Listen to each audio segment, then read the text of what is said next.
The following is a special presentation of NCWLIFE Channel Sports. We bring you live coverage of racing at Wenatchee Valley's Super Oval.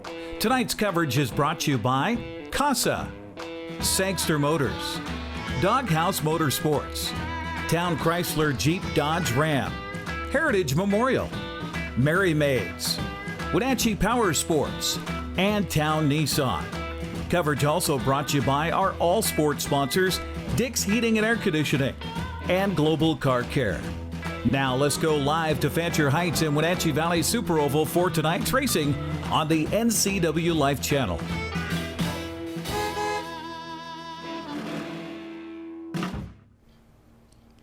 Good evening, ladies and gentlemen, and welcome to Fancher Heights here at Wenatchee Valley Super Oval for tonight's race action.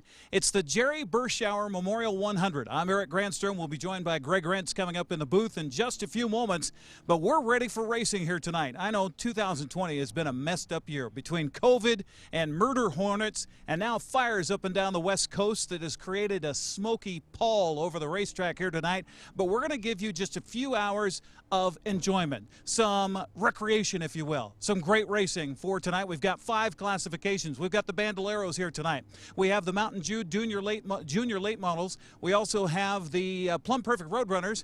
Just on the track finishing their qualifications were the Legends. We've got their big cup race here tonight for the Wenatchee Legends, sponsored by Sheperds Oil. And of course, the Jerry's Auto Supply Jerry Berschauer Memorial 100 for the Pro Late models. And I think we should get ready to race here. We've got Jason Miller, our flagger. Jason, what do you think? I think we should just, first of all, thanks everybody for tuning in for a great night of racing here at Wenatchee Valley Super Oval. I think we should tell the drivers to, gentlemen, start your engines and let's get this thing going. All right, here we go. Let's go up to Greg Rentz and let's get some qualifying done for our 35-plus car field for the Pro Late models here tonight. Thank you very much, Eric. Good evening, everybody. Welcome back to the Wenatchee Valley Super Oval. It's the Jerry Berschauer Memorial, our premier event, one of our 2 premier events for the Jerry's Auto Supply Pro Late models. 31 cars entered into tonight's competition. They are looking for 24 starting positions here in this race tonight. 24 cars, 100 laps will be the distance tonight in this memorial race, and 31 cars will try to take their spot now. We lock in the top 18 from this qualifying session, which is coming your way in just a moment here on NCWLIFE. We want to thank you for tuning in, and we wish you were here, but it is race day here at the Wenatchee Valley Super Oval. A little bit smoky out here, like Eric mentioned in the pregame. Here it's a little bit of a different atmosphere here this evening. As you can tell looking at the screen right now, you can't see the mountains off in the distance that we normally see, which is why we call Wenatchee such a beautiful racetrack and the picturesque background here at this facility. You can't see it with all the wildfire smoke. We hope you at home are staying safe, and we hope you and your families are safe as well. But we are getting set to qualify here for the Jerry's Auto Supply Pro Late models, the 100-lap Jerry Berschauer Memorial here, Eric. Oh, man, I'm telling you what. There's a ton of race cars here. We're talking about the numbers. We've got 34 Pro Late models. We've got 21 Legends. We've got 10 Bandos, 17 Roadrunners, 5 of the Junior Late models. We got a full night of racing ahead. How 75-plus cars.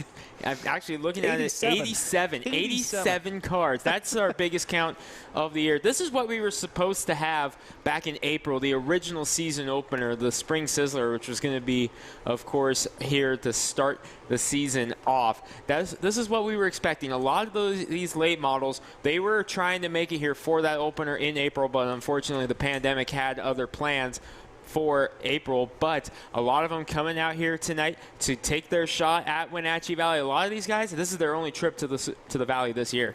Well, and this is big money on the line tonight for the main event. $2,500. How about that? And, of course, bragging rights as well. We've got a track championship to be considered here for the Pro Late models as well for Jerry's Auto Supply. And how about it's between 2 brothers, Glenn and Mike Knutson. And here's a wrinkle in it. Glenn Knutson not driving the car that he's been driving all year. He's driving the backup for Garrett Evans in the number 64. He will be number 64K here tonight. Well, and that's exciting, too, because Garrett is driving his car as well here in this race. So he'll be in 64E, and it'll be fun to see Garrett out there. I tried to talk to Garrett and get him on camera yesterday when I was out here for practice, and he says, nope, I don't want to do that. Just put all the emphasis on everybody else. And that's exactly who Garrett Evans is as a guy. He's so humble, he wants to give back to the racing community, which is why he loves doing this. He obviously has been such a huge part of racing in the Wenatchee Valley for so many years. We don't know how much longer Garrett Evans is going to be behind the wheel, because it was announced after his second place finish at the Idaho 208 in Meridian, Idaho. I was down there for it. It was announced the following day he will not be competing in the Super Late Model race here in 2 weeks, that he will be handing the driving duties over to his son Jan for that race. Wow. So that's big, because that means that maybe this may be one of our last chances to see Garrett Evans at the track. No doubt he's going to come back for one last race with a sold-out Wenatchee Valley Super Oval, but make sure you're here for that when it happens, because we may not have very many more opportunities to see the legendary Garrett Evans race here at his home track. We're waiting a little bit because we still have a couple of late models that need to go through tech. They're still getting their pre-qualifying tech done, so that's why we haven't sent them out yet. Still a couple more still to go. We want to get them all through tech, and with 34 cars, like you mentioned, that's a lengthy process. Absolutely. While we have a moment here, I had a chance yesterday to get down to the pit area and talk to some of our racers that are here this weekend for the Jerry Berschauer Memorial 100, one of which is one of the youngsters on the circuit. His name is Dario Reddick, and I'm giving my buddy Tucker back in the studio a few moments here to be able to pull up that interview, but I wanted a chance to talk to one of the young burgeoning stars that's coming on the race circuit. The young man he's 18 years of age. He drives the number 37. It's a sharp-looking car. Dario Reddick joining us here from Pit Road.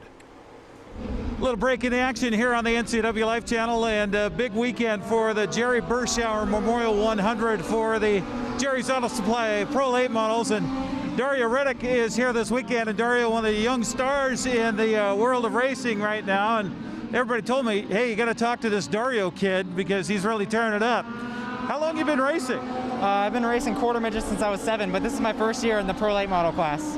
So obviously it's been to your liking so far? Yeah, I won my first race. I don't know how, but off to a really good start so far. So what's that like to make that step up like that? That's a huge change, isn't it? Yeah, it was a huge step up. I've had a lot of people helping me along the way, and I've just been extremely lucky. Now, one thing that people might not realize is that you're not just driving these, you got to help work on them too, right? Yeah, definitely. Some late nights. I was up till 2 a.m. last night getting the car ready to drive it over here. It's a lot of work, but thankfully for the people around me who helped me get it all together, we can do it. How big do your eyes get when you look down this row here and you see so many cars here this weekend? Oh, it's super exciting. I love the competition. I'm super excited to race against all these amazing drivers who've been doing it for so long. So much I can learn from them. So now, the Super Oval, have you been here, and what have you learned so far if you haven't? I have not been here. It's way more banked than Evergreen Speedway, which is where I'm from. I love it. It's a tiny little track. It's a lot like the quarter midgets. Just whipping around there as fast as you can. It's a blast. I love it. So what's your goal, racing-wise? I don't know. Just have a good time. See where it takes me. Like, realistically, I'm probably not going to get anywhere, but I would like to make a living at it. It's what I love to do. Well, Dario Reddick, one of the many here this weekend at Wenatchee Valley Super Oval. He's going to put the rest to the test here on the quarter-mile asphalt. 1. Great opportunity to catch up with one of the youngsters on the circuit, 18-year-old Dario Reddick, who came out as a first time driving a pro late model, won his first race ever at Evergreen Memorial Speedway. Not too bad. I believe he's got 2 wins on the season for his rookie season, an incredible rookie season, and no doubt a name you're going to want to keep an eye on here in the Northwest through the coming weeks. We actually have several drivers from the Monroe area. It's very awesome to see Dario and company coming out here for this race. Now, just before we got on the air here, we're live on Facebook Facebook right now. We'll be live on television in just a few moments. The reason why we're delayed a little bit is because of the qualifications for the Legends, the Tri-State Legends here tonight. They've got their big Wenatchee Legend race coming up, sponsored by Shepherd Oil.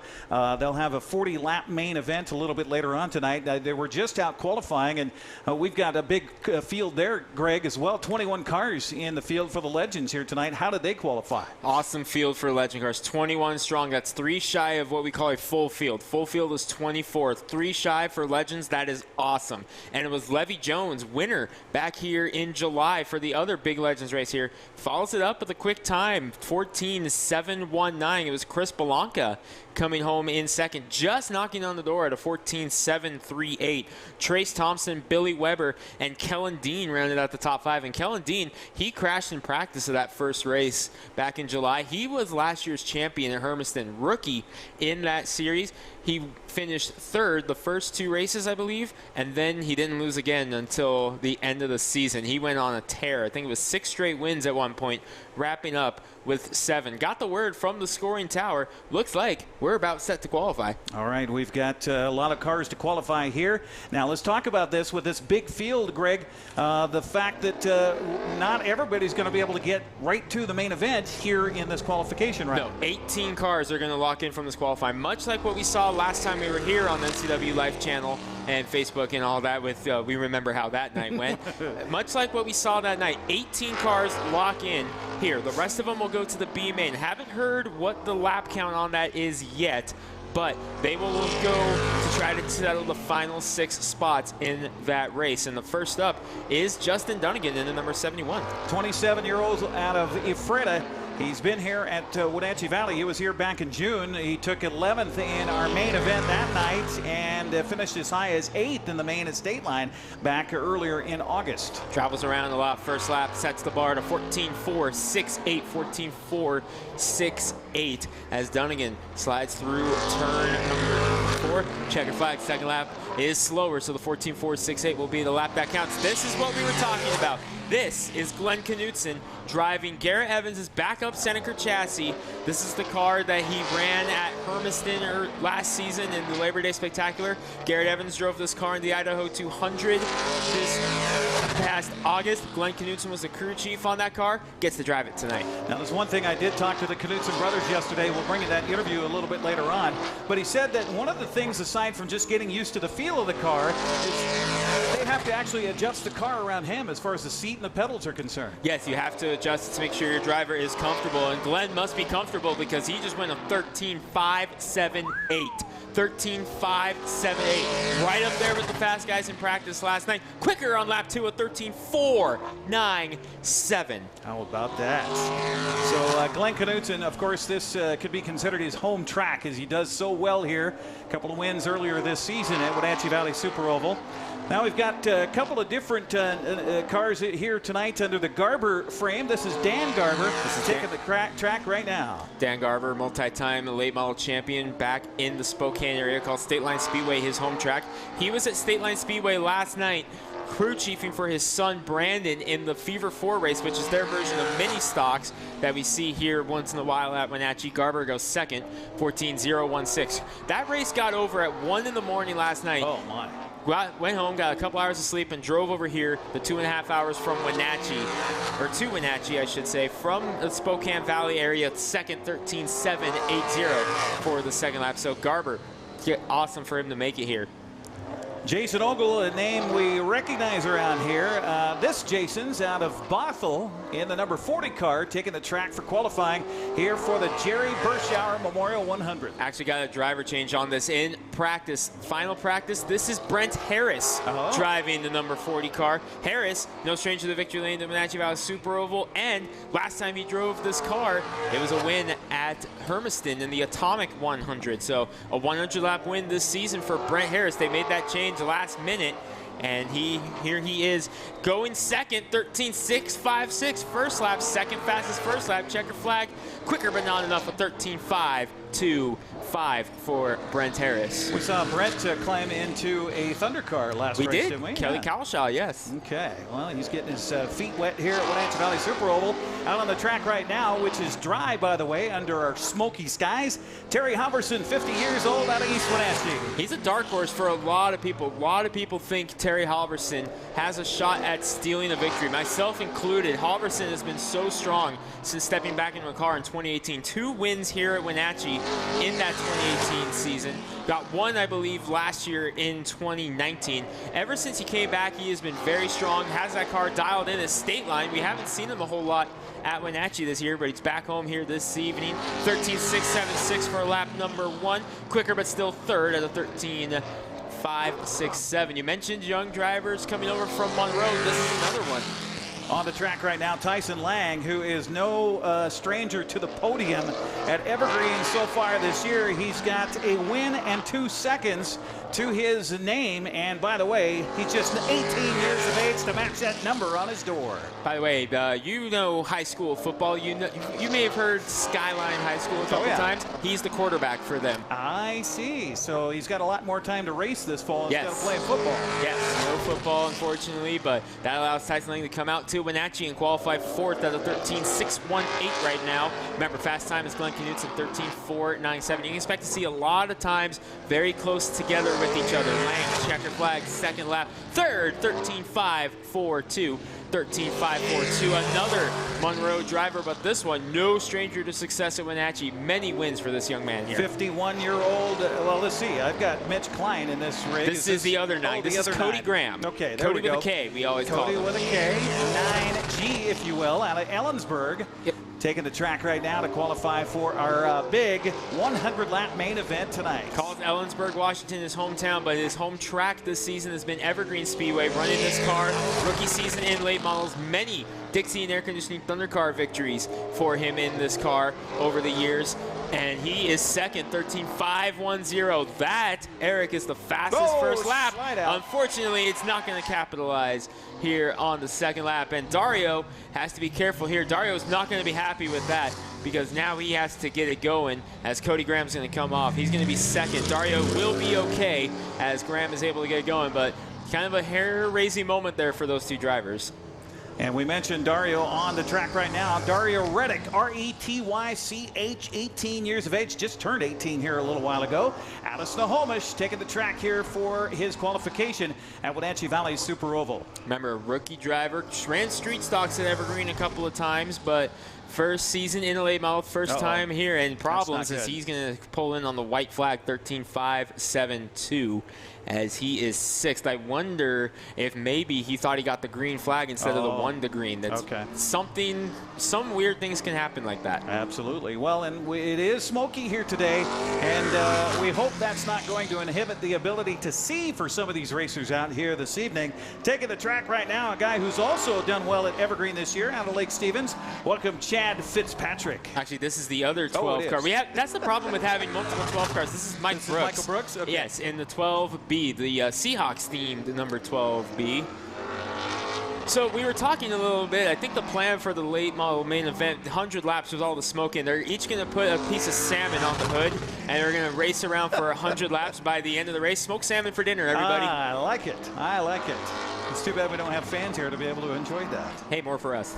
Sorry, guys. 13.977 for Mike Brooks in car number 12B. He's 8th, stays there, but does go quicker. 13.889. 13.889. You mentioned cars number 37, Dario Reddick. This is the other car number 37, and both of them pink numbers on them. This is Caden Anderson, rookie in late models, but many wins throughout here, and the legend cars in the Northwest, including this race for the legend cars a couple years ago. Love all this young blood, too. 19 years of age out of Yakima on the track right now and on the clock for qualifying for our 100-lap main event. Breakout performance for Caden Anderson 2 weeks ago in Meridian, Idaho. In the Idaho 208, led laps, finished in the top 5. Was leading at the halfway break. Good for him. Third quick, 13.521. Checker flag. Can he jump? How about quick time? 13.478 for Caden Anderson. He knocks down Glenn Knutson. Now there's 283 cars on the list. Both are brothers. Need to confirm which one this is. We'll have that for you here as he crosses the stripe. Is that Braden or Jess? This is Braden. Okay, this is Braden, 83B, if you will. Of course, both brothers out of Airway Heights. And Braden is in a little bit of trouble tonight, Eric. He has asthma. The smoke is doing a number on him. He only got 3 laps of practice. He has been in the car trying to be able to breathe all day. So definitely going to be interesting to see what Braden can do. He's fourth right now, 13.523 for Braden Havens. He jumps to the top, 13.456. So not slowing him down any there. How about that? So congratulations to Braden Havens. So far, he's on the pole for tonight, but a lot of cars to get out on the track, including this one here. 51-year-old Seattleite Greg Bennett over here on the east side. He was probably hoping to get some clear skies because of the smoke in western Washington. Unfortunately, I think he brought it with him. Yeah, the wind shifted a couple days ago, and it brought it all here, and it has definitely been a wild situation. Again, we hope everyone watching at home is staying safe, and definitely want to wish everybody well as Bennett is outside. I gotta scroll down on timing. He is 11th, 13.917. With timing on screen, I can only see 10 cars, so if I delay for a moment, it's because I'm searching for time. As he does jump into the top 10, he jumps 9th, 13.694. Here's another racer on the track right now from right here in the Wenatchee Valley. Gary Homab, 54 years of age, out of East Wenatchee, has a win at Wenatchee Valley Super Oval because of a collision that happened with 10 laps remaining on a main event here earlier this season when Glenn Knutson was making a pass at Jake Woods. Jake slips out sideways and the two collide, and Gary Homab, the beneficiary, grabbing the checkered flag. Only driver not named Glenn Knutson to win a pro late model race here this season is Homab. He goes 9th at a 13.684. Said in his interview, right place, right time. Talked to him a little bit after the race, after we went off the air on NCWLIFE. He's like, I had no idea that I was going to win a race this year, as he was just thrilled to be back behind the wheel, as he is a tick slower on lap 2, so the 6.84 will be the lap that stands.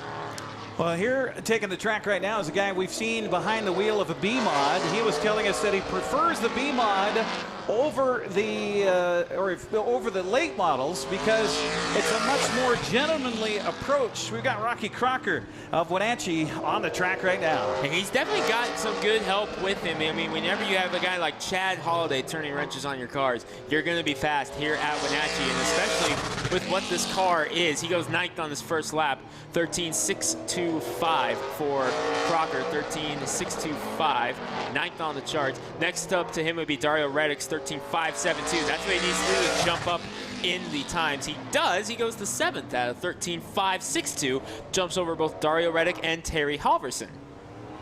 Next up is, you mentioned it a couple of moments ago, Jake Woods in the number 22 was leading the race, led the most laps that night, had a slip up in turn number 2 that unfortunately took him and Glenn Knutson out of contention, and Jake Woods is back here at Yakima looking for some redemption in at number 22. 2 career wins in late model competition, both coming at Yakima Speedway, one this year in one of their 2 late model races that they've done this year. Looking for it here tonight at Wenatchee.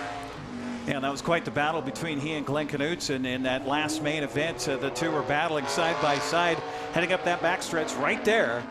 When he lost traction, went sideways, and Glenn piled right into the side of him, ending Glenn's night. And he's 10th, 13.641. Remember, he was quick time that night too, so not the speed that he had in that 22 car here tonight. He's going to be looking for it as a former Street Stock champion here, former Pro 4 Alliance champion here, many-time Street Stock champion in the Freda, Brad Morrison in the number 4. Brad out of Moses Lake racing tonight with the black and red here at Wenatchee Valley Super Oval. Nice sharp looking silver trim and silver on that 4 on the door, as we are we're not even halfway there for our qualifying. This is car number 16 to go, so we're just about halfway, in this one. Remember, Brad Morrison was right there in the catbird seat at the end of that race. If something happened to Homad, Morrison was right there, and something wound up happening to him as he crossed the stripe sideways.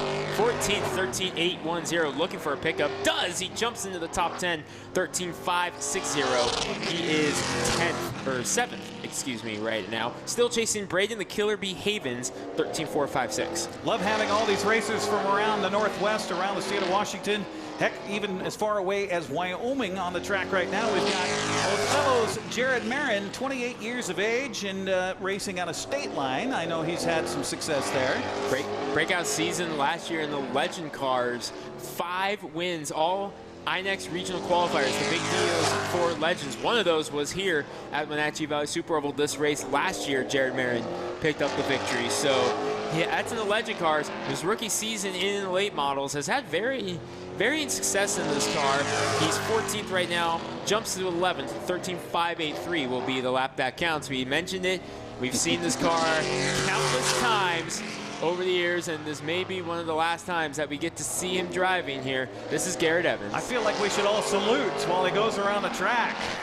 The Feels man like with it. the familiar 64 on the door, Garrett Evans, out here qualifying for the Jerry Berschauer Memorial 100. And I know if there's anybody here who appreciates the relationship with Jerry's Auto Supply, it is Garrett Evans. And believe it or not, all the years we've been doing the Jerry Berschauer Memorial, Jerry's Auto Supply Pro Late Models, this is Garrett Evans' debut in the Jerry's Auto Supply Pro Late Models. This is only the 3rd time he has ever run a, quote, pro late model race. 13th, 13.653. And I have an interesting note that I want to hit on here is he goes 3rd, 13.496. Great pickup. Wow. I'm going to hit on that in a moment because this is a young man that a lot of people have picked for victory. And I got to say, given everything, very hard for me to go against this guy as well. Hayden Clibon to 55. Clibon, we tried to find him several times yesterday. He was a busy man in the pits. He was busy putting shocks on. He was making adjustments to the car. He was out on the track, off the track practicing. He's got a serious look on his face about this weekend. Oh, he jumps in the top 10. Where did he go? He went top of the board. 13.369 for Hayden Clibon. And he is looking quicker here on lap number 2. This young man has been wild. 13.322 for Clibon. Unbelievable. Todd Connell coming out now in the 021 out of Yakima, Washington. As he gets up to speed, Eric, one hit on this. Clibon 13.322. The rest of the field, Havens in 2nd. Down to Greg Bennett in 16th right now, are separated by 0.2 of a second. Oh, man. Yeah, we've got some good racing ahead, folks. Don't go away.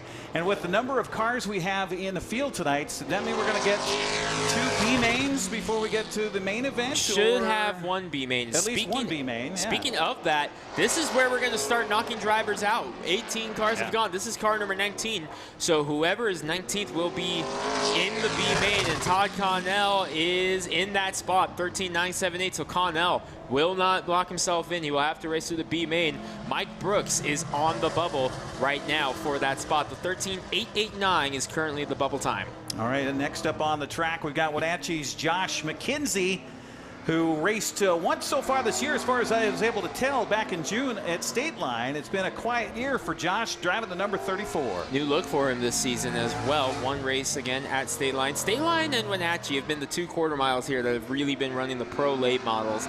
And it's awesome to see this count at Wenatchee because State Line, I mean, I got to brag about what State Line's done this year. It's been incredible what they've been able to do. They have a big race coming up next weekend. McKenzie slipping and sliding right now. That's not going to help him any. 14.235. He's 20th right now.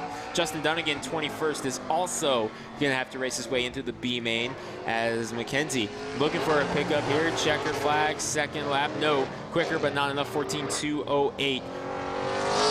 Longest haul of the night. Yes, and not just from his home in Laramie, Wyoming. This guy's been racing all over the country, including Florida this year. Pensacola, Florida, at 5 Flags Speedway he ran this year. That's the mecca of short track racing right there. We're talking about the 42 car on the track right now on your screen. This is Lance Elliott. First time at the track, Laramie, Wyoming. How long a drive is that? That's the better part of a day, I'll tell you that. 13.713 for Elliott. I think it might be over 24 hours. Yeah. That's essentially Yellowstone. You're basically Yellowstone Park right there. Yeah, absolutely. He's 17th, 13.713, looking for a pickup. Does into the top 10, 13.554.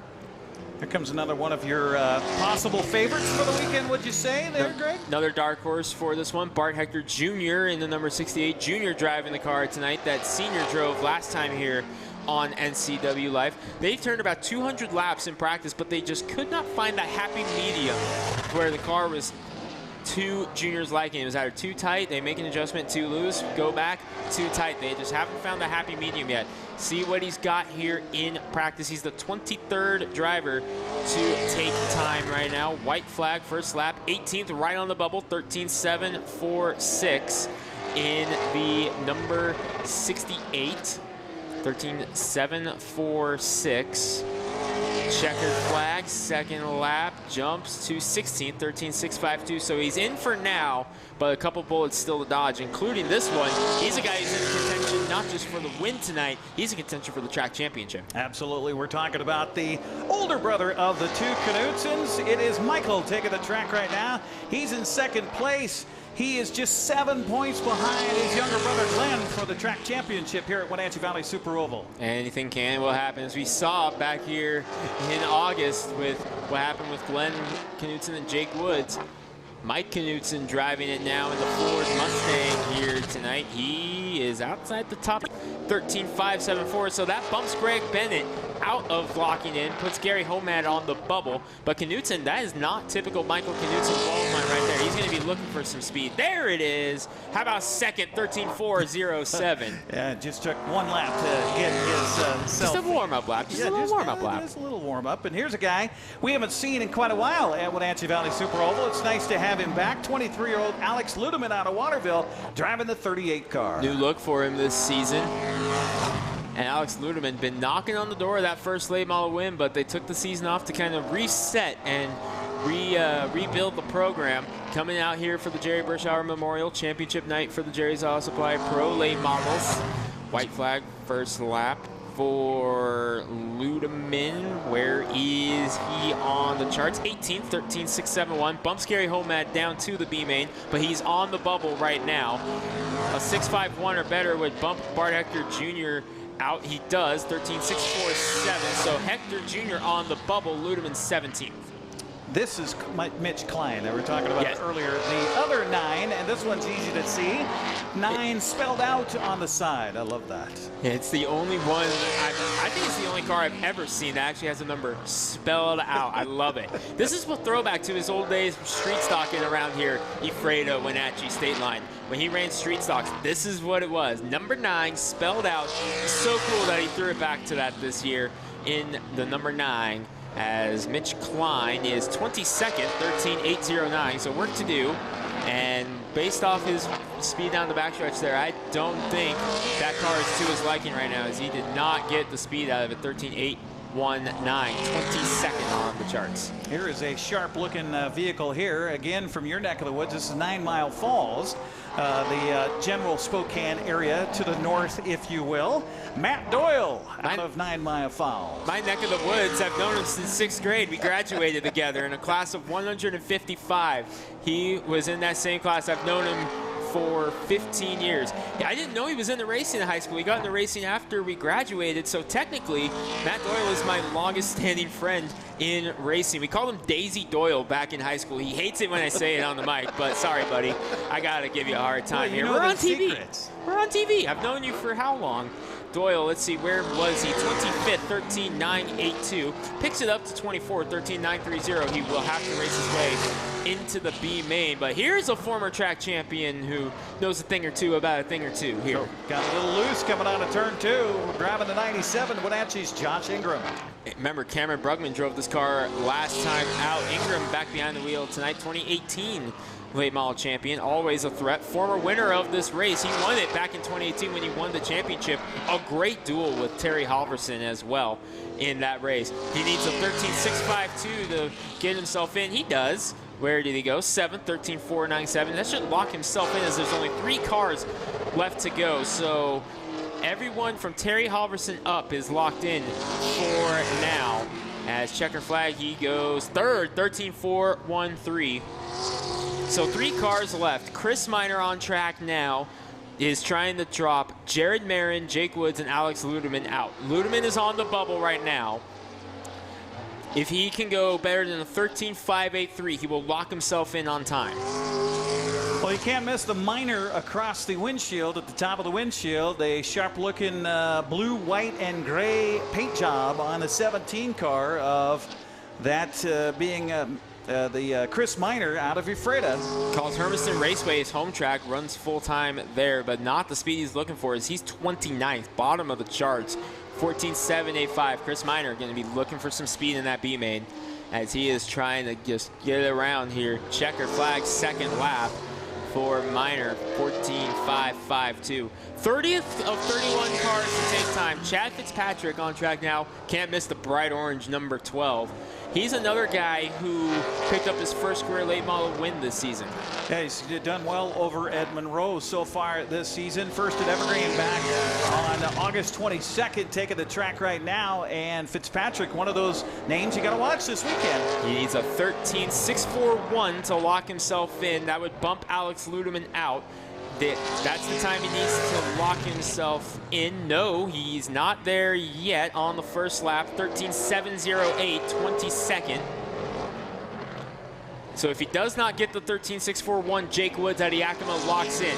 Can the Coastal Boy do it? No. 13.708 is the lap that counts. He went identical lap times. 13.708 both laps for Chad Fitzpatrick, but he'll have to race his way into the B main. It comes down to this. Spokane, Washington's Dave Garmer, a former Spring Sizzler winner here at Wenatchee. He needs a 13.647 to lock himself in. If not, Alex Ludeman is in. He's on the clock right now. Up the backstretch he goes, around turn 3, off at turn 4, heading down towards Jason Miller, I should say. Where's he at? Not there yet. 13.871, 25th. Needs to pick up 2/10 here. Checker flag is out. Yes, he does. 13.617. Locks himself in on time. Alex Ludeman will have to go to the B main. Dave Garber locks himself in on the last lap. And Jake Woods, you can breathe a sigh of relief because you are the final car to lock in. Our qualifying is set. 18 cars are in. We still got to figure out who the final 6 are. All right, we're going to take a breath here and get ready for some heat races coming up here on the NCWLIFE channel as we welcome our television audience as well here during the Jerry Berschauer Memorial 100. Thanks for joining us live on Facebook, live on our website, and live on television on Local Tel Channel 12 and Charter Channel 19. Heat racing coming up next on the NCWLIFE channel. The following is a special presentation of NCWLIFE Channel Sports. We bring you live coverage of racing at Wenatchee Valley's Super Oval. Tonight's coverage is brought to you by CASA, Sangster Motors, Doghouse Motorsports, Town Chrysler Jeep Dodge Ram, Heritage Memorial, Mary Maids, Wenatchee Power Sports, and Town Nissan. Coverage also brought to you by our all sports sponsors, Dick's Heating and Air Conditioning, and Global Car Care. Now let's go live to Fancher Heights in Wenatchee Valley Super Oval for tonight's racing on the NCWLIFE channel.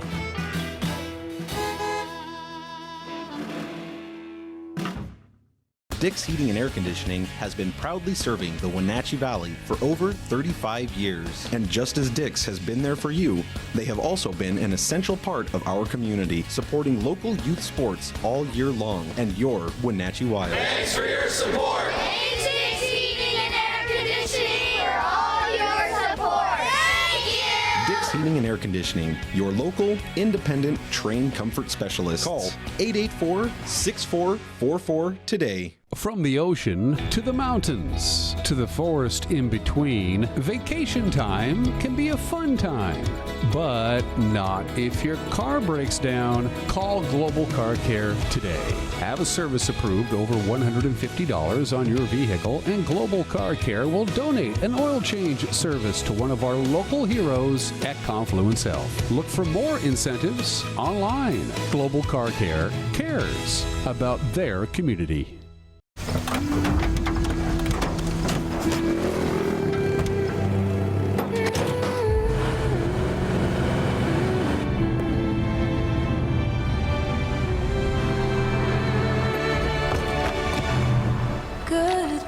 Introducing the most capable Sierra lineup ever.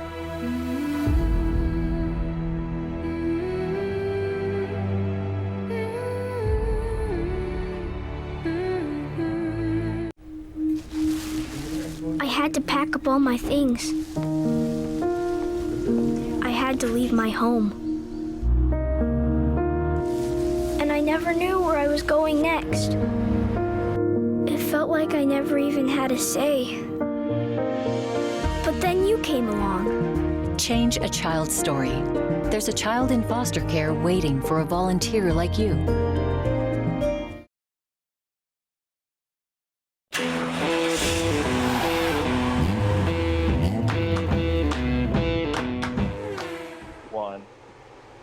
Thanks for joining us for live coverage on Facebook, on our website, and on television tonight on the NCWLIFE channel, along with Greg Rentz. I'm Eric Granstrom. As we bring you the Jerry Berschauer Memorial 100, it's not just the pro late model racing tonight. We've got also the Sheperds Oil Wenatchee Legends Championship as well to be determined tonight. That's a 40-lap main coming up a little bit later on.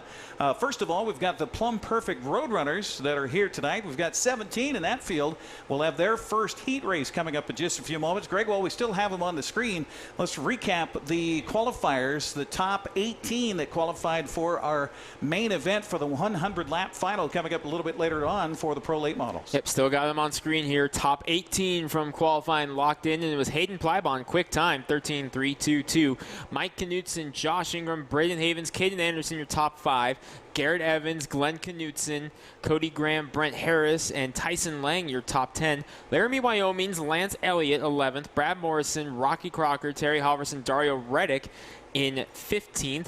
Then the final 3 in on time, Jared Marin, Dave Garber, and Jake Woods. So that means your B main will consist in this order: Alex Ludeman, Bart Ecker Jr., Gary Homad, Greg Bennett, Chad Fitzpatrick, Dan Garber, Mitch Klein, number 9, Mike Brooks, Matt Doyle, Todd Connell, Josh McKenzie, Justin Dunnigan, Chris Miner. That is your B main, taking 6 of them. Okay, we'll take the top 6 finishers out of that into the 100-lap main event coming up later on tonight. Now, next up, as we mentioned, we've got the Plumb Perfect Roadrunners, and that has been quite a competition this season as well as they get down the wire towards their track championship here at WVSO. They're getting in the middle of lining up behind the wall. While we have a moment, yesterday I got a chance to check up with one young lady out of Leavenworth who is currently 2nd in the point standings.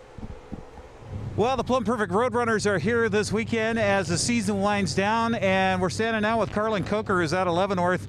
And Carlin, I got 14. How old are you? 14. 14.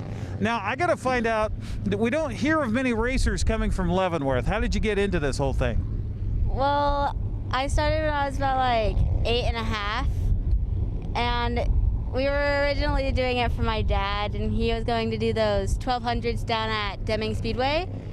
But when we got down there, we saw that there was smaller cars, the junior sprints, and so we got one of those for my younger sister, but she couldn't fit in it, so I ended up doing it.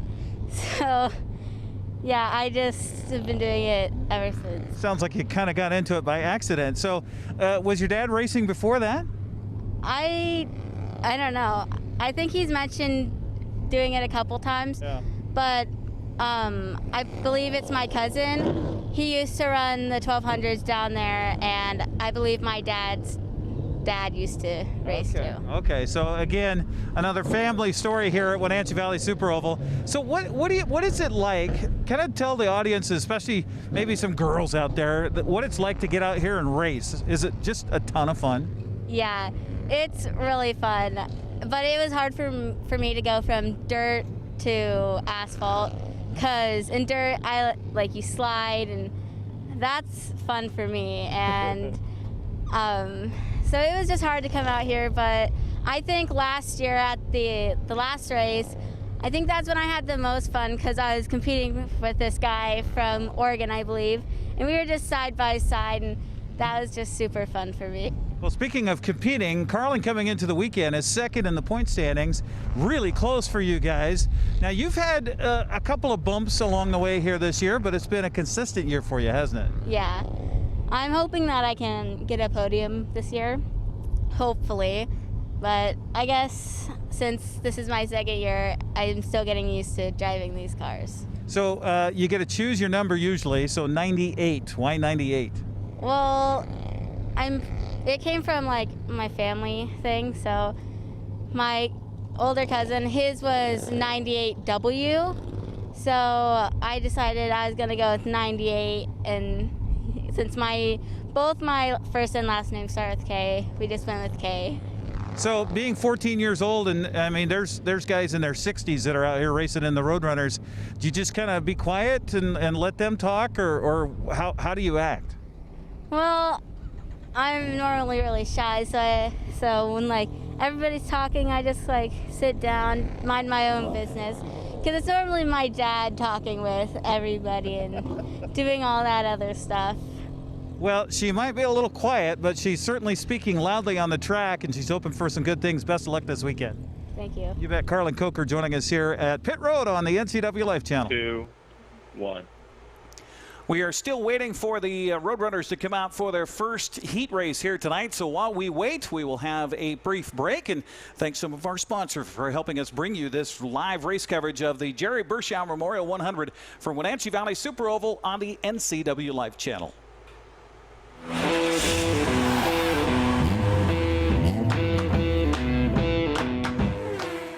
Wenatchee Powersports not only has a new owner, but an all-new attitude to match. Speaking of attitude, check out the 2021 models arriving now. Polaris snowmobiles, ATVs and side-by-sides. Yamaha motorcycles, watercraft ATVs and side-by-sides. KTM motorcycles and the latest edition Beta high-performance motorcycles. Coming this fall, a huge demo event featuring the latest and hottest off-road machines. It's all at the retuned Wenatchee Powersports, where maximum performance is a way of life. 3031 GS Center Road in North Wenatchee, open Tuesday through Saturday. Nissan is the value leader in new cars and SUVs. Check out these new models starting at under $20,000. The all-new Versa from $17,020. The all-new Sentra from $17,400. And the all-new Kicks from $17,995. Now you can have the Nissan style, performance, and reliability, all for under $20,000. And they're all here at Town Nissan, up behind Costco in East Wenatchee. Hi, my name is Blaine Johnson. I'm at Global Elite Motors. We're tied in with Global Car Care down here locally. So we're not your typical car buying experience. Somebody can come down here, take a look at what we have, and if we have the right vehicle for you, we'd be glad to help you out with it. A lot of times we are able to go out and find specific vehicles for somebody so that it fits their needs, their budget, and all the things that you want without you being obligated right away. If you're looking for a good, reliable car, come see me, Blaine Johnson, down at Global Elite Motors. Traditional values and innovation in honoring the life of each family we serve is part of the ministry of Heritage Memorial Chapel. Our staff is committed to walk with your family with compassion through this time of grief. We are here to help and here to serve, the right kind of help when you need it most. Heritage Memorial Chapel.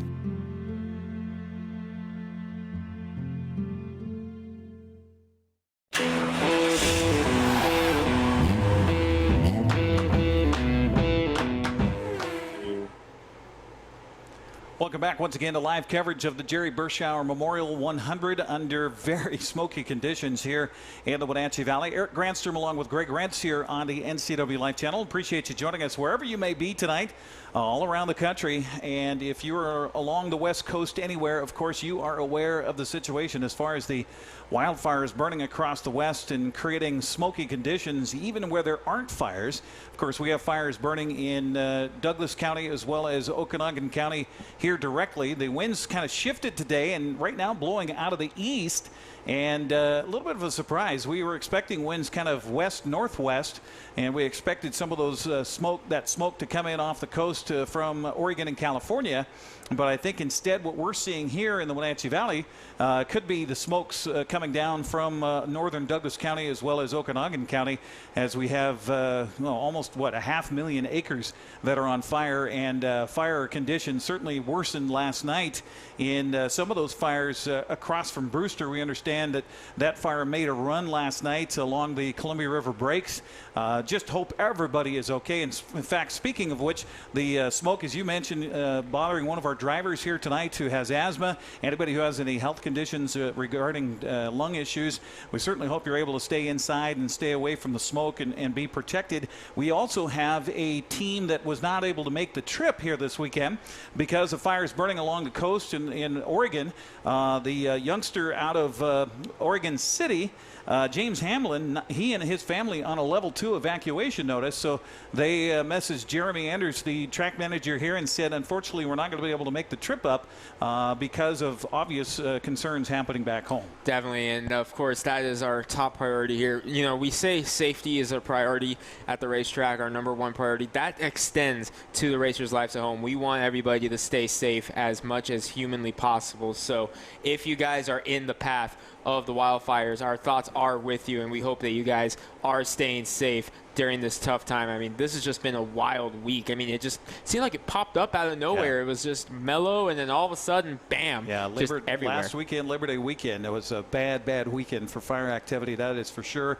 And who knows, maybe the Hamlin family down in Oregon are in a safe place where they can be watching and listening tonight. So hello from all of us here, and our thoughts and prayers go out to you and to everybody else, all the firefighters, of course, as well as rescue workers and such. And also, you got to keep in mind some of those PUD workers and the linemen and people like that are out there also trying to restore power and replace power poles and things. So a lot of hours being worked to be able to get things back to somewhat normal. And that phrase, being back to normal, when are we ever going to see that again? We hope that come 2021 we can flush 2020 and get to a much better year and have fans in the stands and be able to enjoy each other's company here at Wenatchee Valley Super Oval. Now, some of our camera views, you might see some folks that are on the grass here at WVSO and think, well, wait a minute, I thought no fans could be here. Well, actually, there are so many cars and drivers and teams that are here this weekend for the racing. There's 87 different cars and teams here. The pits are a very crowded place. So Jeremy Anders made the call. He says, we're going to expand the pits up onto the grass area here on the east end of Wenatchee Valley Super Oval. So that's why you see some folks that are not down in the pit area, but they're with some of the teams. They are up socially distancing on the grass here as well. Hey, a big determination this weekend is not just the Jerry Berschauer Memorial 100. It's also the Pro Late Model Track Championship here with Jerry's Auto Supply. Had a chance to talk to a couple of brothers who were vying for the top spot yesterday here on the NCWLIFE channel. A little break in the action here on a big weekend here at Wenatchee Valley Super Oval, and the points chase is pretty tight. It's a race against the brothers once again. Glenn and Michael Knudsen separated by just a few points coming into the weekend. First of all, I'm seeing a black car here, Glenn. What do we have going on? The last car got tore up a little bit in the last race, so I was building my new one, but I didn't have time to get it done, so Garrett generously offered me to use this one, so I got to run in his toy today.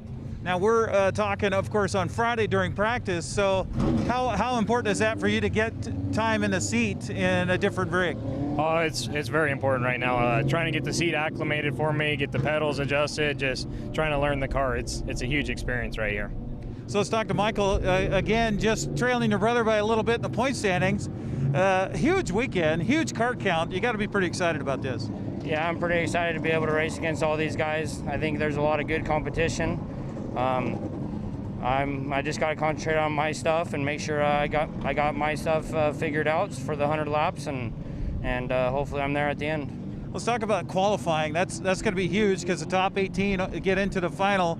Are you setting yourself up so that you could be one of those top 18 guys? Yeah, obviously I'd like to get in the top 18. I think I can do that. My car has kind of been messing up on a long run. I'm getting really tight. So I've been working on getting my car for the long run. So I'm not really concentrated on qualifying. I feel like I can qualify, and I'm hoping so. I'm actually concentrated on long run stuff right now. That's what I'm going to be working on. Now, Glenn, last time we saw you here, you got tied up with about 8 laps to go. Not in that rig. I was just talking with your brother about qualifying. How important is that to get good time so you can get into that final no matter what? Qualifying is always important because it's about your starting spot, where you're going to go, who you're going to race around. So hopefully we'll try to get this new car to me pretty good and qualify pretty fast here. So with the competition between brothers, is it brotherly love? Is it dog eat dog? What is it? You know, we both want to win, but I know we'll be happy finishing 1-2 together. So. Well, there you go. The Knudsen brothers battling for points here this weekend and battling for the Jerry Berschauer Memorial 100. Here at the pit road, I'm Eric Granstrom on the NCWLIFE channel. 1. So nice to catch up with the Knudsen brothers, Glenn and Michael, yesterday in the pit area. And boy, I'll tell you, we would love to have the weather we had yesterday back here again this evening. But the smokes have certainly moved in. And well, we're just thankful right now that we're able to see the other side of the track. I got up this morning, looked outside my window in East Wenatchee, and I could barely see the neighbor's house. And I thought, oh my gosh, how are we going to even see the backstretch here? We might have to turn the lights on a little bit earlier than normal here at Wenatchee Valley Super Oval as we're readying for the Plumb Perfect Roadrunners first heat race. And I'm not sure exactly what the delay is. The track looks like it's in fine shape. But our flagger, Jason Wilson, at least he's not in a seated position anymore. Looks like he's on the edge of the flagger stand. So while he is readying for our racing, and we are too, Greg and I were also talking about the air quality and the poor quality that it is under right now. And I'm hoping that we don't have an issue with it being a hazardous condition. I'm hoping the same thing. I was actually worried about it all week. I was staying tuned to see if we were going to get into a situation where that was a possibility, because it's happened here before. I remember 2 years ago, there was really, really bad wildfires. This is right around the same time air quality in Spokane, where I live, was around 500. The smoke was just so bad that we ultimately had to cancel the race like a week in advance because we just knew there was going to be no way. And there was another one back in I believe it was 2012. There is going to be this big late model race here, and it was championship weekend for a series out of Spokane, but their track closed early that year. So what they were going to do for their championship was a doubleheader. Wenatchee, which was right here on Saturday, Ephrata on Sunday for championship night. Well, the smoke was so bad, you hold your hand out as far as your hand could see, you couldn't see your hand. It was that bad. Wow. So they canceled that race, and they wound up just doing Ephrata as double points. But, hey, it's time to go racing. Yeah, we got cars moving. So Jason Wilson back up on the flagger stand, and I see a wave of a yellow flag out to bring the cars out onto the racetrack, and we are ready for our first heat race. And look how many cars they're bringing out here at one time. I guess they want to make sure that we get heat races done and get out of our main events a little bit later on. 8 cars coming out right now. So by announcer math, which we've talked about over the course of the season, not good. But guessing that means 2 heat races. Okay, so we'll have 8 here and 9 in the second, if the math works out there correctly. That's the thing. Yeah. Maybe some of me and Matt Doyle's old math teachers are watching, and my English teacher's probably watching, just screaming at me right now for that verbiage. But, you know, here we go. On the pole will be the number 17 of Kyle Steinberg. We've seen that car. That's actually Dale Winterberg's first race car that he had. That car right there. To his outside will be the 24 of James Norman. Won the race here a couple weeks ago. Edmund Anderson, first career win last night at State Line Speedway. Brandon Knopf and RT Griner, your top 5. Carlin Coker, Jeff Baker, green flag. Emily Mackin. We're green. We're racing in the valley. So first heat race of 2 for the Plumb Perfect Roadrunners. Steinberg had some issues getting around the corners in practice earlier, so he's off the throttle.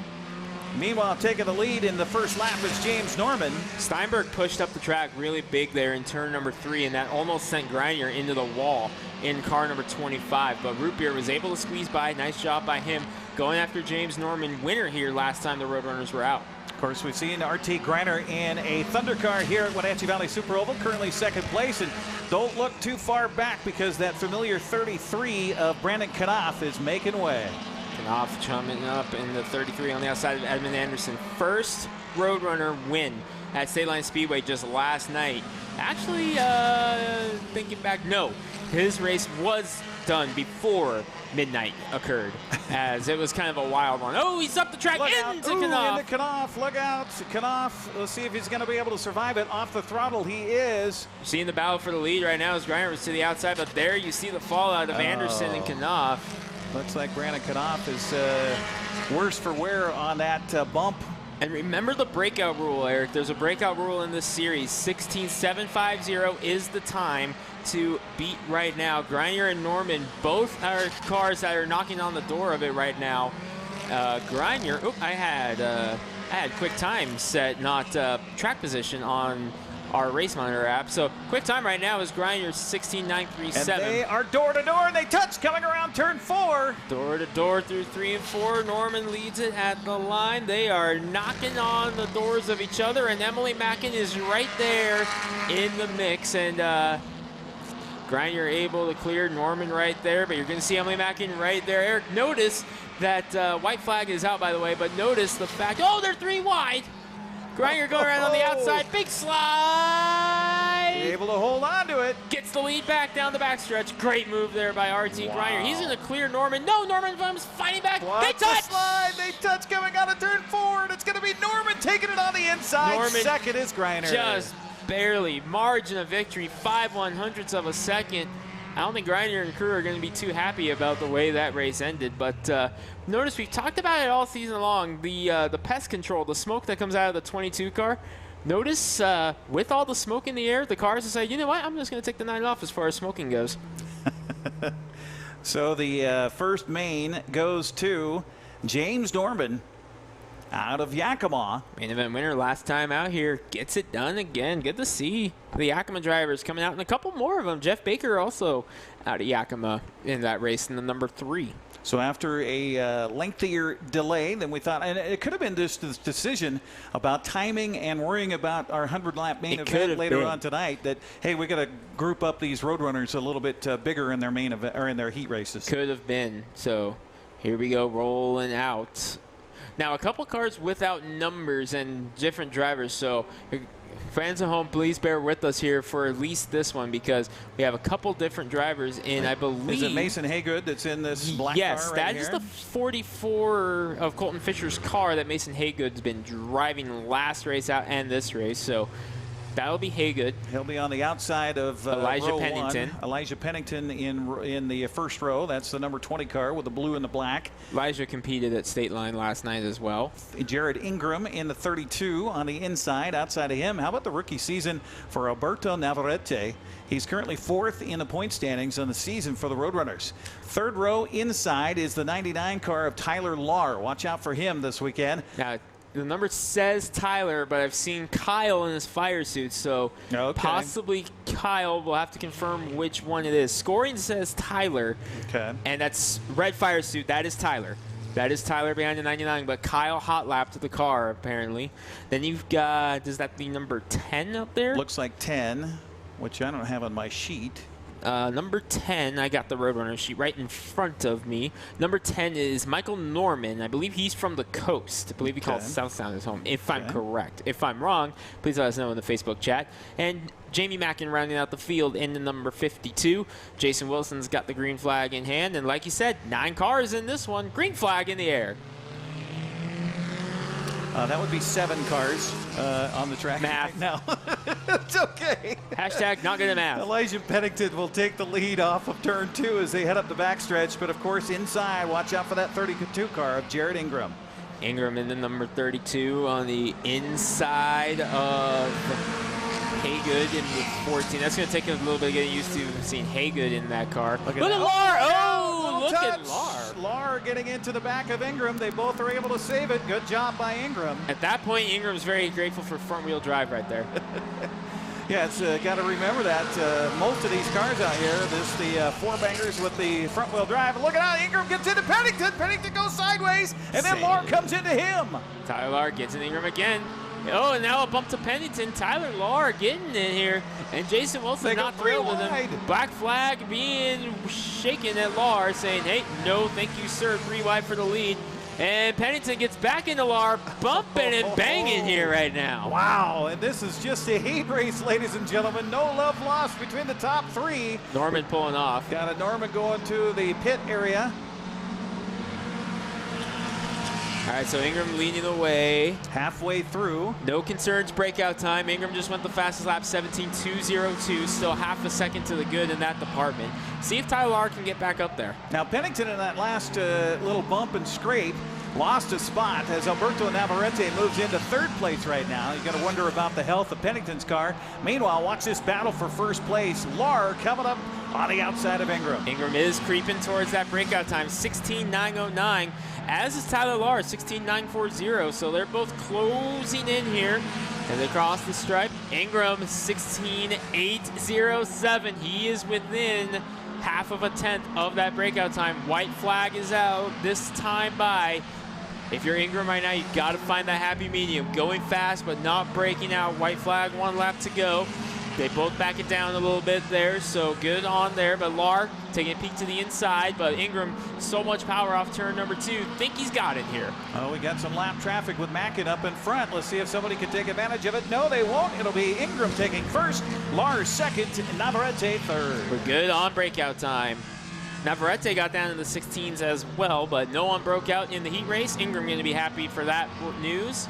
Gets the heat race win, and he's had some pretty good runs in his limited starts this season. Jared Ingram, remember that's the new Moo Cow that Jay Evans drove in the season opener, and Jared Ingram climbing behind the wheel, the younger brother of Josh Ingram, who built that car. It's nice to see them come back after Jay had some problems in their very first practice of the year.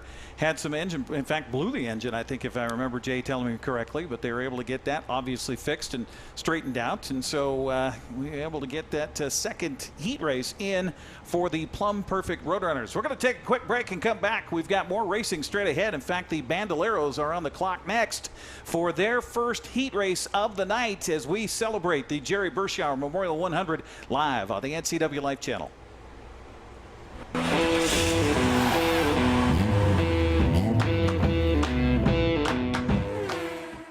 The 2 hottest pickups in America are at Town Chrysler Jeep Dodge Ram. First, the Ram 1500 with back-to-back Truck of the Year awards from Motor Trend, and now the Car and Driver 10 Best list for 2020. They call it a luxury sedan with pickup capabilities. Ram is on a roll now with 3rd-generation EcoDiesel power. Next up, the Jeep Gladiator, also a 2020 10 Best model based on the new award-winning Jeep Wrangler. It has options and capabilities that no other truck can offer. 2 more reasons when it comes to buying a truck. There's no reason to leave town. When you call Dick's Heating and Air Conditioning, you get 35 years of experience and customer service in the Wenatchee Valley. Dick's friendly staff strongly believe in repairing before replacing and service all major brands of HVAC units. Dick's Heating and Air Conditioning is your local, independent, trained comfort specialists, proudly serving all of North Central Washington. Call 884-6444 today.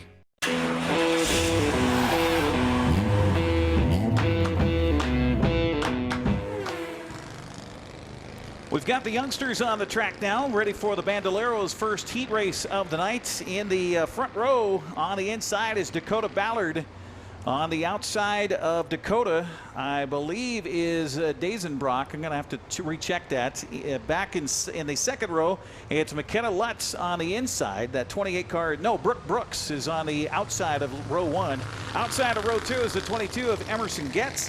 And in row 3, the 24 car is that of Cole Dazenbrock. At Deer Park, Washington is Dazenbrock. But here we go, 5 cars, the future of racing here at the Wenatchee Valley Super Oval.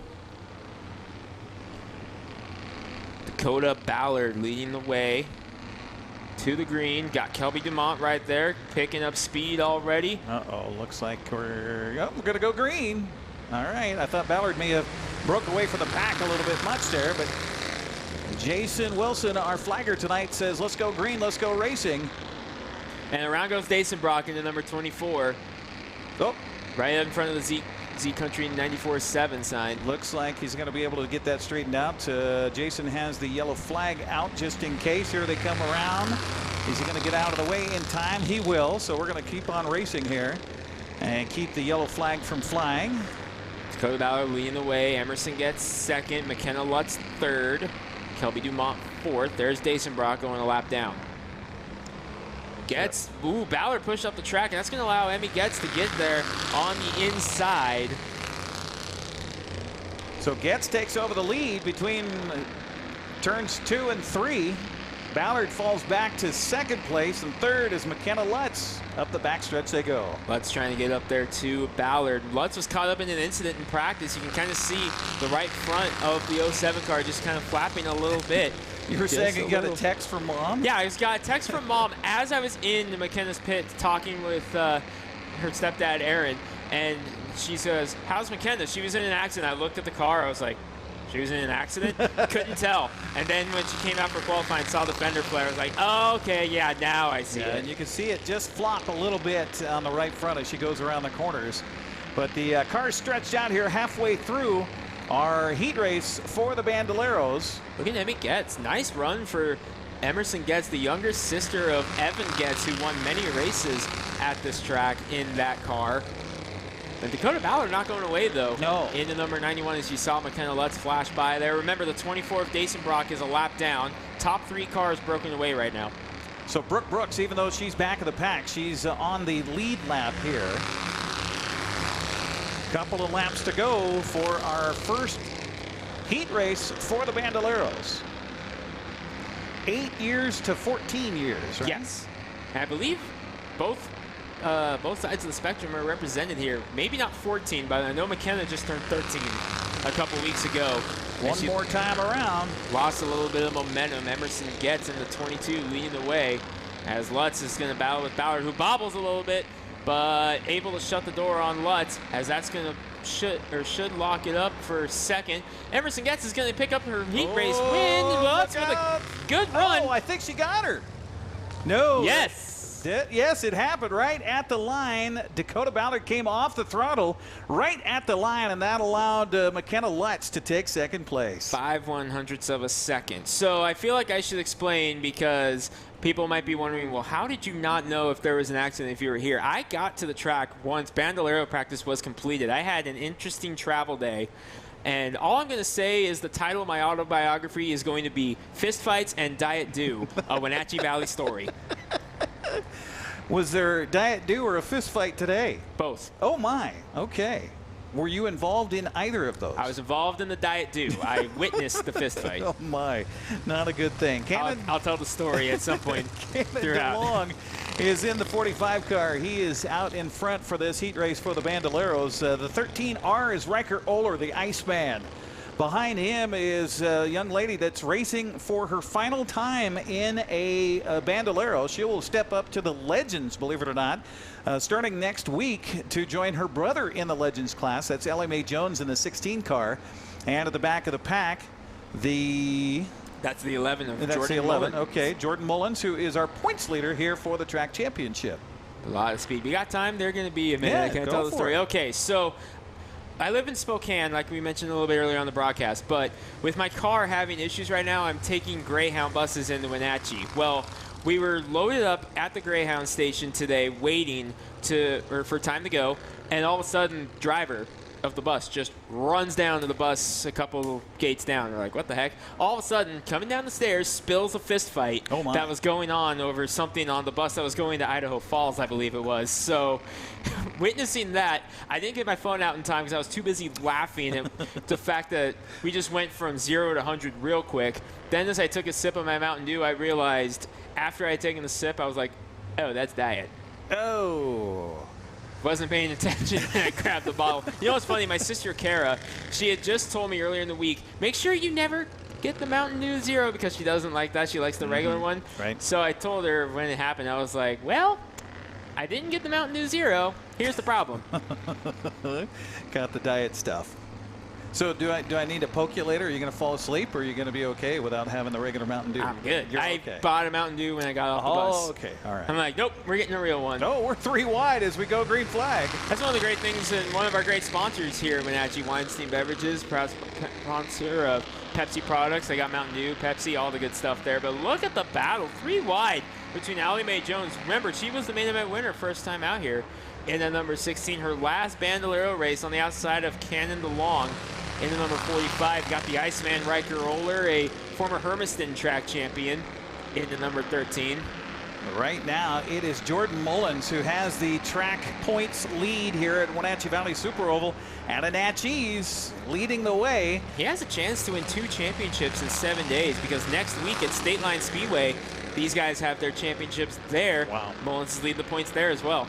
Ellie Mae Jones in second. The battle for third right now is between Riker Oehler in the back of the pack and Cannon DeLong. Oehler taking over third place. as the field spreads out here, and you can hear those motors as they come by. If it sounds a little familiar, most of these motors are Briggs & Stratton, similar to what you have in your lawnmower. These are, of course, a little more souped up than what you have in your lawnmower. I wonder if Jeremy wants to put lawnmower blades on the bottom of one of these Just and have them right through the infield. pay the kids to do it. You know, here's $25 and an Arby's coupon or something. Well, I'll tell you what, Allie Mae Jones has reeled in the leader Mullins just a little bit on that last lap. Fastest car on the track is the 16 of Allie Mae, 16.907. Jordan Mullins just a hair behind, 16.977, but it's Mullins in front right now. There's a battle for third between Oler and DeLong.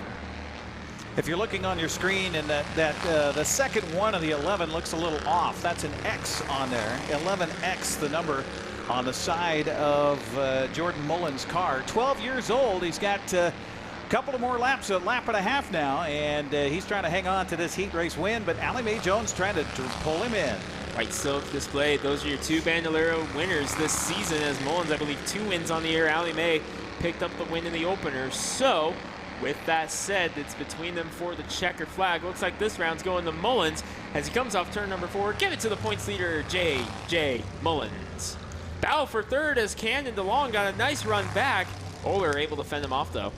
So a win for Jordan Mullins gives him that much more points. That would be his, what, 4th heat race win, or 3rd heat race win of the season. He's, as Greg mentioned, won a couple of times here at Wenatchee Valley Super Oval in the main event. So that wraps up our Bandolero heat races. That means the junior late models are on the way next, as they are going to come out onto the track, and we'll have just one heat race. There's only 5 cars in the field, so let's line them up for you as we have the Mountain Dew junior late models taking to the track, and we'll make a mental note here not to get our broadcast partner Greg Rentz a diet Mountain Dew. Stick with the regular.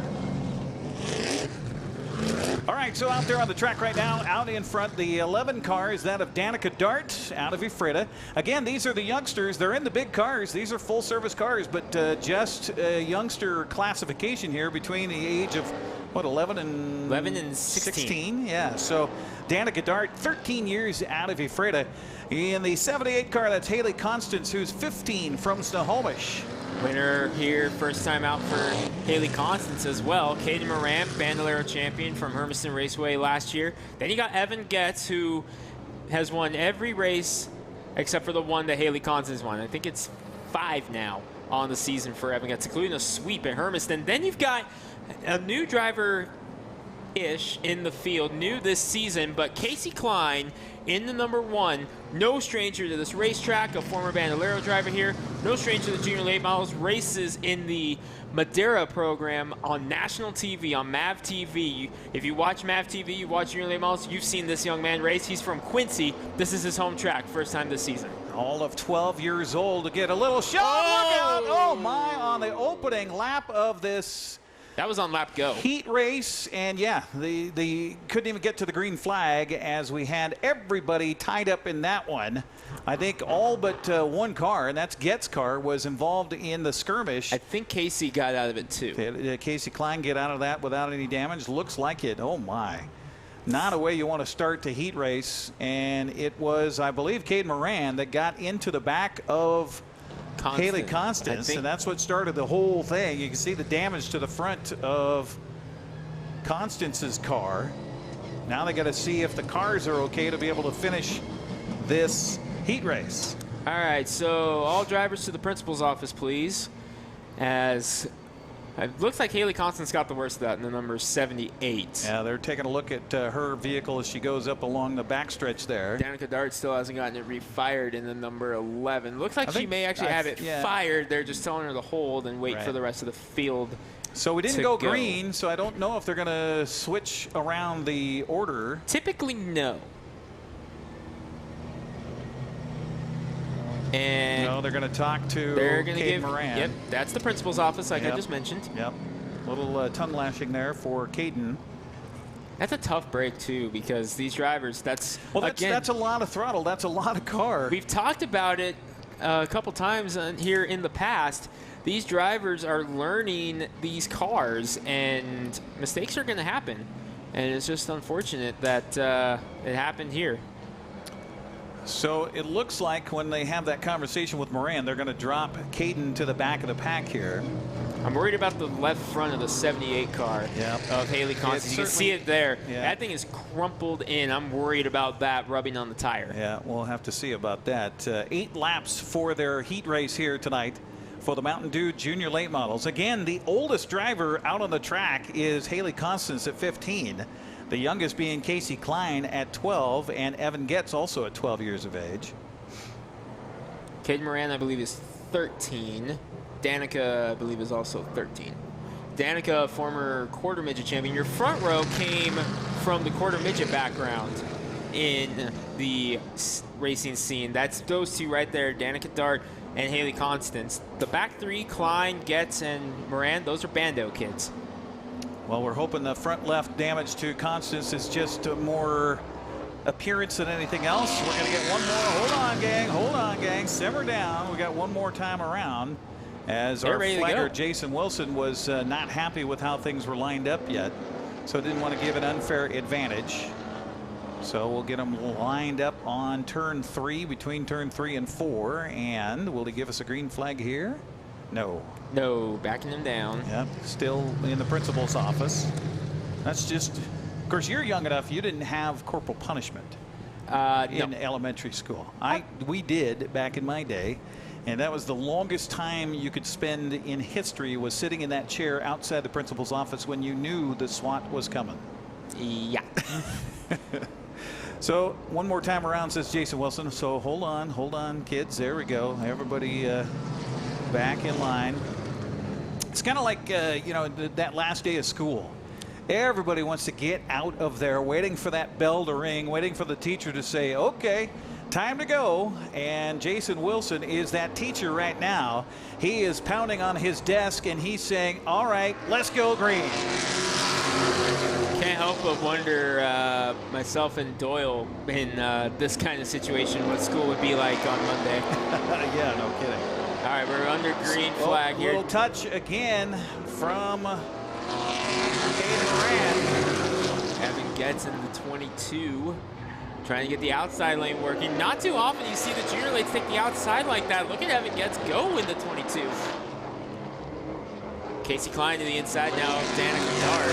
Burning clean, look out, stepping low inside. Casey Klein going inside, and look out. Oh, and Getz hard. Between Getz and Danica Dart. Danica Dart, that is a hard shot. You can see how far that left front is in on the number 11 car.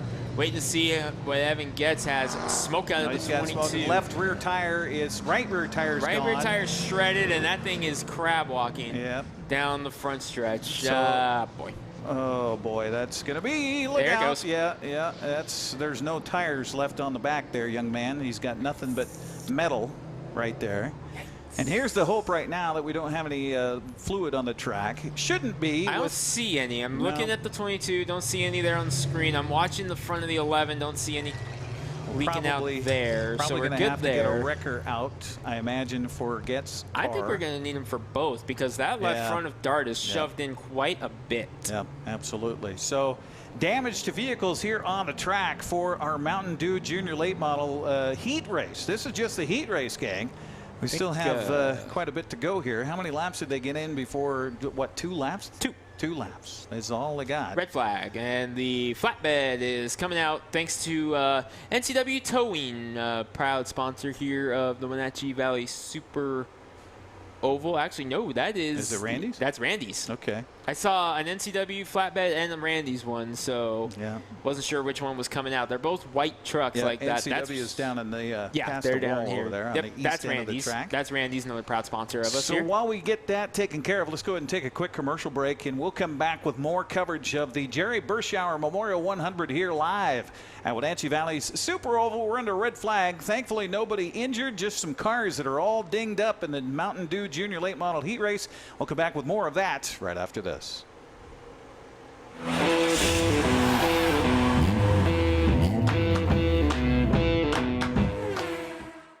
Doghouse Motorsports just won Best Motorsports Store for the 7th year in a row. Is it the great facility? Is it the fantastic products? Or is it I'm Bobby. And I'm Tabor. I'm Mike. And I'm Glenn. Hi, I'm Todd. I'm Jeff. And this is the Doghouse Service Team. Hi, I'm Dee. And I'm Dwayne. And I'm Kathy. Come on in and experience the Doghouse. Are you in the doghouse?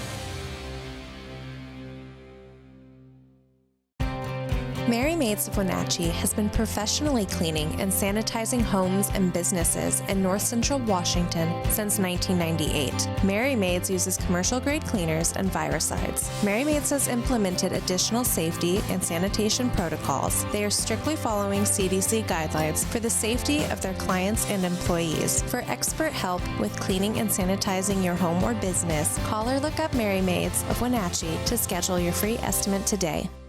Dick's Heating and Air Conditioning has been proudly serving the Wenatchee Valley for over 35 years. And just as Dick's has been there for you, they have also been an essential part of our community, supporting local youth sports all year long and your Wenatchee Wild. Thanks for your support. Dick's Heating and Air Conditioning for all your support. Thank you. Dick's Heating and Air Conditioning, your local, independent, trained comfort specialist. Call 884-6444 today. From the ocean to the mountains to the forest in between, vacation time can be a fun time. But not if your car breaks down. Call Global Car Care today. Have a service approved over $150 on your vehicle, and Global Car Care will donate an oil change service to one of our local heroes at Confluence Health. Look for more incentives online. Global Car Care cares about their community. A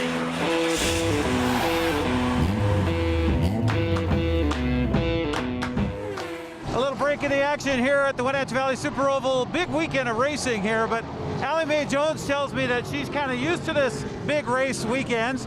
Now tell us about what you did before you drove the Bandoleros. I ran quarter midgets all over the United States. Like I went to Topeka, Kansas and different places, and I have won Grand's championship there. So we were talking beforehand that, you know, going to be 90 some cars here this weekend, but you're used to seeing way more than that. Yeah, sometimes we get like 200 cars. That's amazing. Now you're right in the middle of it for the points chase here for the Bandoleros.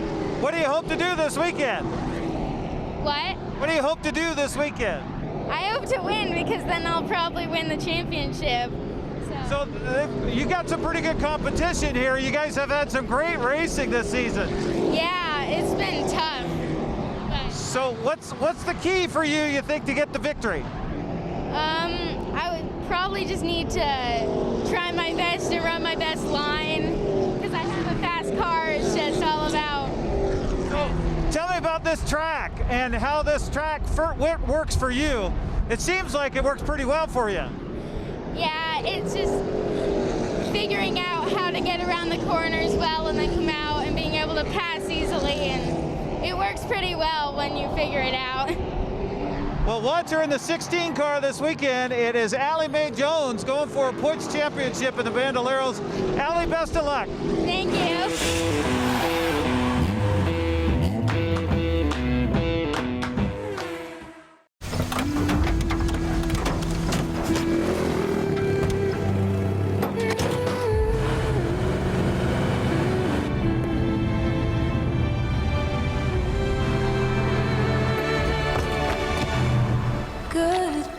Introducing the most capable Sierra lineup ever.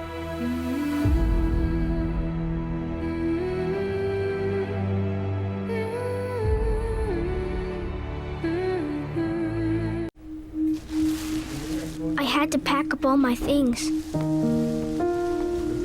I had to leave my home. And I never knew where I was going next. It felt like I never even had a say. But then you came along. Change a child's story. There's a child in foster care waiting for a volunteer like you. Wenatchee Power Sports not only has a new owner, but an all-new attitude to match. Speaking of attitude, check out the 2021 models arriving now. Polaris snowmobiles, ATVs and side-by-sides. Yamaha motorcycles, watercraft ATVs and side-by-sides. KTM motorcycles and the latest edition Beta high-performance motorcycles. Coming this fall, a huge demo event featuring the latest and hottest off-road machines. It's all at the retuned Wenatchee Power Sports, where maximum performance is a way of life. 3031 GS Center Road in North Wenatchee, open Tuesday through Saturday. Nissan is the value leader in new cars and SUVs. Check out these new models starting at under $20,000. The all-new Versa from $17,020. The all-new Sentra from $17,400. And the all-new Kicks from $17,995. Now you can have the Nissan style, performance, and reliability, all for under $20,000. And they're all here at Town Nissan, up behind Costco in East Wenatchee.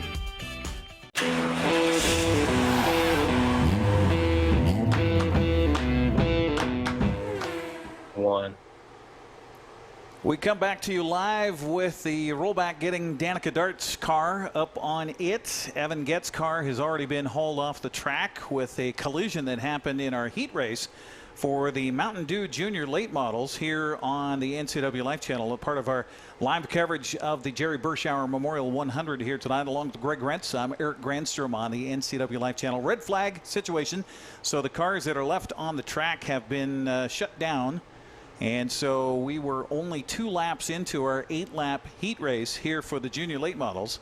So those remaining on the track that will be continuing to battle over the next 6 laps will be Casey Klein, I should say, in the 1 car. The 78 of Haley Constance, who was damaged before we could even get this thing started, as everybody clanged into each other on the opener to try to get it going.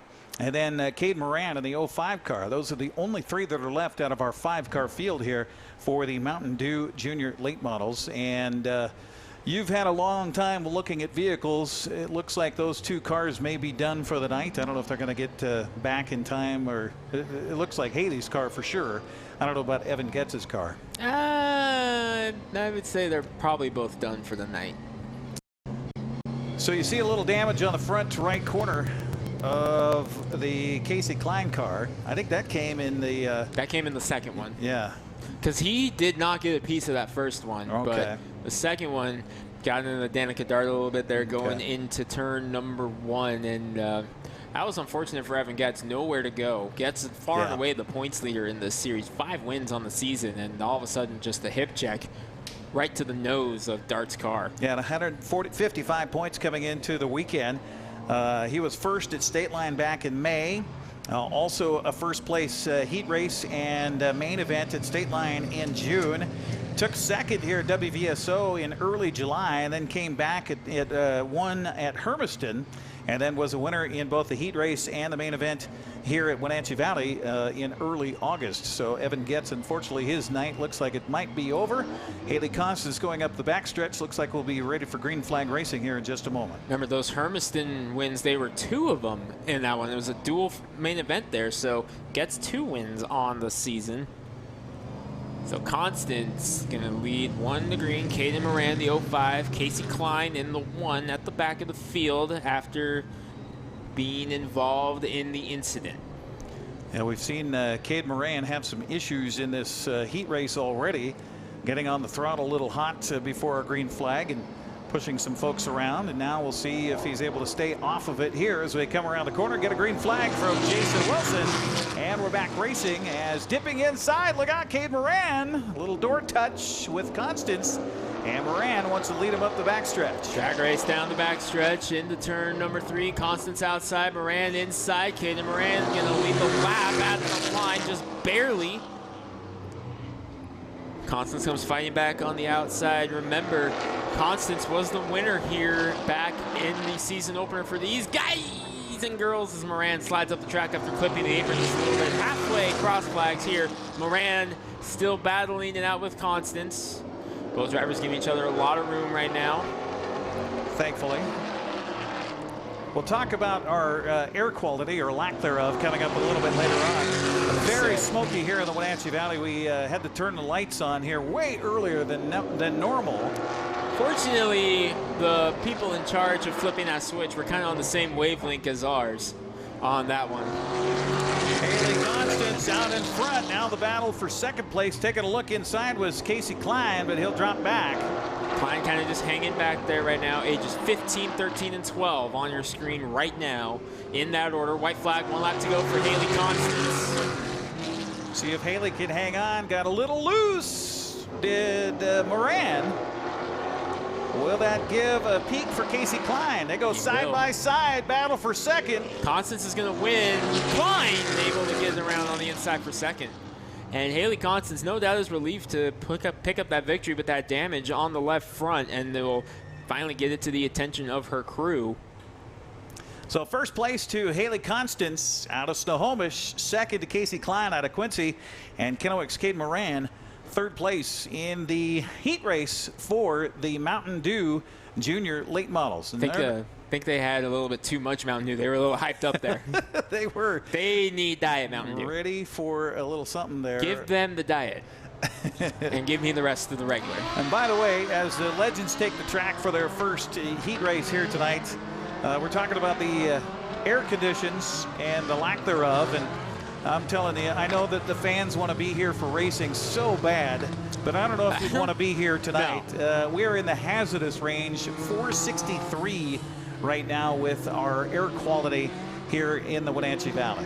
Honestly, I would almost think if this was a regular situation, fans around, I honestly don't know if we would be racing tonight because we wouldn't want to put those fans at risk. Let's talk about the Legends that are taken to the track right now for their heat race, and we've got a bunch of them out there. 98 is Aaron Flatt. He is out front. 35 car is that Marissa? That should be Marissa. Okay. Sawin. Okay. The 13 car is that of Randy Copeland. Watch for him this weekend. The 21, now which 21 is that? That is the 21R of Rice. Okay, so Christopher Rice in the 21. Now, I love that car, the Wood Brothers throwback, because that's my Legends car paint scheme on iRacing. Hello to my iRacing teammates watching at home. Mac Roberts, Nina Kick, Jason Payne, Larry Badu rounding out the field. Here we go, green flag. 8 cars, 8 laps here for the first heat race for the Legends. Ooh, bobble. Racing for their championship for the Sheperds Oil. Wenatchee 40-lap main event coming up later tonight. Randy Copeland up to second, going after Flett now in the 98. Look at Nina Kick. She's no stranger to big wins in Legend cars. Former Hermiston track champion. A couple big wins for her. But Larry Badu, number 2 on the run now in the outside or inside lane as he gets around Christopher Rice, that Wood Brothers throwback. Running out the field is Mac Roberts right now, just kind of hanging back there, not really pushing in a whole lot. Doesn't want to risk messing the car up too bad. She'll be ready to go all out in the main event as a slide. Copeland. Oh my! Look out, Randy still He's loose. still fighting it. Unbelievable! What a shot too by our NCWLIFE crew. You saw that thing squirrely right coming at you there. Unbelievable job there. So Aaron Flett still on front, but look out on the inside. Nina Kick. Nina Kick is trying to get the lead right now inside of turn 2. She came off of it a little bit. The teammate Randy Copeland in third. Larry Badu coming back up there, but that's your battle for the race lead right now. They're side by side behind, side by side for the lead again.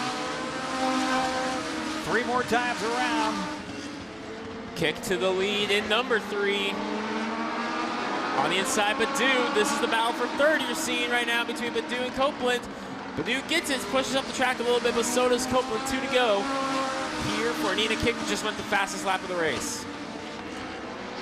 So Kick is kicking it. Nina's not a stranger to the checkered flag. She gets the white flag one more time around. Good lead going into turn number 1. About 3/4 of a second between her and Aaron Flett. Single file through the whole field right now. Down the back stretch into turn 3 and 4 for the final time. She's taking the heat race win home. The Hermiston Nina Kick gets it done. Flett second, Badu, Copeland, and Sawin round out the field.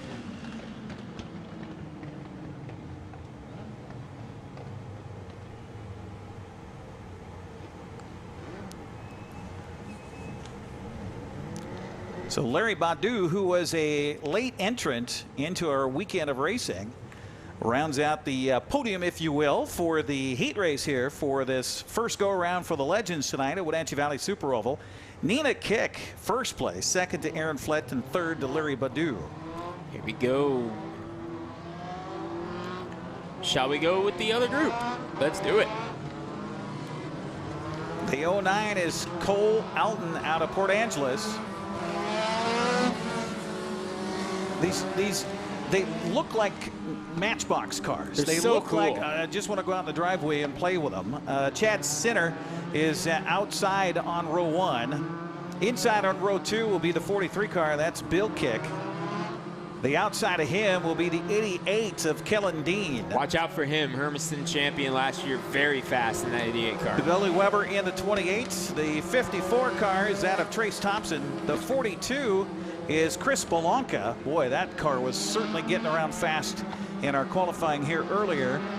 And rounding out the field in the back of the pack, Levy Jones. Okay, there we go. There's your field for this heat race for the Legends. Got some very, very fast cars in this field. You got Kellen Dean in the 88, last year's track champion at Hermiston. Billy Weber, very strong at South Sound. The Tracer Missile, Trace Thompson in the 54. Chris Belanca, Levy Jones, winner out here last time the Legends were here back in July. Very stacked heat race. Let's see what happens. Green flag from Jason Wilson. Wow, they generated a lot of speed going up that backstretch. Normally you see them just kind of off the throttle to make sure they stay packed together, but no. 3 wide. 3 wide back here. Oh my. Billy Look at Weber. that. Caution.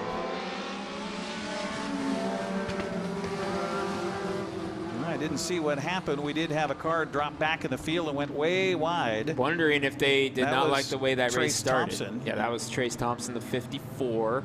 Yeah, that. I mean, they were still stacked pretty well, but boy, they were coming fast. I'm wondering if the tower decided they jumped the start there because, Yeah, like you mentioned, they were coming fast. Yep, yep. Jason Wilson saying one more time around for a green flag. Yeah, let's try this again, boys. Yeah. And girls. Do we have any girls in this one? I Not guess in we this don't. one. No, we don't. We do have a girl in the field. That's Mac Roberts in the 12, but she was in the last one. Nina Kick, right? Yep, we got 2 of them. Yeah. Yep. Nina Kick won the heat race. Yes, she did. All right, we're going to let it go this time. Green flag. Here we go. Looks better from our vantage point. That's a restart of the whole heat race here for the Legends. Looks like they like that one because they're picking up here. Yep. Sinner out to the look lead out, in the smoking 11. some tires, hitting the brakes. Alton in the 09 kind of bottleneck in the field there with that one. Billy Weber was the big loser there in the 28, trying to get back up to speed. So Chad Sinner up the backstretch with the lead.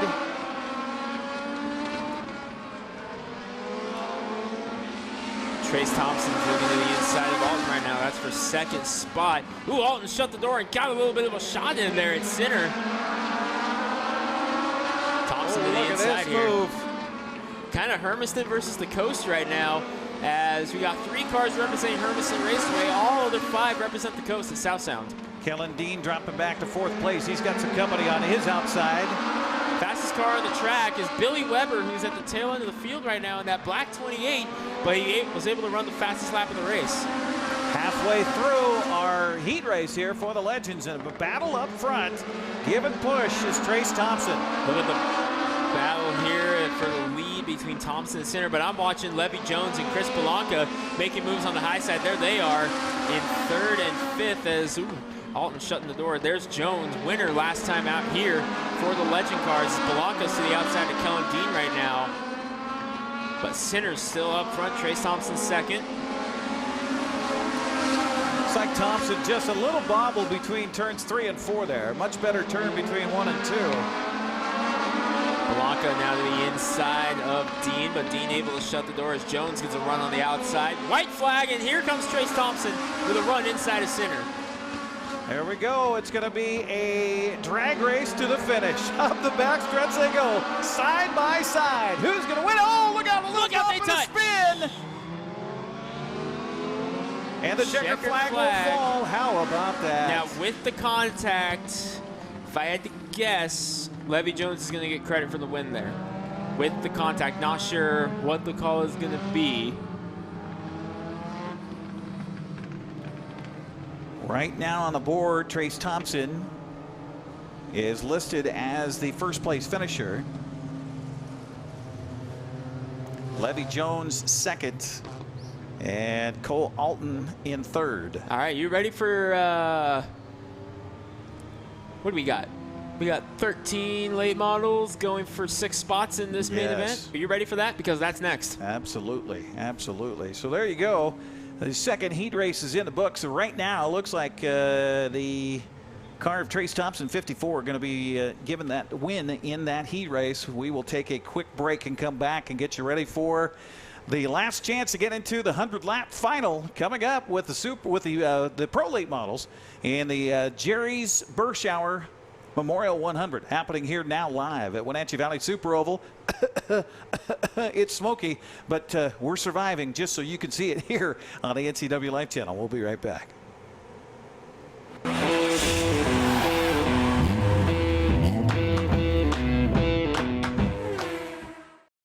Hi, my name is Blaine Johnson. I'm at Global Elite Motors. We're tied in with Global Car Care down here locally. So we're not your typical car buying experience. Somebody can come down here, take a look at what we have, and if we have the right vehicle for you, we'd be glad to help you out with it. A lot of times we are able to go out and find specific vehicles for somebody so that it fits their needs, their budget, and all the things that you want without you being obligated right away. If you're looking for a good, reliable car, come see me, Blaine Johnson, down at Global Elite Motors. Traditional values and innovation in honoring the life of each family we serve is part of the ministry of Heritage Memorial Chapel. Our staff is committed to walk with your family with compassion through this time of grief. We are here to help and here to serve, the right kind of help when you need it most. Heritage Memorial Chapel.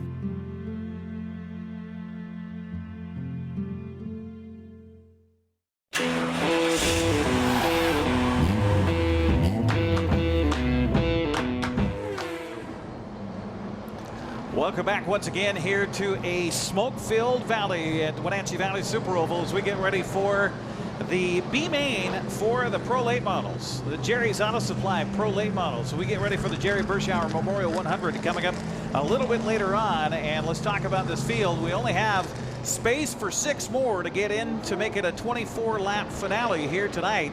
So the cars you're looking at on the track right now, of course, the top 6 will move on. You got Bart Hector Jr.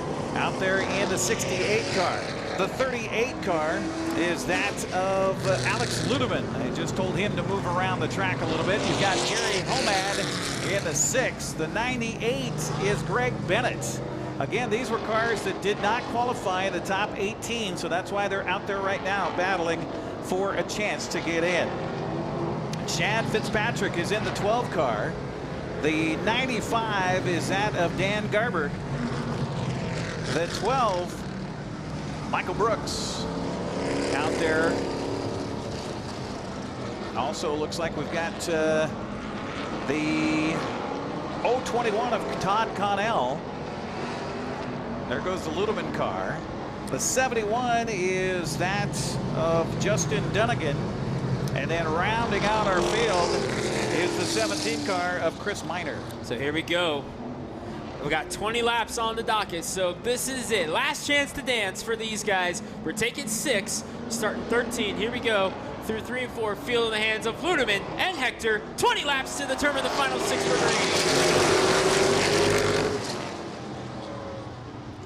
Ludeman out to the early lead into number 38. Hector falling in line in second, then Bennett side by side for 4th between Omad and Garber. Watch out for Chad Fitzpatrick, 2 wins on the year at Evergreen. He doesn't want to be left out of the fun. Look at Matt Doyle on the outside getting a run. So Ludeman out in front, and interesting, this is the first time they'll be able to run this car this year. Start of the year. He's really been coming into his own in the late model scene, also in the Wenatchee Valley. By the way, this side-by-side battle is for the transfer spot, as Fitzpatrick and Doyle are side-by-side. That is for 6th right now. At the line, it was Doyle, but Fitzpatrick gets the nose in front. They are side-by-side for that transfer spot. Fitzpatrick trying to clear. Michael Brooks right there as well. He's to the inside. Fitzpatrick clear. He's got it. Meanwhile, up front, Ludeman pulling away. Had some sparks coming out the back end of Hector's car. That's just air pressure. It's not quite built up yet. No cause for concern there. Battle for 7th right now between Mike Brooks and Matt Doyle. Chad Fitzpatrick in the 12. The orange 12 is currently in that transfer position.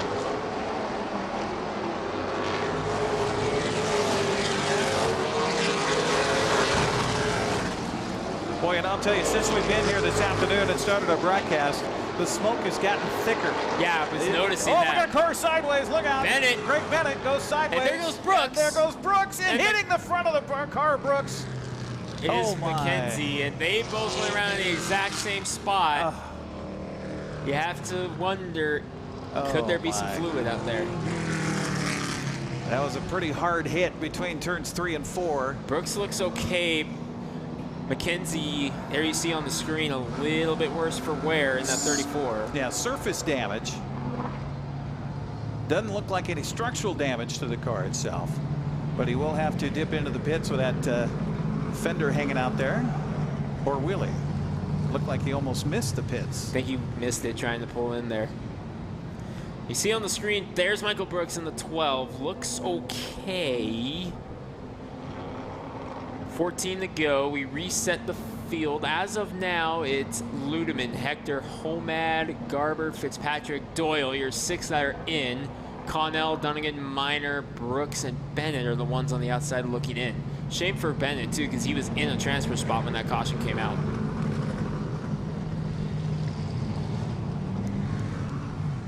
Just 6 laps into the 20-lap B main for the Jerry's Auto Supply Pro late models, getting ready for that 100-lap main event later on tonight here at Wenatchee Valley Super Oval. They were finally able to get McKenzie's car off the track, and we wonder if we'll see it reappear. Now we've got the truck coming out onto the track to see if there's any. There is a chunk of something out on the course there. I see it, just outside the apron on turn 4. He's got it. Okay, little chunk of car. Don't want that to come flying up and or cause a flat tire or anything like that.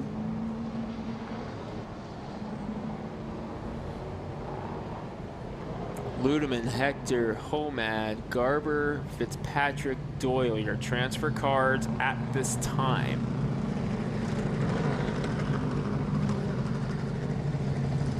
The smoke is definitely noticeably getting thicker and thicker. It's fine when you look over at the grandstands, but once you look towards the backstretch, you realize it's kind of hard to tell the cars apart. It is hard to see numbers.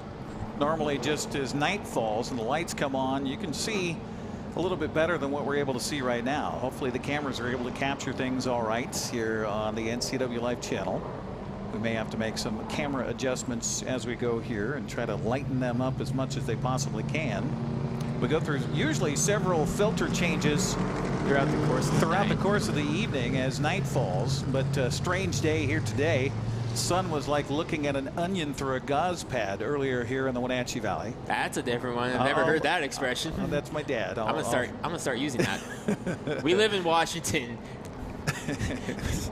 We live in the nation's cigarette lighter this time of year. That is, and we've been lucky. I mean, here in the Wenatchee Valley anyway, we got through last summer with no smoke. We actually weren't too bad in Spokane last year either. Yeah. We were fine this year until this happened. Right. Exactly. So I think we're good to go. Track's ready to go, and we're one more time around before we get green flag racing again. They're going to put Ludeman out in front, Hector in second, Omad in third. That'll be the line as we head around to the west end of the course. A little stop and go and collision happening in the back of the pack.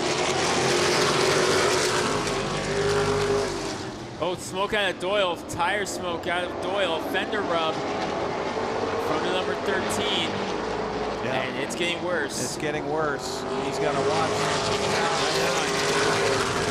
There you see it, the blue 13 car there, Matt Doyle. He's in a transfer spot, trying to rail the outside. Got around Fitzpatrick, though.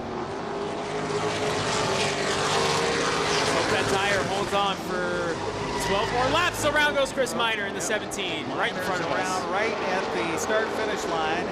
He's inside the apron, so he's okay. Oh, another car goes out. That's Doyle. That was the one we've been watching with the right rear tire that was smoking. Take our eyes off Doyle because Miner goes around, and there you see Doyle up against the wall. Oh, we got 2 more laps in before the next yellow came out. We're clicking them down. We are. And it's kind of a process of elimination of cars, too. Doyle. There's Miner. There's Yeah, Miner. look at this. I mean, on screen right now with where Miner's sitting, it almost looks clear. But when you pan back to where Doyle is, you can see just how thick the smoke really is. The smoke really is thick. And this is affecting these drivers. There you see it right there. This is affecting these drivers. I mean, we talked about it. Braden Havens has asthma, so he's a very, very much affected by this. We hope he's okay by the end of the night. We'll definitely be monitoring that situation.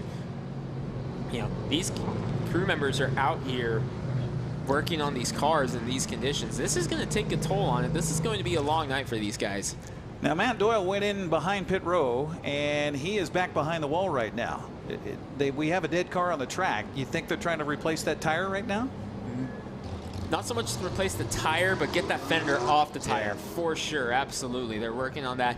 Try to get it out as quick as they can. Well, if the tire did go flat, if the tire goes flat, then yes, but we couldn't really see from our vantage point there whether or not the tire was flat because it was the left front that was flat or that was rubbing against the fender. The problem is with where he is pitted, he's in a spot that even on a clear night we wouldn't really be able to see what's going on over there. So we'll just have to wait and watch for blue number 13 to come back out.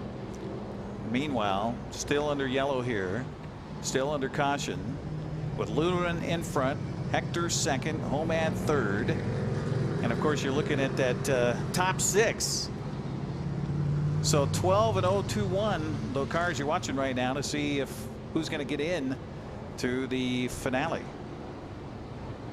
Right now it belongs to Mike Brooks in the 12B. Todd Connell, the 021, wants that spot. Bennett, Dunning, Miner also back there. Remember, before Bennett's incident, he was in the transfer spot. He was sitting in 4th. Yep. So he definitely wants to get back up there. He's got to pass 2 cars to get himself back into that spot. He's got 12 laps to pass 2 cars. So you mentioned it earlier, a battle between East and West, Moxie and Olympia for that final spot here at the Super Oval tonight to try to get into that Jerry Berschauer Memorial 100. Who doesn't love a good show like this when you get a lot of look cars? Look over behind the wall. We got a car coming back on the track. Hey, and it's a blue 13 car like we mentioned, so he got it. Okay, Sparks coming. The fender looks better, but I did not like those sparks that were coming off that 13 car. Yep. Yep. Sparks coming off the left side there. Looks like mid-drift. He's pulling back in. Yep. Yeah, he's pulling back in. I think that's it. There he goes. You can see it kind of low there. Yep. Tough break for Matt Doyle.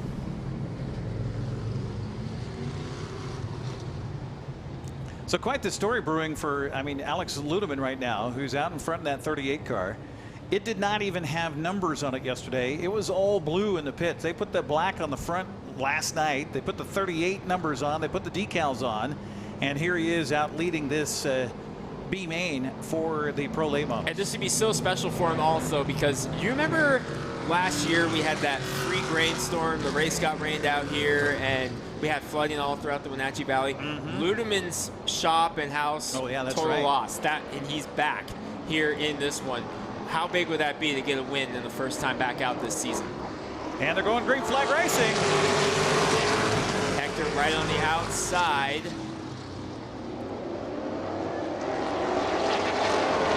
Nomad, Garver, Fitzpatrick, Brooks, your transfer cars right now behind Ludeman and Hector moving away. That just shows you just how stacked is this field right now. Gary Homad, winner last time out here on NCWLIFE in the B main. Yeah. Ludeman leading, Hector second, Homad third. Oh, look out. Went wide to the 021. That's Todd Connell. That allows Bennett to get to his bumper and lay a little bit of a bump to him there. comes Bennett to the inside. Oh, they touch! They touch. Bennett's able to hold on to it. I don't know if he got the wall. I don't think so, but he came dang close. Kind of just came close to smacking it there at the tail of that 98. Moves up into 7th place, looking for 6th to get into the main.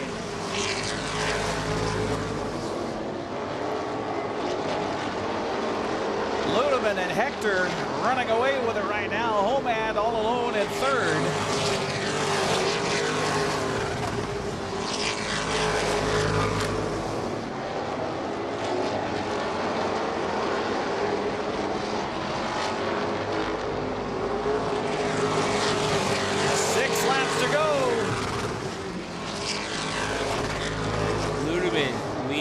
Second, Homad, Garber. Oh, look out, we got 2 cars coming into each other. Bennett again. And the cross flags just came out there, so they actually just corrected it. We have 16 laps to go, so we had the wrong number on the race monitor, which is how we were scoring. It's actually a 35-lap main event, or 30-lap B main event. Flat tire on Mike Brooks. We got a chunk of tire that's on the backstretch there as well. They're going to have to bring the crew out to remove that chunk of tire. So Bennett's involved in another skirmish here, as Brooks is going to have to leave the raceway. So Michael Brooks out of Olympia will head to the pits with that tire giving way in the collision on the backstretch.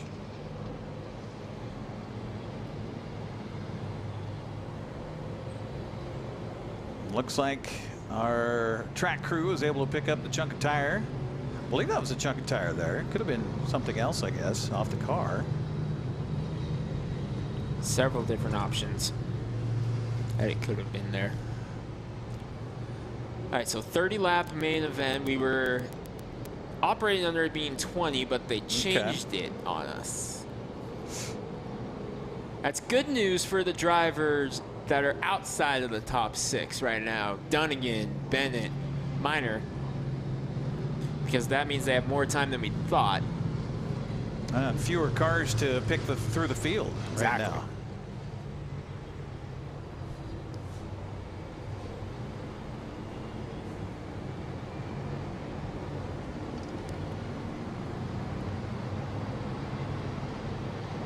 Still under caution flag. Jason Wilson, our flagger here tonight, making sure everybody stays safe.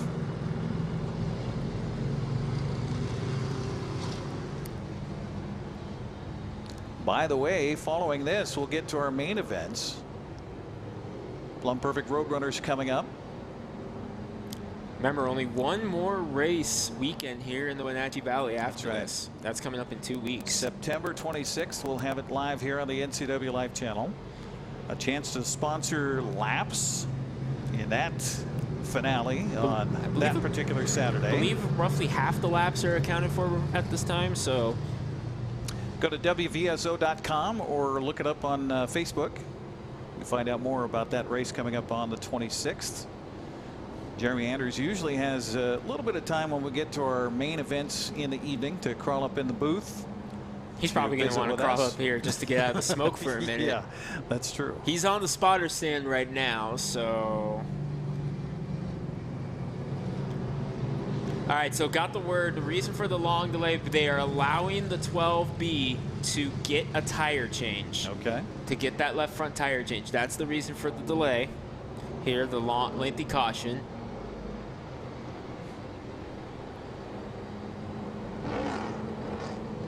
And I see it emerging from behind the pit wall. Yeah, better eyes than I do, and I have glasses on. I saw movement. There he is. There he comes. So nice job by the pit crew down there to get the tire replaced. All right, so we should see the one to green. The problem here for Brooks is look at the left front. You can see right there. Great shot there by our NCWLIFE crew.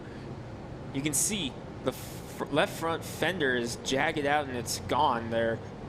And there you see the damage on it right there. Big Pieces hole of it right gone. there, and it looks like it's rubbing a little bit on that front left tire. I think he's going to be okay. Well, as long as there's no more contact. There's been a lot of rubbing on this race, that's for sure. Absolutely. So one more to green, says Jason Wilson, as Alex Ludeman will lead him up the backstretch with Bart Hector Jr. behind him, Gary Homad in third. They're going to come around turn 4, and we're green flag racing once again. Leading the way, Hector second. Homad, Garber, Fitzpatrick is your top 5. Connell in the transfer spot now. Cross flags halfway, 15 down, 15 to go. So Dunnigan on the outside looking in right now in that 7th spot, trying to move up. Hey, Eric, did you notice 15 down, 15 to go, or halfway? I did math. That was good I did math. That was fantastic. M-A-T-H math. See, the problem is this whole new math. That's oh, trouble! Look out, Minor and Bennett get together. Oh my gosh. That's what, the 4th time Bennett has had contact in this heat race. And you know what's extra frustrating if you're Bennett right now is you were in front of it all. You were in a transfer spot. You get mired back there where things are a little more aggressive because they're trying to get up into that transfer spot. That's what happens. So under caution again here in this B main for the Pro Late Models here tonight at Wenatchee Valley Super Oval. So all right, we're past halfway. One lap past halfway. We'll get a push truck out here. Boy, this race is turning into a survival race. It is. Final Survivor. Shout out again to my iRacing buddies. That's something we do on iRacing the past time when we're bored. We came up with this new concept called Final Survivor. Very similar to the Bump to Pass, which comes to town a few times. Yep. I did years ago a celebrity Bump to Pass race at Monroe.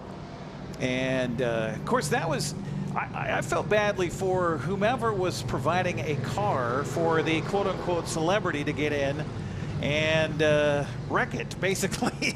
All right, I will do that and I will top you one. Okay.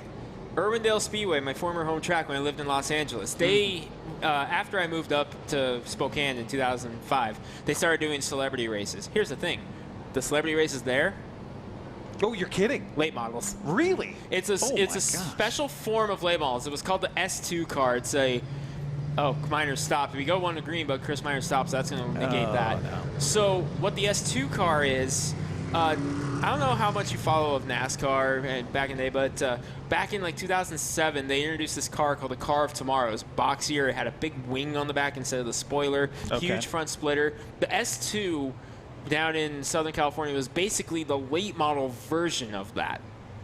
Red flag is out. We have a red flag, so we've got some track issues here. That's probably to get the 17 off. Yeah. Oil all the way around the track. Just got texted. We have a Okay. quarter-mile worth of oval, so we're going to be red for a minute. We have some cleanup to do here, and we will get a chance to meet some of the drivers that are here involved in the Pro Late Model race here this weekend. We'll do that after this timeout. You're watching live coverage of the Jerry Berschauer Memorial 100 at the Wenatchee Valley Super Oval here on the NCWLIFE channel. Back with more right after this.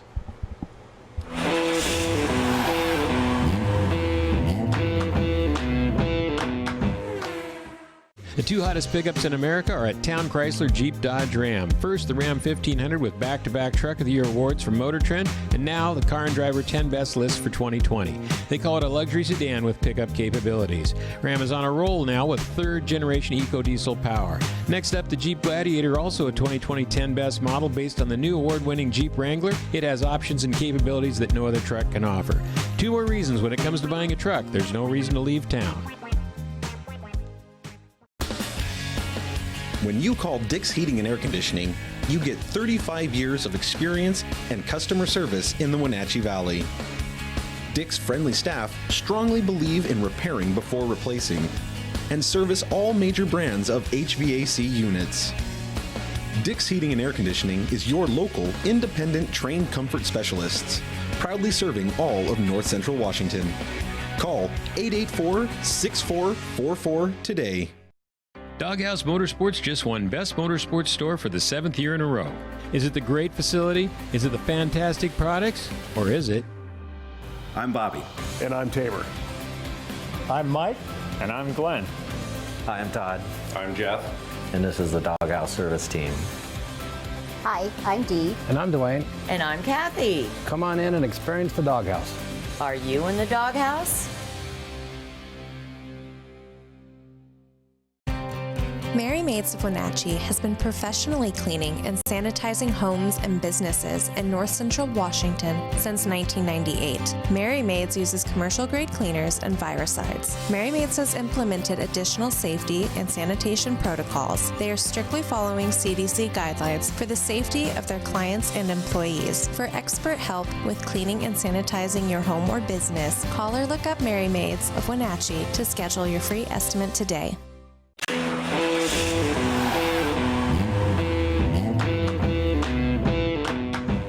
They've come from all over the Northwest and beyond this weekend here for the Jerry Berschauer Memorial 100. We've got Lance Elliott, who's come all the way from Wyoming. How did that happen? Well, I grew up out here in Washington, but I've never raced anywhere else but Southtown growing up. Well, one dirt track other than that. And then this year we just got into a late model and just starting to hit every track and every race that I've ever dreamed of racing. And so I have an opportunity, and we've always wanted to run this track, and so here we are. And this week we're in a pro late, and we haven't ran a pro late yet this year, so it should be fun. So talk about back home in Wyoming. Well, first of all, how'd you get from Southtown to Wyoming? I moved over there for college, and I never left. Okay, well, yeah, that'll do it to you. Talk about Wyoming right now, and what's it like with this whole COVID thing. Before we did the interview, we had to search high and low just to get him a mask, because I'm sure things are a little different there.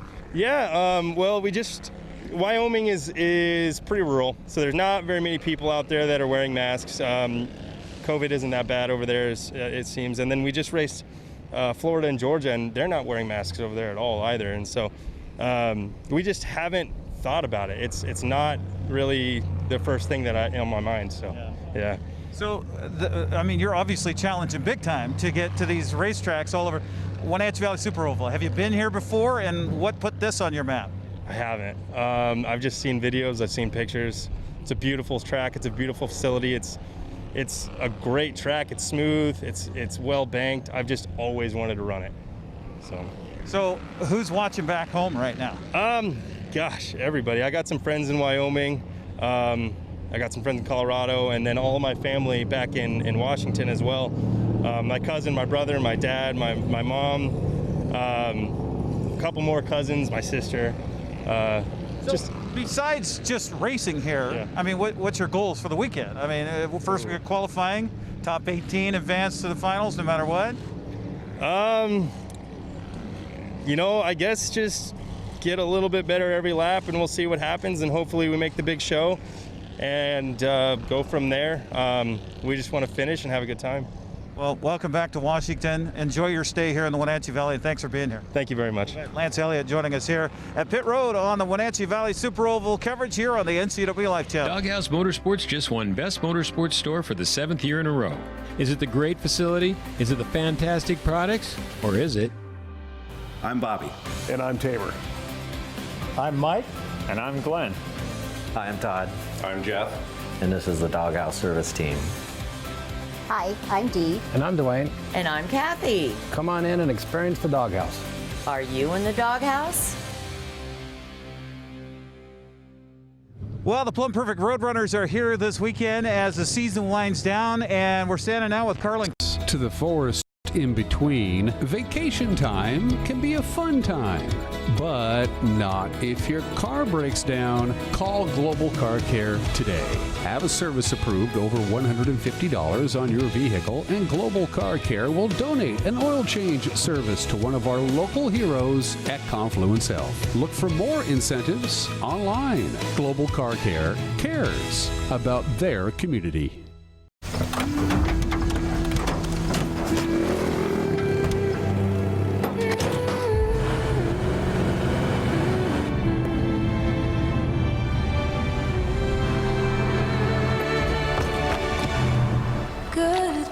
Introducing the most capable Sierra lineup ever.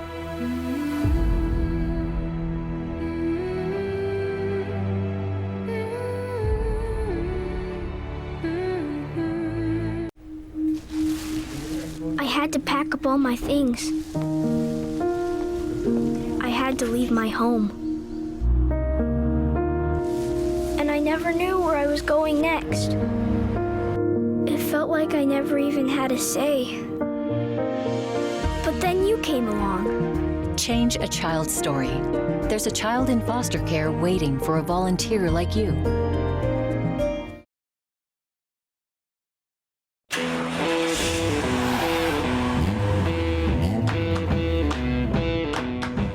A huge weekend of racing here at Wenatchee Valley Super Oval. It's the next to the last race of the season, and of course it's the Jerry Berschauer Memorial 100. Bart Hector Jr. joining us here on the NCWLIFE channel. Well, Bart, coming into this weekend, what are your goals? I just want a good finish and hopefully be one of the cars that doesn't get tore up, because a lot of cars here, you never know what can happen, so I just want a good finish.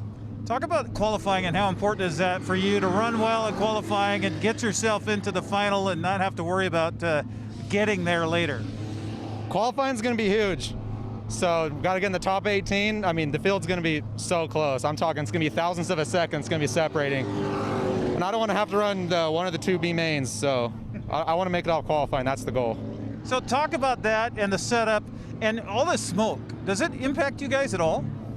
Not really. Maybe some of the older folks that might, but the smoke doesn't really bother me too much. So. Okay. And it doesn't bother the engines in the cars or anything like that?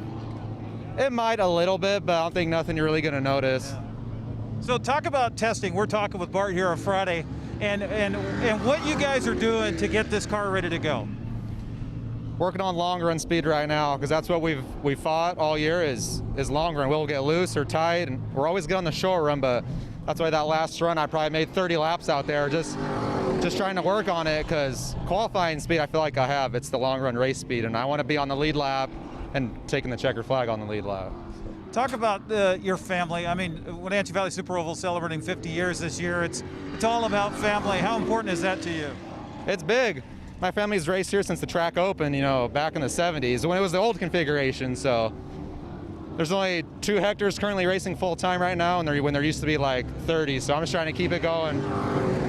Well, best of luck this weekend. Stay safe, and here's hoping we talk to you in the winner circle at the end. I hope so. That'd be pretty cool, wouldn't it? Bart Hector Jr. joining us here on Pit Road at Wenatchee Valley Super Oval.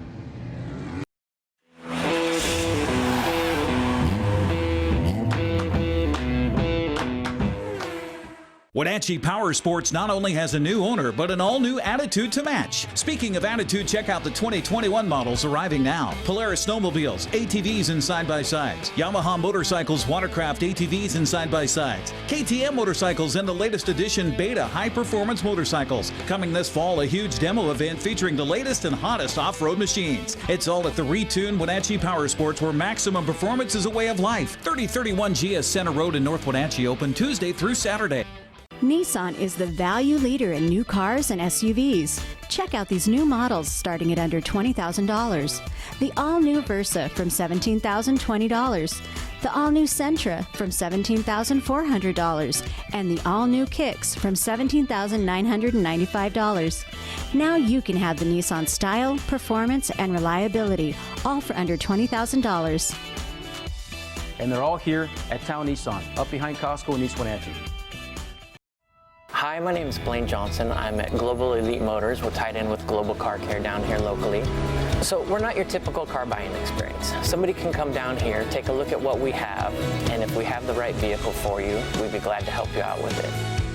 A lot of times we are able to go out and find specific vehicles for somebody so that it fits their needs, their budget, and all the things that you want without you being obligated right away. If you're looking for a good, reliable car, come see me, Blaine Johnson, down at Global Elite Motors. Traditional values and innovation in honoring the life of each family we serve is part of the ministry of Heritage Memorial Chapel.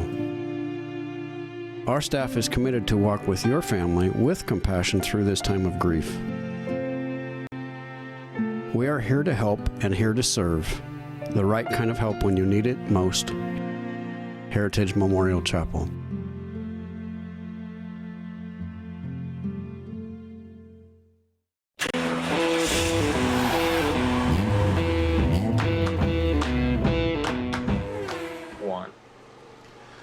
Welcome back once again here to Wenatchee Valley Super Oval and our live coverage of the Jerry Berschauer Memorial 100 here tonight, as we've been under a delay with the track in a red flag situation because of oil on the track.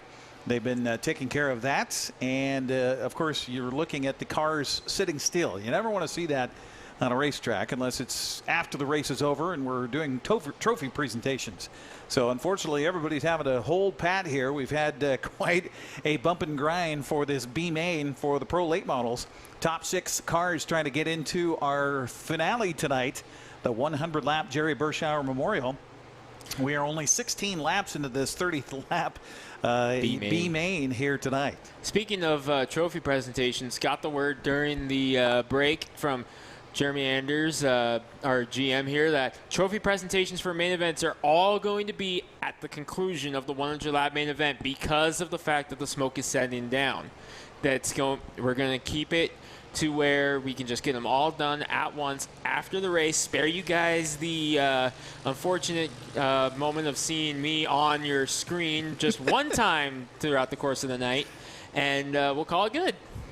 So we're still on a hazardous level as far as our particulate matter with the smoke here in the Wenatchee Valley. This is the reading over on 5th Street in Wenatchee of 486. Oh, we're close. We're close to 500. Yeah, we're What's close. The highest you've ever seen? In my lifetime, probably Mount St. Helens. Yeah. Which was... We were just talking about that before we came back on the air. Yeah, exactly. We've hit 800s a few times here in Wenatchee. The highest I saw where I was living was Spokane a couple years ago. We were up in the mid 500s, although Tri-Cities was in the 800s last night. Were they really? Oh yes. My gosh. Now, midnight. You were at a race last night. I was at State Line. It was fine there. Like, that's what surprised me, because there was hardly any smoke. I think the air quality was still in like the low 100s. Woke up this morning in Spokane at hazardous, and I only got like 5-6 hours of sleep. I was like, what in the heck? Well, wind shifted, and here she came.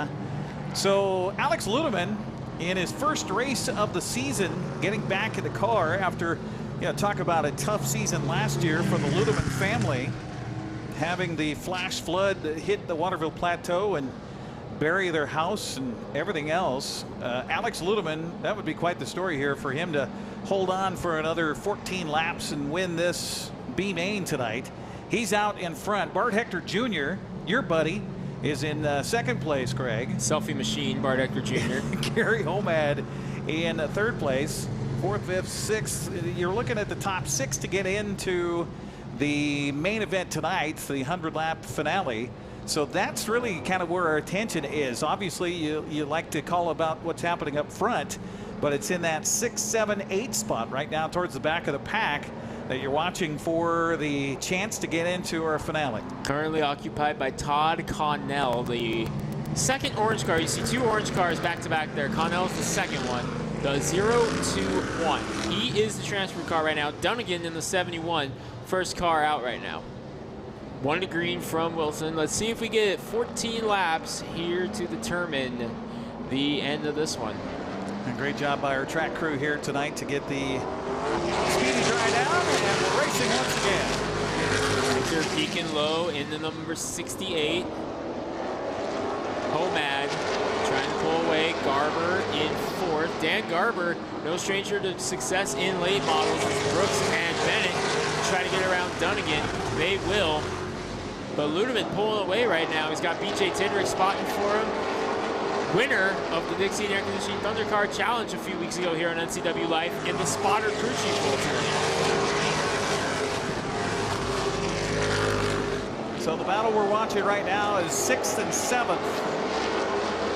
You got Bennett trying to move up again. He's had contact, 4 different times in this race so far. Trying to get back up to that transfer spot. Going to be 10 at the line for Ludeman in the 38.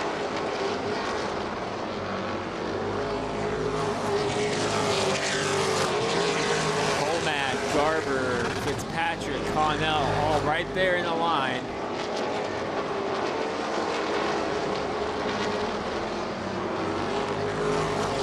Ludeman pulling away right now. transfer spot. Bennett back up there to the inside. This is for the transfer spot. Up the back he goes, and he's going to take over. Got him. Sixth place. It's been a long race for Mr. Bennett. And he gets back up there into the transfer spot. Now he's hoping they just stay green the rest of the way. No more yellows is what he's hoping for. Ludeman's hoping for the same thing right now because he's 7 laps away from getting a B-main win here on NCWLIFE. And he's almost straight away ahead in first place for Alex Ludeman. Nice run for him right now in that number 38, trying to pull away from Hector Jr., the 68.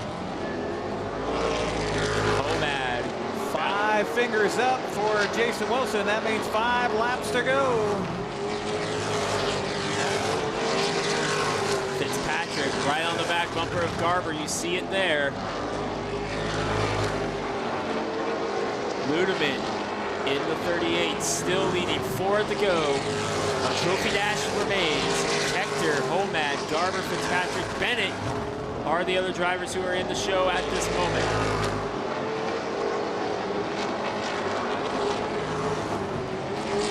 Connell drifting back in that 7th place spot. Bennett's got 6th right now. 3 laps to go. Oh, we got a car that's come off the... That's Dunnigan. Dunnett's going to try to get himself in the infield, keep everything green here. Will. He's safe. To go. A third of a mile left as Ludeman's on the backstretch. Dunnigan makes it safely to the infield. White flag, 1 lap to go. And the never-ending B-main is a quarter mile away. Oh, we got flames coming out the side. That's just excess fuel burning off. No cause for alarm there. Checker flag is out. Ludeman wins. Hector, Homad, Garber, Fitzpatrick, Bennett transfer in. So those will be your top 6 that will advance to the Jerry Berschauer Memorial 100 coming up later on tonight here on the NCWLIFE channel. As we have the B-main in the books, we have the main events coming up for the Roadrunners, the Bandoleros, the Junior Late Models, and the Legends. It's still to come here on our live coverage of Wenatchee Valley Super Oval Racing tonight on the NCWLIFE channel. We'll be back right after this.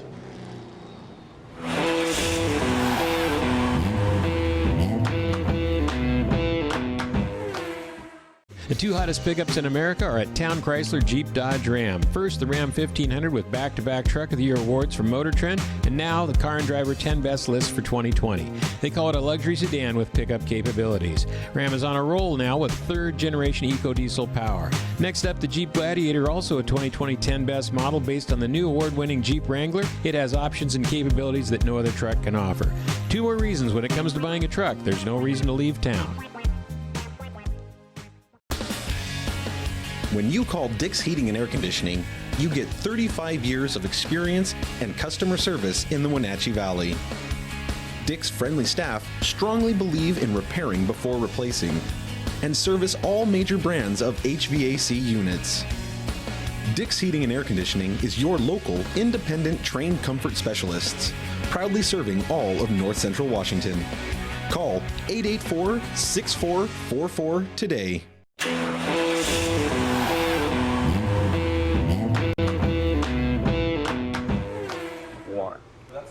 Welcome back once again here to the live coverage of the Jerry Berschauer Memorial 100 at Wenatchee Valley Super Oval. We've got the B-main in the books for the Pro Late Models. We know the 6 that will advance to our final 100 lapper coming up a little bit later on. We have the Plumb Perfect Roadrunners coming up next, and Jeremy Anders joins us in the booth now. Jeremy, it seems it's this 2020 season is providing us a different challenge every time. Is it bad that I can only laugh? I mean, I don't want to laugh. Well, you have to. I mean, if laugh. you didn't, you'd cry, for goodness sakes. You know, I'm sure there'll be tears later tonight at some point. I gotta say hats off to the racers and the crews who have come out here and stuck it out. You know, yesterday actually, if you were up here last night. I was. I mean, last great. night it is probably the cleanest air in Washington State last night, and it's actually not so bad right now because when the cars are on the track, they actually kind of keep a vortex and push stuff. You know, around it's pretty bad, but you can actually inside the track area, it's not too bad. Because the vortex they push out there, but they've all stuck it out. They all wanted to stay, nobody wanted to go, and so racers are racers, and that's what we do.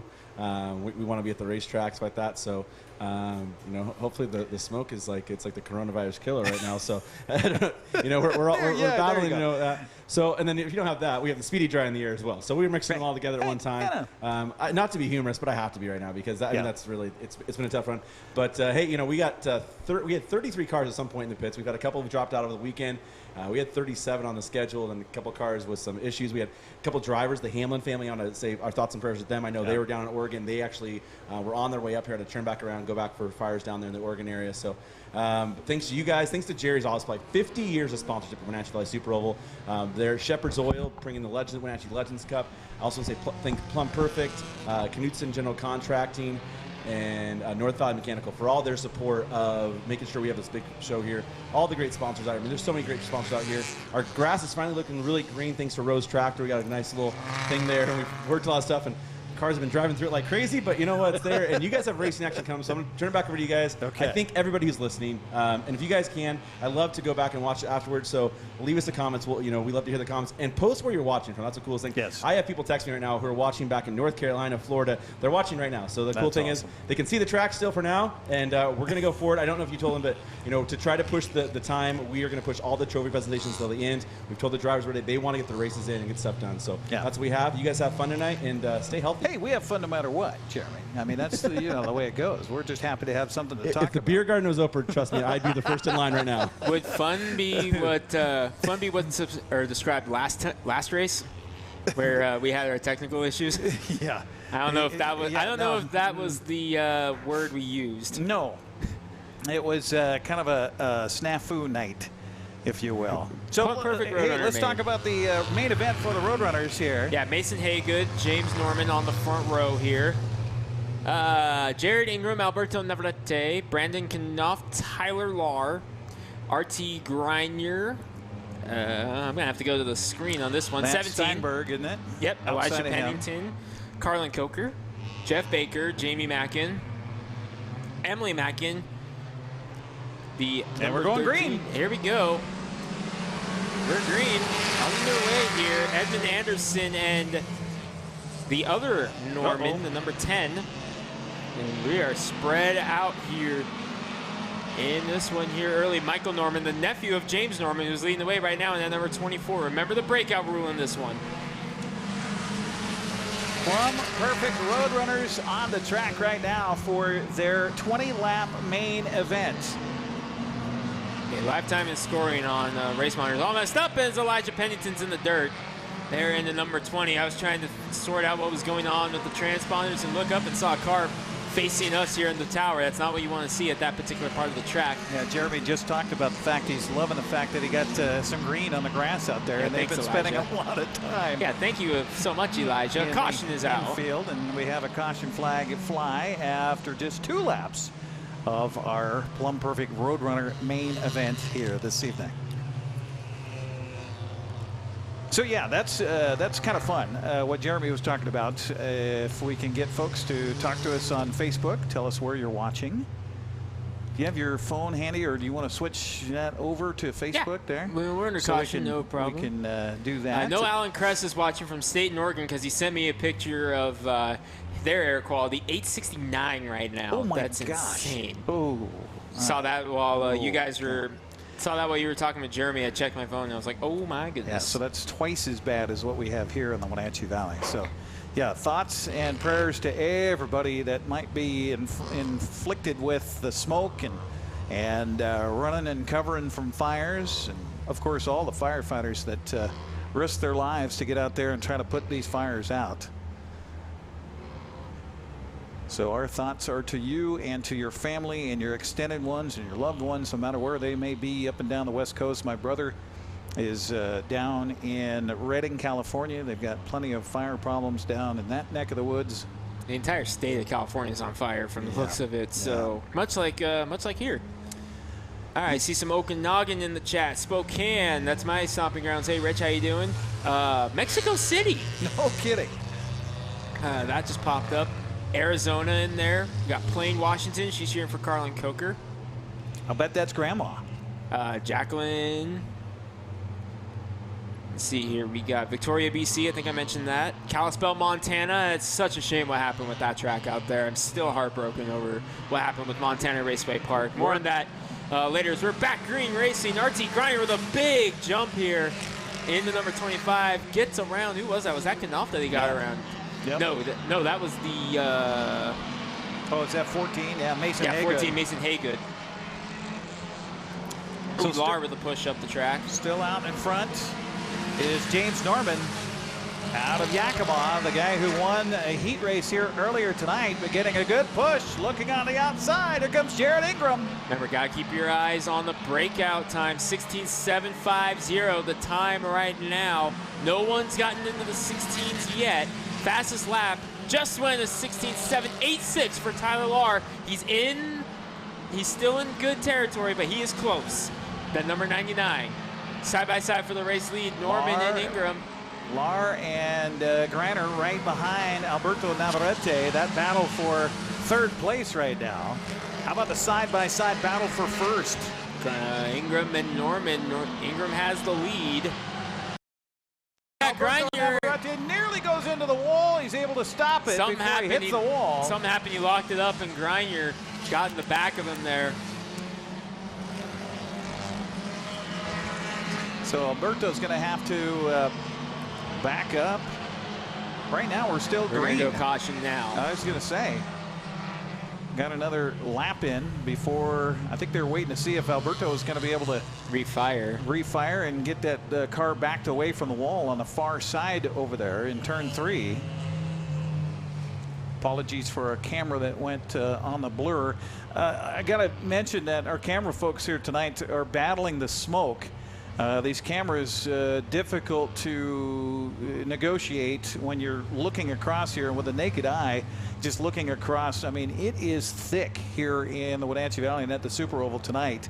The backstretch is obscured, so all of our cameras here are clear up high near the scorer's tower. And so that's a long way across to reach out, but it looks like Alberto Navarrete is back.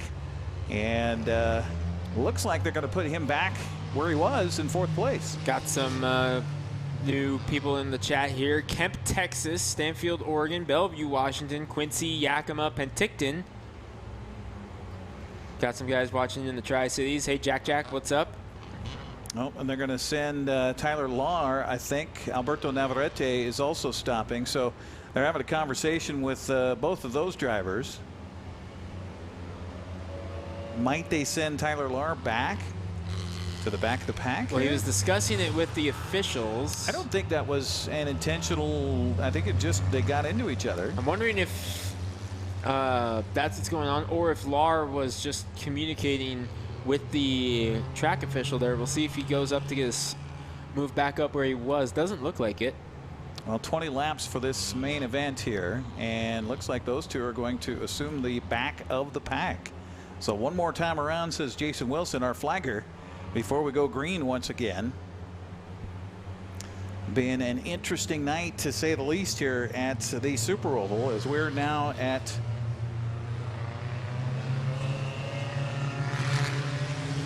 our first of our sub-mains, if you will, of the night, with our feature coming up with the Jerry Berschauer Memorial 100, our final of the night.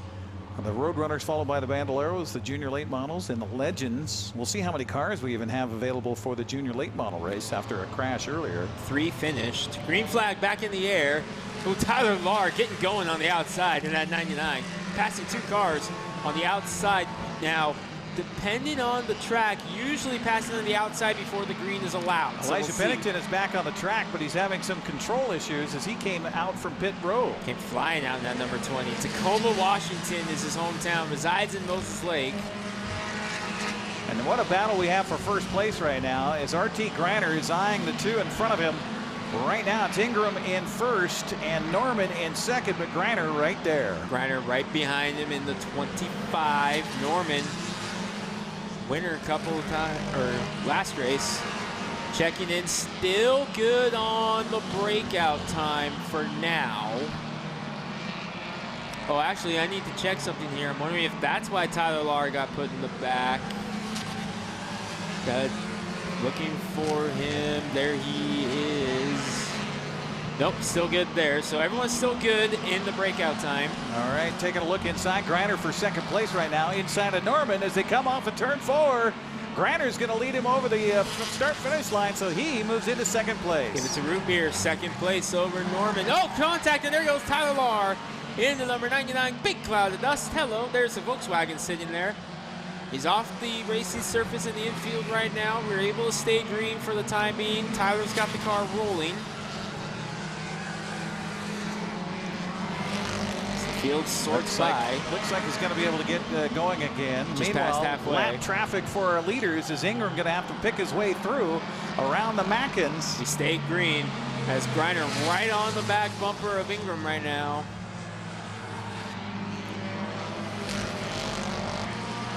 Lahr, good job of getting that car back on the track. He's got a little extra dust on the windshield now. And here's RT Greiner pushing Ingram. 3 for wide all back he's here. worth. Mason Haygood trying to split the Mackins and does not get the better of it there. Also battle for third place, by the way. Knock. Here's 33, Brandon Knuff. Yeah, he's decided to enter the chat in the 33. Remember, he had those issues in the heat race, had some damage.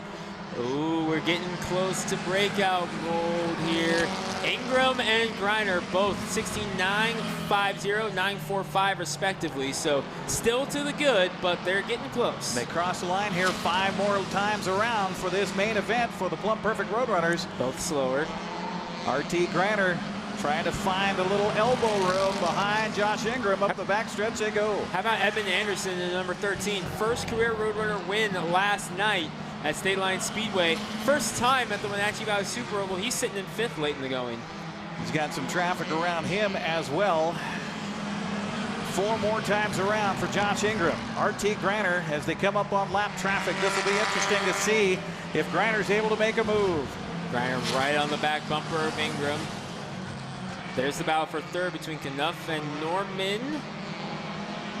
Knuff taking a look inside as they come up on lap traffic.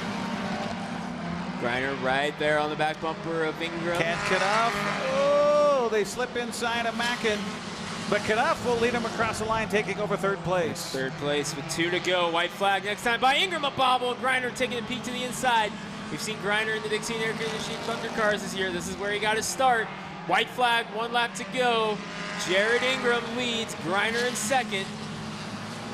Again, after our main races here tonight, we're going to wait until our last race of the evening before we do trophy presentations here on the NCWLIFE channel. Oh, Ingram in traffic, Baker!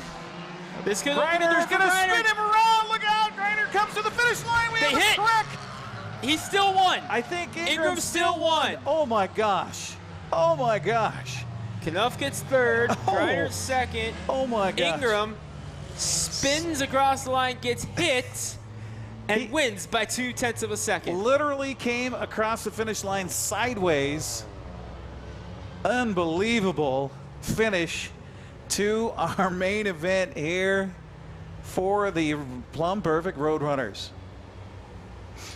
RT Greiner comes down to the pit road. I don't know if the car drivers are aware that we're going to wait until, yep, now Jason Wilson telling them that we're head to the pit area, boys. We're going to do the trophy presentations after it's all said and done here tonight, as they're going to come and check on the car and driver, Jared Ingram, our winner here in this main event. Not the way you want to win a race, but hey, I guess. See a lot of damage on the front there of Ingram's car. He was facing us. We were looking in his eyes when he came across the stripe, and he still won the race. That's impressive. That's incredible. Incredible. And they're going to push him towards the pits. And we next will have our Bandoleros on the screen for their 20-lap main event. We will take a brief break, come back for that next here on the NCWLIFE channel.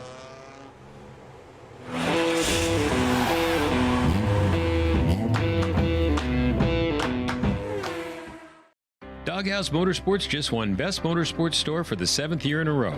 Is it the great facility? Is it the fantastic products? Or is it? I'm Bobby. And I'm Tabor. I'm Mike. And I'm Glenn. Hi, I'm Todd. I'm Jeff. And this is the Doghouse Service Team. Hi, I'm Dee. And I'm Dwayne. And I'm Kathy. Come on in and experience the doghouse. Are you in the doghouse? From the ocean to the mountains to the forest in between, vacation time can be a fun time. But not if your car breaks down. Call Global Car Care today. Have a service approved over $150 on your vehicle, and Global Car Care will donate an oil change service to one of our local heroes at Confluence Health. Look for more incentives online. Global Car Care cares about their community.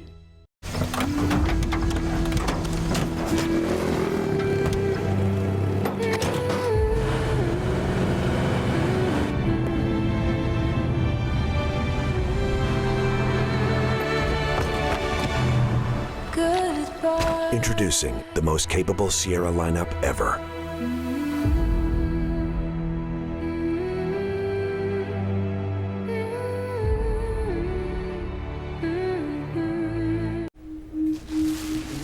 I had to pack up all my things. I had to leave my home. And I never knew where I was going next. It felt like I never even had a say. But then you came along. Change a child's story. There's a child in foster care waiting for a volunteer like you.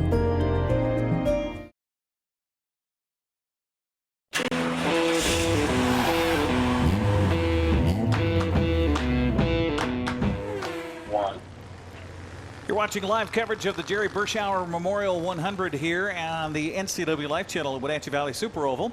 We're not to that race particularly yet. Instead, we've got the Bandoleros that are taking to the track, getting ready for their 20-lap main event. Along with Greg Rentz, I'm Eric Granstrom. Greg, I don't know if you can match the excitement of that Roadrunner finish. Oh, we'll see. Yeah. He's still got 4 more races to go. It's been one of those nights, hasn't it? It's been one of those years. We're having a 2020 day. Yes, we are. We talked about how happy I think all of us will be come midnight, the stroke of midnight on January 1 to just take a big old flush of 2020 and let's get on to 2021. I'm screaming Jumanji as soon as the clock strikes midnight. On the pole for this one is Riker Oler in the number 13. Allie Mae Jones, the number 16 to his outside. Allie Mae's last Bandolero race. She's stepping up in the legends after this race. You got J.J. Mullins, points leader. Cannon Long, the 45. Cole Dasenbrock in the 24. Which of the red and black cars is that? The 22? That's yeah, Brooks, isn't it? Or no, that's Emerson back. Getz. Yep. McKenna Lutz and then Brooke Brooks. Brooke Brooks and Dakota Ballard. There we go. And it was Mullins. I mean, he just ran away from the pack in their heat race earlier today. 20 laps for the Bandoleros. This is a fun classification. I love this. And they've had a good chance of racing this year between here and here in State Line. They've had some great car counts this year. Yeah. And up in Canada, they're stuck up there. They can't cross the border, but they've got great counts there, too. When the border opens back up, I think we're going to have a heck of a race here. And hello to the Hamlin family if you're watching down in Oregon. Sorry you couldn't make it. We certainly want to send our best to you and your family and anybody else who might be facing a fire situation down in Oregon City or wherever you may be watching here tonight. So the Iceman going to lead him to green. Allie Mae Jones. J.J. Mullins. Cannon DeLong. Cole Dasenbrock. Top 5. Here we go. 20 laps. Green flag. Mullins going 3 wide at the jump here. Does not advance his position, though.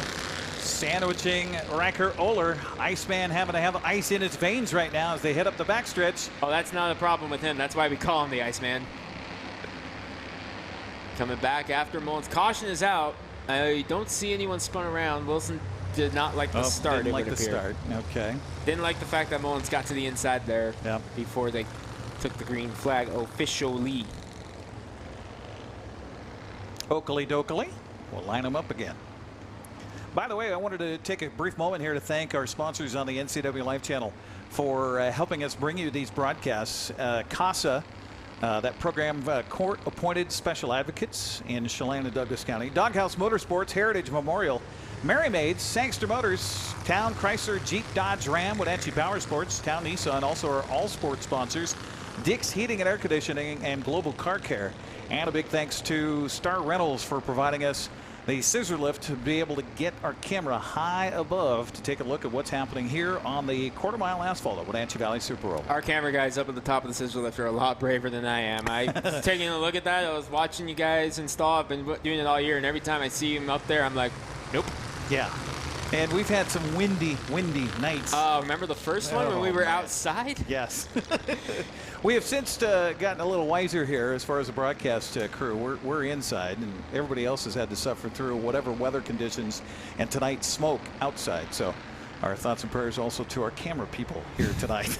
Green flag is out. We'll get them some water and some ice cream after the race. Yeah, they were talking about ordering pizza when we had that last long delay. Mullins will again go 3 wide at the start, and he'll lead it up the backstretch. Riker Oler in second, but here he comes back again. Nice. Uh-oh, something happened to the lead car. Mullins off the throttle. I think he was just too high up the track for his liking. Oh, he got a black flag for jumping the start. Okay. Black flag to Mullins. That's your championship leader. Wow. 2 wins on the year. So now the Iceman and Allie Mae Jones will battle it out. So he's going to have to drop all the way and then go behind the wall and then come back out.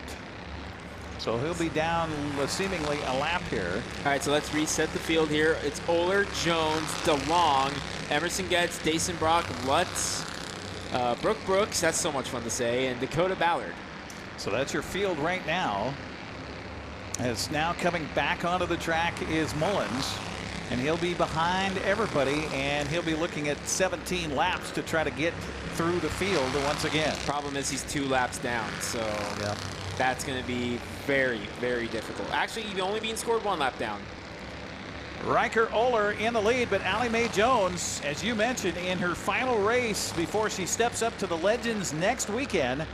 They'll be down at South Sound Speedway racing alongside her brother, who's a Legends driver, trying to pick her way and find a spot to get around Riker Oler. Here's the thing, though. I mean, we may see her in a Legend car here a couple times. That could be. Here comes Allie to the inside of Riker for the lead. We got 5 down, 15 to go in this one. There's the rest of the field coming by you there. Oh, and Allie Mae takes a look inside here as they head towards turn 1. Battle for the lead in turn number 1. Allie Mae, winner of the season opener, going to clear Riker Oler. Wow, look at that. Nice job by Allie Mae. Now here's the problem. Look out, Brooke Brooks up the track. I don't think she got the wall, but that was close. Allie Mae Jones to the lead now. Trying to get around Dakota Ballard. She will. Riker Oler second. Great run for Cannon DeLong in third right now. All by himself right now. No one behind him, no one in front of him. Just a nice run for Cannon DeLong. Much needed for that young man. So Riker Oler now dropping back a tad as Allie Mae Jones works her way around lap traffic right now. She heads up the backstretch. She's in the lead. It's kind of funny that the 2 Bandolero drivers I interviewed yesterday before tonight's race, Allie Mae Jones and Riker Oler. Top 2 right now. They get around Brooke Brooks. Next up is the battle between McKenna Lutz and Emerson Getz right now.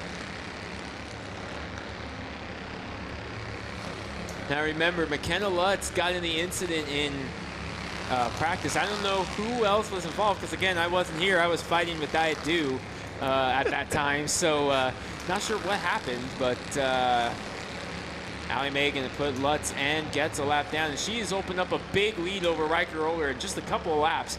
Oler must have got out of the gas because he lost a lot of ground to Allie Mae. He did. So the field all spread out right now as we're just over the halfway points in this one for the Bandolero main event. And Allie Mae Jones is just feeling it right now. She comes up on lack traffic. I heard tires squealing. It's Dakota Ballard. Yep. Spun her out over there off of turn 2. So everybody's going to have to watch for him. Dason look out. Dason Brock goes wide, and Allie Mae almost bumps into him. Dason Brock pushed up the track there. Unfortunately, Allie Mae was right there. Ballard's going to have to get a turnaround. No caution. As he's not going to be able to get his safety turn around in time, we go yellow, yellow, yellow. All right, so they're going to have to get the push truck out there to help out Dakota Ballard in the 91 car. 8 to go. Tucker Wagner back in the studio. I don't think we ran the Riker-Oler interview, did we? I don't think we did. Oh, Dakota Ballard pulls out right in front of Brooke Brooks. Goodness. Look out. Okay, so we won't need the push truck, so we'll hang on to that interview. I don't think we ran the Riker-Oler one yet, so we'll see maybe at the conclusion of this race if we can get that one on the air. We'll do that. But in the meantime, yellow flag flies, so that'll group up the pack a little bit here, get Riker-Oler back right behind Allie Mae Jones, and they battled for several laps here before Allie Mae got the better of Riker. Now here's the question which I want to know is, if Oler did get out of the gas with the field being bunched back up, is that going to allow him to get back and put more pressure on Allie Mae, or is there something going on with the 13 car? That could be too. I see that they've got Cole Dazenbrock right now, who's in second. Okay, I wondered if they were going to put the lap traffic in positions where they were when things were called to a caution. Unfortunately, lap timing and scoring is so discombobulated right now. We're not sure who all is on the lead lap. Okay. Well, it looks like they're getting that straightened out right now. So I believe Allie Mae Jones. I know the top 4 are on the lead lap. I can't remember if Jones got around Lutz and Brooks. It still says Wennerberg on the screen, but it's McKenna Lutz in the 07. So 4th on the scoreboard anyway. Says it should be Emerson Getz. And then Wennerberg Lutz, I did it again, 5th. Now, I'm wondering if Dazenbrock's timing and scoring just updated to be a lap down. Okay. So that's your top 5 right now. Like we said, live timing and scoring just so bippity boppity blew out of here. And will they start it with Oler and Allie Mae Jones side by side like that? I don't believe this far into the race? No.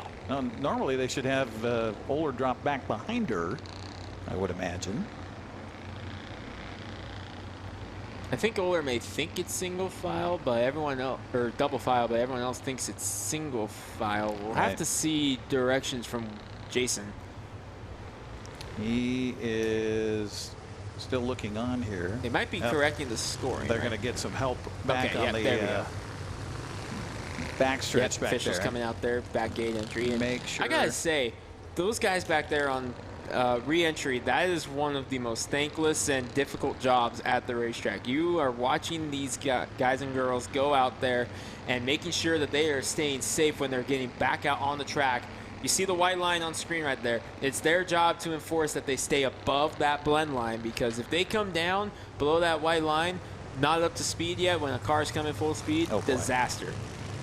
So Jason Wilson, our flagger, says one more time around, as we still have 18 laps to go here for this main event for the Bandoleros. So a chance for Riker-Oler, if there's nothing wrong with his car, that is. Allie Mae Jones certainly had the pedal to the metal after she passed and got the lead, and she never looked back. So here's the green flag flying, as Allie Mae Jones will lead him as we head into lap number 13 of 20 here in the Bandolero main event. Well, we're staying with Jones there in turn number 1. Looks like your top 3, well, we're still waiting on scoring update. It won't update until they cross the stripe this time. Jones leading the way. We'll get everyone who's still on the lead lap here in green as they cross the line. I believe Cannon DeLong is also on that lead lap. So Cannon DeLong is for sure. Okay. Your running order right now on live timing and scoring is Jones, Oler, DeLong, Dazenbrock, Mullins, Wennerberg. However, I'm not sure. Well, we're going to go with that because that's live timing and scoring. By the way, Mullins, after being penalized a lap, he has moved back up onto the track in the fourth position on scoring. We're still making sure that that is correct. Looks like it's all settled down now, so yes. Yep, Mullins definitely has the fast car here. That is no doubt about it. Yep, but Allie Mae Jones, how about the job by the young lady in her final Bandolero race? Trying to go out in style. How about that?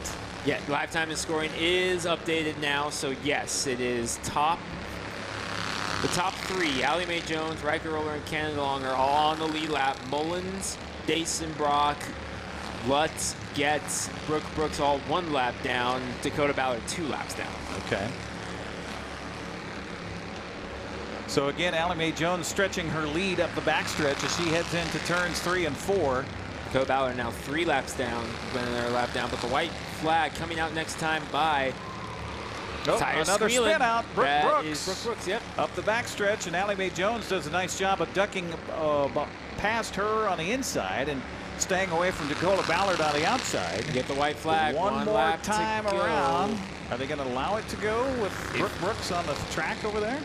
Took the white flag, so I think we're going to be good. Looks like we are. Down at the bottom, so not a whole lot to worry about there. She's out of the groove in a way, but checker flag is out. Win number 2 on the season. Final Bandoleros start is a win for Allie Mae Jones. Riker Roller 2nd. How about Cannon DeLong, a podium for the young man? Gets a 3rd. Mullins and Dasenbrock rounding out the top 5 in this one.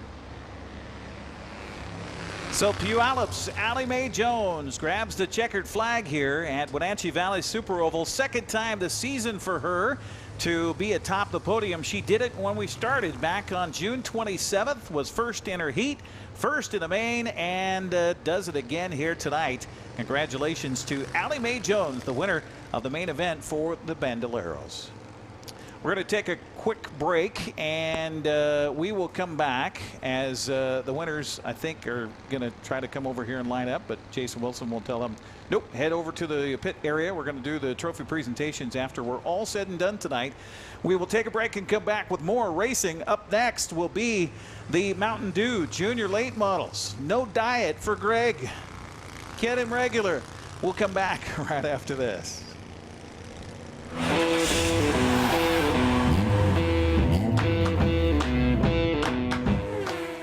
Wenatchee Power Sports not only has a new owner, but an all-new attitude to match. Speaking of attitude, check out the 2021 models arriving now. Polaris snowmobiles, ATVs and side-by-sides. Yamaha motorcycles, watercraft ATVs and side-by-sides. KTM motorcycles and the latest edition Beta high-performance motorcycles. Coming this fall, a huge demo event featuring the latest and hottest off-road machines. It's all at the retuned Wenatchee Power Sports, where maximum performance is a way of life. 3031 GS Center Road in North Wenatchee, open Tuesday through Saturday.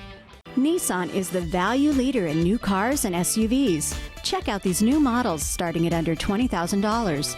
The all-new Versa from $17,020. The all-new Sentra from $17,400. And the all-new Kicks from $17,995. Now you can have the Nissan style, performance, and reliability, all for under $20,000. And they're all here at Town Nissan, up behind Costco in East Wenatchee. Hi, my name is Blaine Johnson. I'm at Global Elite Motors. We're tied in with Global Car Care down here locally. So we're not your typical car buying experience. Somebody can come down here, take a look at what we have, and if we have the right vehicle for you, we'd be glad to help you out with it. A lot of times we are able to go out and find specific vehicles for somebody so that it fits their needs, their budget, and all the things that you want without you being obligated right away. If you're looking for a good, reliable car, come see me, Blaine Johnson, down at Global Elite Motors. Traditional values and innovation in honoring the life of each family we serve is part of the ministry of Heritage Memorial Chapel. Our staff is committed to walk with your family with compassion through this time of grief.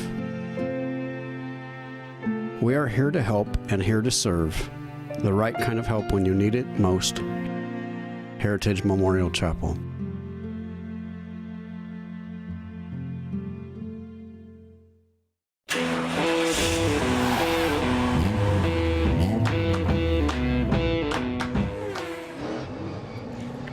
Next up is our 20-lap main event for the Mountain Dew Junior Late Models, although we have the push truck coming out onto the course.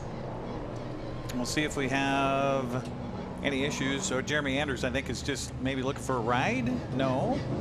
Nope, someone was catching a ride over. Ah, okay. One of our spotters for our Junior Late Models. Gotcha. And by the way, we didn't know if we were going to have more than 3 for this main event, but somehow they were able to do some monkey wrenching over on the other side of the wall and got Danica Dart back out there. So good job by the crew there. We got Casey Cash, who are inside. Maybe we should start calling them Danica Thrash, because they had the thrash on that car. They did. I'll be here all night, folks. So Evan Getz, the only one that's not able to come out for the main event for the junior late models. That's unfortunate for him. Haley Constance is number 78. The 05 car is Cade Moran. The 1 is Casey Klein, and as we mentioned, Danica Dart in the 11. That's your 4-car field for our main event for the Mountain Dew Junior Late Models. Haley got the damage fixed on her car as well. That's good news. So here we go. 1 to green in the line, 25 laps the distance for the Mountain Dew Junior Late Models. One more time around. Jason Wilson was not happy with what he saw happening up the backstretch. There was some brake pumping going on there. So here we go. We're going to try this again. Constance, Moran, Klein, and Dart. Remember Casey Klein, you see the 1 car right there, races in the Madera Junior Late Models. We're green flag, the 5150 Junior Late Models is what we're talking about there. But Haley Constance leads the way early in the number 78. Caden Moran on the outside in the 05. But here comes Klein to the inside of her. They touch. Side by side for second.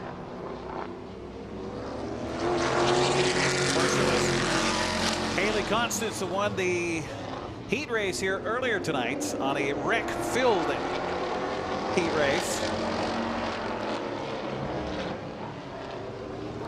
Well, they got Danica Dart's car out there. I don't know if it's necessarily handling. Oh, look out inside on the apron goes Casey Klein. Casey Cash in the 1. Klein will draw inside and take over the lead from Haley Constance. To the lead, Casey Klein in the number 1.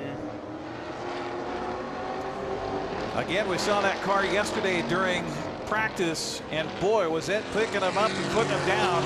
That is the case for Mr. Klein here right now. The battle now for second place. Caden Moran inside Haley Constance. Oh my! Hangs on to a nice job there as you see Casey Klein trying to pull away. And Klein will take over. Excuse me. It's Caden Moran now in second place. Caden Moran in the 05 clears Haley Constance for second, trying to now track down Casey Klein in the number 1. Klein 2 junior late model wins this season. Those came in Meridian, Idaho at the Meridian Speedway. 1 on 4th of July, 1 2 weeks ago at the Napa Auto Parts Idaho 208. Casey Klein won the junior late model portion of that event. Looking for his first late model victory at his home track.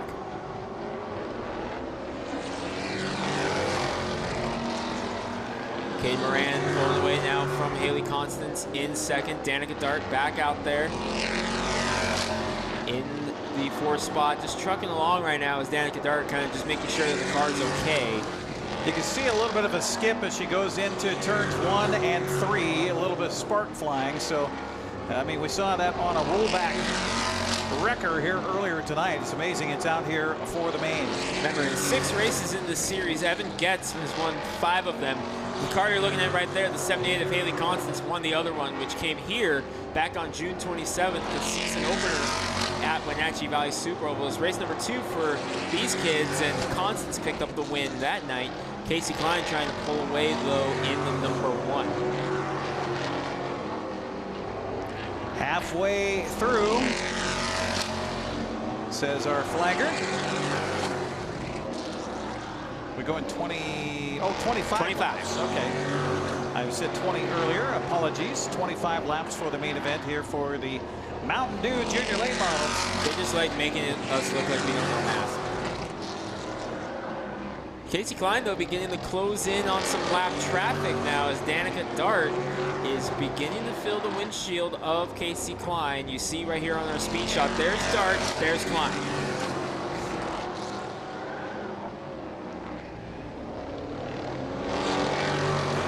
Casey Klein, again, 2 wins on the season at Meridian.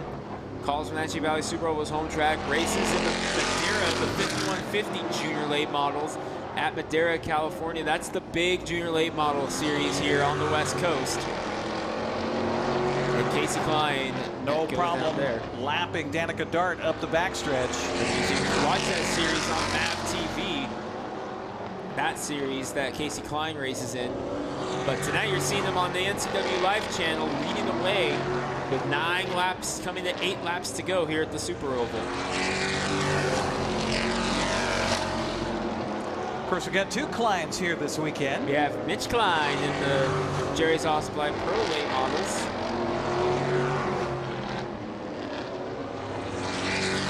Now coming into the weekend for the track championship, Evan Getz had 155 points in first place. It was a tie between Haley and Caden for second with 145 points. So Evan having to sit behind the wall and watch this final event with these 2 picking up points. Exactly, that's huge. Moving forward here.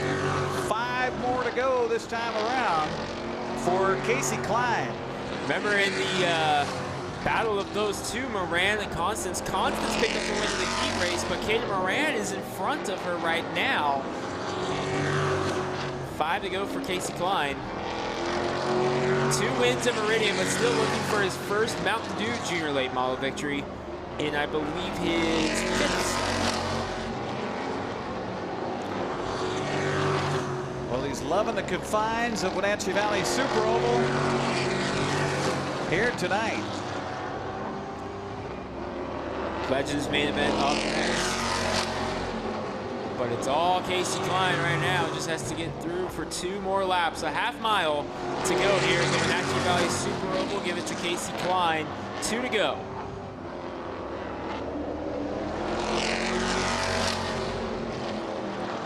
Klein coming up on Constance, passing inside. White flag will have to go. So only 2 cars remain on the lead lap now. Casey Klein and Kaden Moran. But down the backstretch for the final time. 2 wins at Meridian. Finally a win in his home series at Wenatchee Valley Super Oval. Casey Cash picks up the win. Kaden Moran going to get second in the number 05. As Danica Dart crosses the stripe. Here comes Kaden Moran for second. Haley Constance will be credited with a 3rd place. But how about it for the young man out of Quincy, Washington? Travels down to Madera, California, Meridian, Idaho on the regular, but finally able to get one here in the Mountain Dew Junior Late Models. His first career win for the number 1. He did it. And how about this at the age of 12? 12 years old. That's it for the Mountain Dew Junior Late Model main event here tonight. Coming up next, it is the Wenatchee Legends Cup presented by the good folks at Sheperds Oil. We'll do that right after this on the NCWLIFE channel.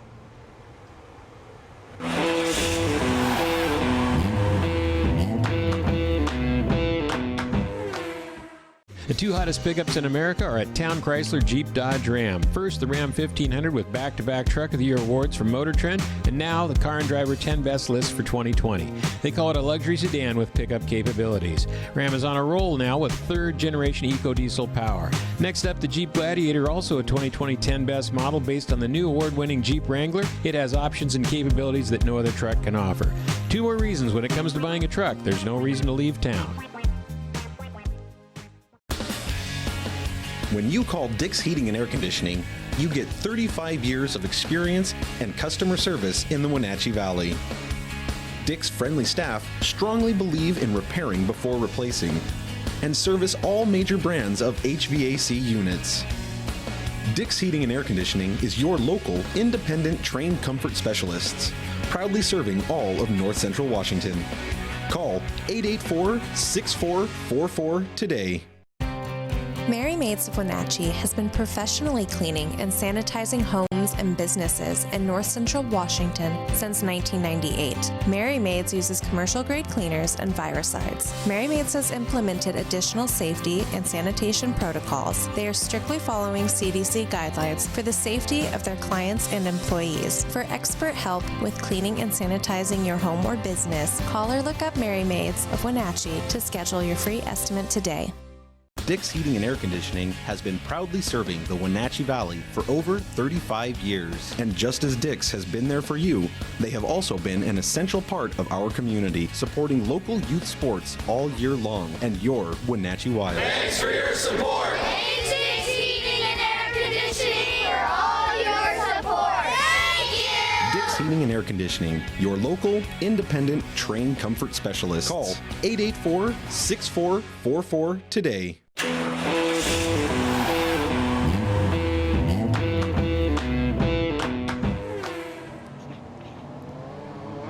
Well, we had 21 cars registered for the Legends Cup this weekend. We'll see if we get all 21 out here on the racetrack for their main event here tonight. And this is going to be a good one. 40 laps for the Wenatchee Legends Cup presented by Sheperds Oil. As we've got 2, 4, 6, 8, 10, 12, 14, 16 so far.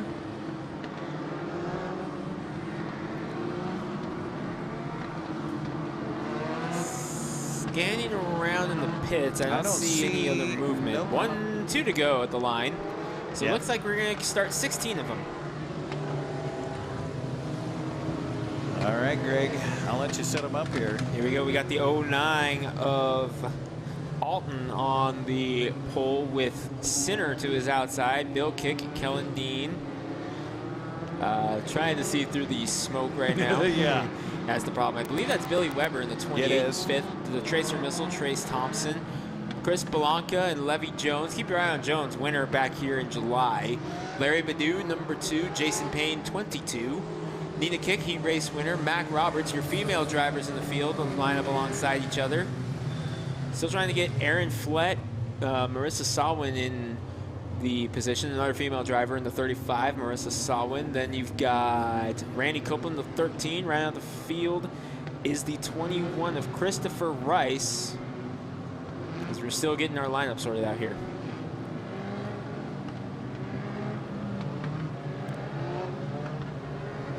Close.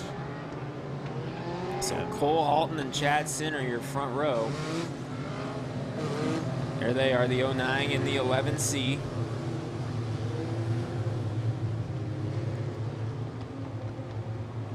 $16 cars ready for 40 laps. A little bit smaller than that Legend race we had here earlier this season at Wenatchee Valley Super Oval. Still a great field on hand, and thanks to Sheperds Oil for sponsoring their Wenatchee Legends Cup here tonight. And here's the thing about Legend cars that makes it so much fun. You can literally take these cars pretty much any racetrack in the country that runs them. You can take these cars and not change a thing except the setup. They're that even everywhere. Their spec rules are so strictly enforced by INEX that you can take this car, race it here in Wenatchee, then you can go race in Kansas next week, come back down to California, swing up to New York, Florida, go up to Michigan, wherever you want to race Legend cars, you can go, and all you gotta do is make sure your car's set up to handle. That's awesome. And you'll see these on dirt too. Yes, and road course a lot in London, actually, the UK. Okay. Very popular road course car. Well, they look like you can just about fit them in your pocket. I mean, that's how small they are. It's they're almost as wide as they are long. And they're actually quite roomy in there. You'd be surprised how much legroom you have in these things. I got a chance to look inside a Mac Roberts car, and they're pretty snazzy. Classic cars almost out here. And this is a class that's typically used for starters. A lot of people involved in the Legend scene say, if you can drive a Legend car and be competitive, you can be competitive in any type of car. These things are squirrely little monsters, and they are so much fun to watch. Well, you got Marissa Sawin, who's 14 years old. You've got Levy Jones and Cole Alton. They're both 15. And then you got all the way up into the 50s as far as age groups here this weekend at Wenatchee Valley Super Oval. And a lot of times, not sure if they're doing it here tonight, but a lot of times they split the Legend cars. They all run at the same time, but they split them into 3 classes. You have your Young Lions, which is your younger drivers, your 14 and 15, 16-year-olds. Then you have your semi-pro, and then you have your masters. They all run at the same time, but a lot of times they'll split into each class. Okay. As far as how they stack up when it's all said and done? Age-wise. Okay, gotcha. Well, I love the story of the man who's in the second row on the outside right now. Kellen Dean. Kellen Dean with the pink on the car in honor of his mom. And that thing is fast. You got to keep your eye on that number 88 car. Paying tribute, of course, to his mom.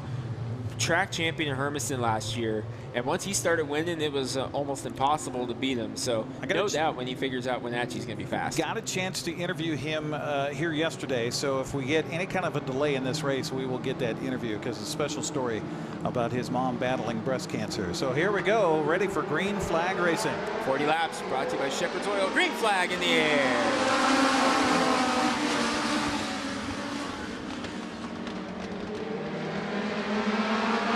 The outside, Chad Center gets the lead. Cole Altman second. Here comes Bill Kick to the inside of Kellen Dean to Hermiston Staples. They're battling for third. Lever to the inside of the Tracer Missile for the final spot in the top 5 as we're 1 down, 39 to go. As they still battle side by side, Dean trying to fall in line there on the inside, get that preferred line. As Belanca and Levy Jones now get around on the inside. Trace Thompson got shuffled back. He's now to the bottom, but Thompson has to back up. That allows Dean to get down to the inside and try to begin his charge back up to the front. Chad Sinner continues to lead in the 11th seed. 16-car field stretching out here. 3 laps into this 40-lap Wenatchee Legends Cup main event here tonight at Wenatchee Valley Super Oval. Alton will be trying to not let Sinner get away. Battle back here for 5th between Belanca and Jones. Jones on the outside was the winner back here in July. Belanca to the inside in the 42. Nice run there off turn 2 by Chris Belanca to get back going. That's your big battle right now. Oh, and a battle! That's second place. Alton going around. Bill Kick nowhere to go. Checker flag second place. Cole Alton lost it in turn 2. So a caution flag comes out.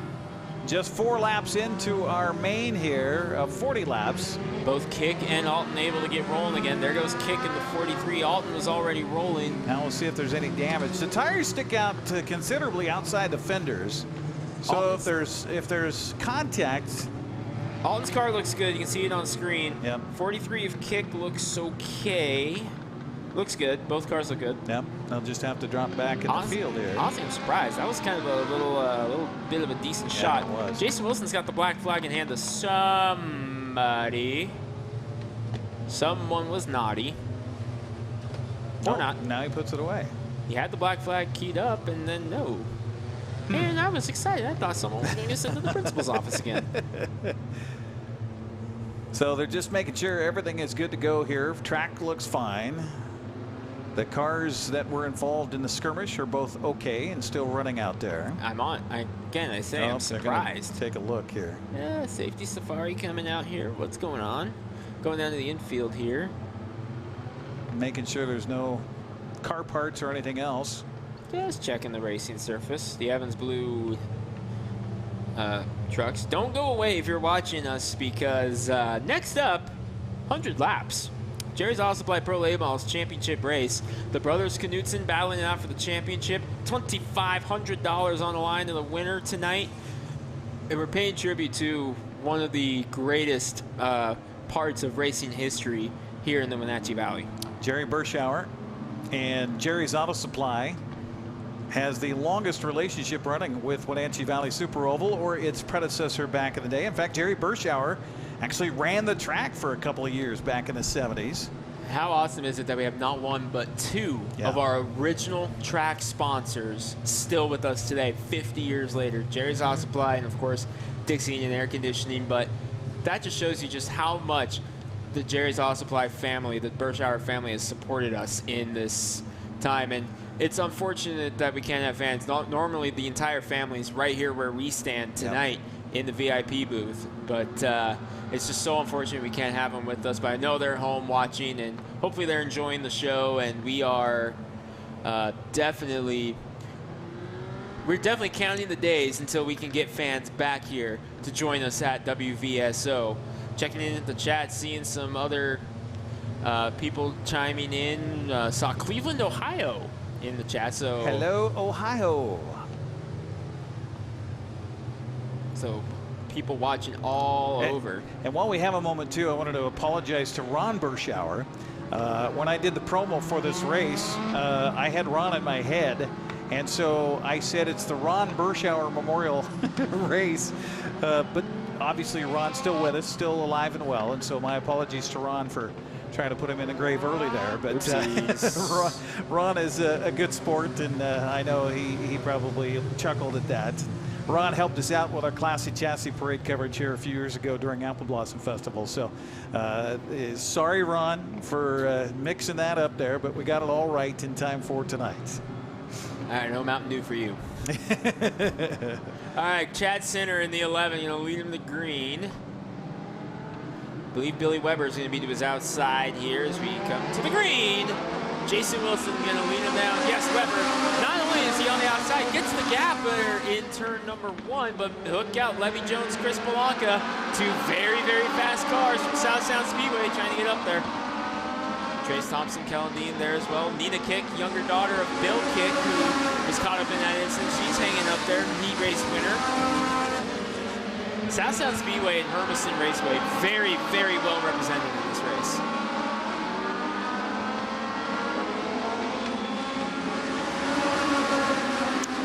Chad Centers led most of it as he continues out front. Trying to dial him in, Chris Polanka. Polanka with a nice run there in the 42. Here comes Levy Jones on the outside in the number 92. Winner back here in July, trying to get up there and make some noise here again.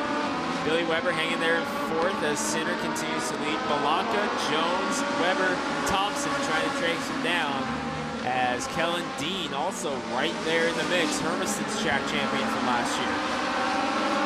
And you've got Hermiston's 2018 champion Nina Kick right behind him.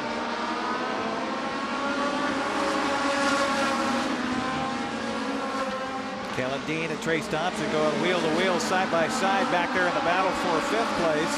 Battle for the lead. Polanka tried to get to the inside of Sinner, which actually opens the door for Levy Jones.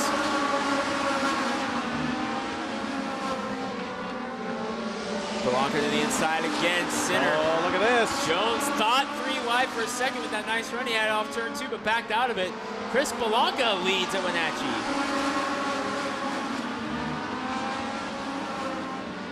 Brings Levy Jones with him, so Sinner now in 3rd position. Weber hanging back there in 4th as the top 2 begin to pull away. Jones to the outside, one back here in July, looking for it again. Thought he was going to try to pull that crossover there, going in.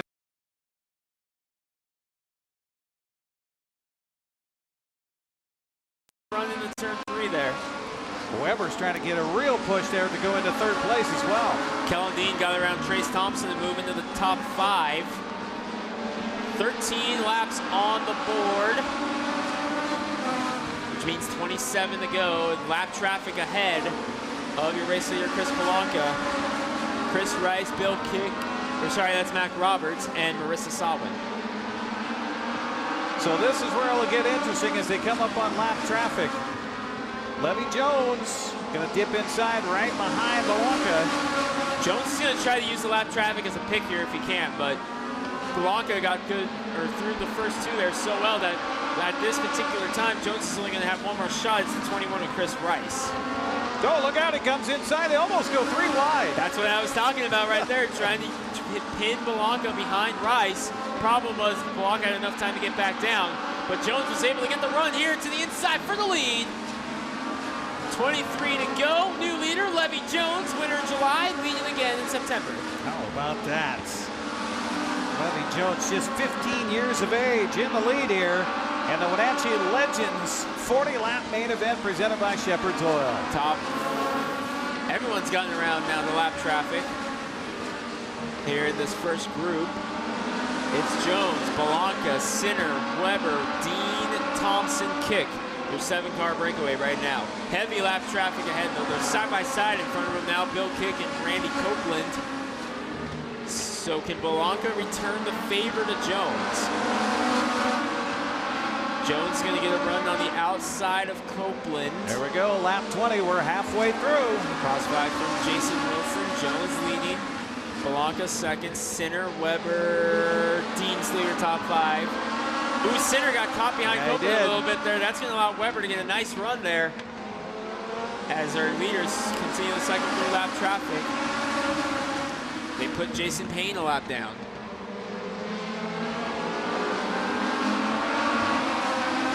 Jones now gets around Bill Kick, brings Blanca with him. Chris Blanca staying right with Levy Jones right now. One more lap traffic to go. It's Aaron Flett. Leaders get by. Kellen Dean's gotten around Billy Weber. You see it there on screen. Kellen Dean the 4th. And again, Eric, we talked about Kellen Dean. Give him time. He'll figure a track out. He'll be fast. Here he is running 4th. Jones. Blanca. Breaking away.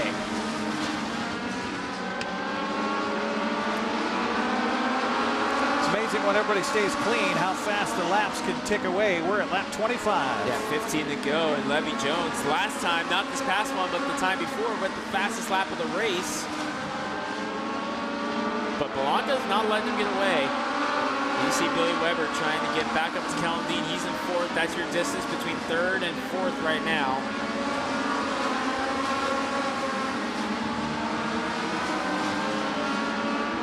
Roberts getting lapped again here by our leaders. Top 2 still sorting it out between them. Boy, Blanca's right behind him. 13 laps to go. Blanca with a nice run in 1 and 2 there. Coming back up on Christopher Rice. Jones and Blanca both able to get around him. Long way back there to Chad Sinner. But we're going to have a golf for third. Around goes Bill Kick. Bill Kick going around. In the infield. Well, we've got a caution. Caution's out, yes. See Bill Kick sitting there at the 43. He got it underway again, so it looks like he'll be able to get back out on the track. All right, so caution's out with 13 laps to go. Levy Jones, Chris Blanca, Chad Sinner, Kellen Dean, Billy Weber, your top 5. Remember, 100-lap main event for the Jerry's Auto Supply Pro Late Models coming up. The Jerry Berschauer Memorial on deck in 13 laps. Once again, we appreciate you joining us here live on television locally on the NCWLIFE channel. That's Local-Tel Channel 12, Charter Channel 19. In the Soap Lake area out in Grant County, it's Channel 97, Northland. Also, welcome to everybody watching us on our stream through our website at ncwlife.com. And of course, to all the folks that are watching along down the line on Facebook. We appreciate you being with us here, wherever you might be. Along with Greg Rentz, I'm Eric Granstrom on the NCWLIFE channel. Looks like we're getting things all lined back up again here as we're 28 laps down, 12 laps to go in this main event for the Wenatchee Legends Cup presented by Sheperds Oil. Stacking them up, double file. All right, communicating with the field to make sure that we got the leaders out in front. Not sure, but I believe Legends in the Northwest run receivers, which is one-way radios in communication with the tower. The tower can tell them directions. They cannot respond, which I'm sure the race directors are very happy about that. Appreciate not getting any lip from anybody down on the track. Oh, they're getting lip, but they can't hear it. Yeah, good thing everybody's wearing helmets and masks so you can't read those lips right now. Advantage drivers, kind of. Levy Jones, Chris Blanca, your front row. Watch Kellen Dean in the 88, Billy Weber, the 28, lurking, trying to get around Chad Sinner. We're back green. Blanca had the advantage in the turn 1, but Jones fights back on the inside. Blanca nose in front. Weber pulls around Dean to take over 4th place. Yeah, Billy Weber getting back up to the 4th now, going after Chad Sinner, trying to get up to 3rd for the first time. Jones able to clear Blanca, but Blanca peaked low again. 11 to go this time for Levy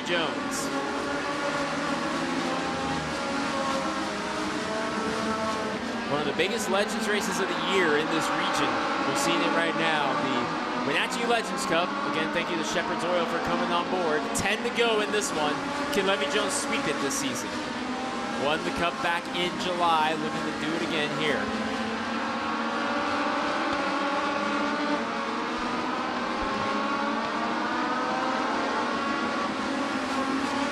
It's Jones, Belanca, Sinner still hanging on to third right now. But how about Billy Weber trying to get up to third?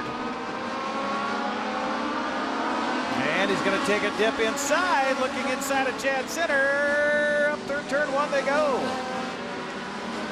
Weber up the backstretch, going to nose ahead. Kellen Dean thought about taking a lap with him there.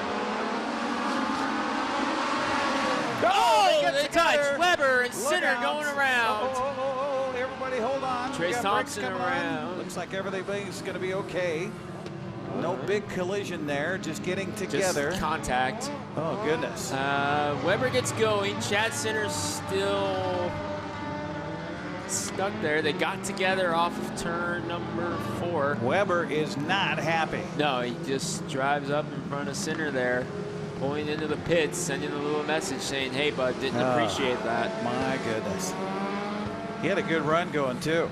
Up in third. They were battling for third place. Kellen Dean got through there. Trace Thompson went around as well. Thompson was the third car involved. You saw the yellow car up there. That was Trace Thompson.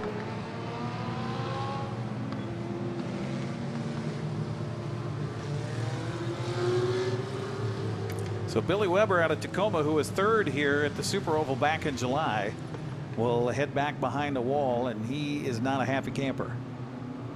7 laps to go in this Legends Cup main event here.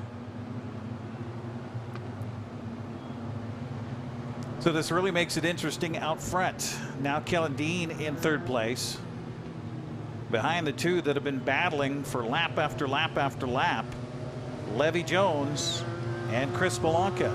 Trace Thompson's coming back up there. So officials telling him he gets a spot back as he spun to avoid contact. A lot of times race directors, if they realize that, hey, the only reason I spun is because it was that or smash into the guy, a lot of times the race directors will give you your spot back. It looks like that's the situation right now with Trace Thompson, as they were like, okay, he spun to avoid contact, so giving him the forced spot back.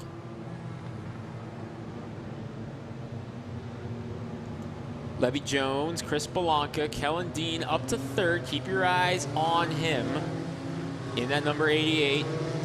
Trying to play spoiler here with 8 laps to go. Stacking them up double file. Got South Sound and Hermiston on your screen right now. Actually, yeah, looking at this, I believe every car on this screen right now, up until Marissa Solomon right there, was South Sound or Hermiston, and I think even Marissa represents South Sound. Get back and forth between South Sound and Evergreen. May be wrong on that. Keyword, I believe. I think. But you know what happens? We know about your counting. Yeah, counting's not good. Prowess. So, you know, do we trust you for the rest? No, absolutely not. Coming to green here, Levy Jones.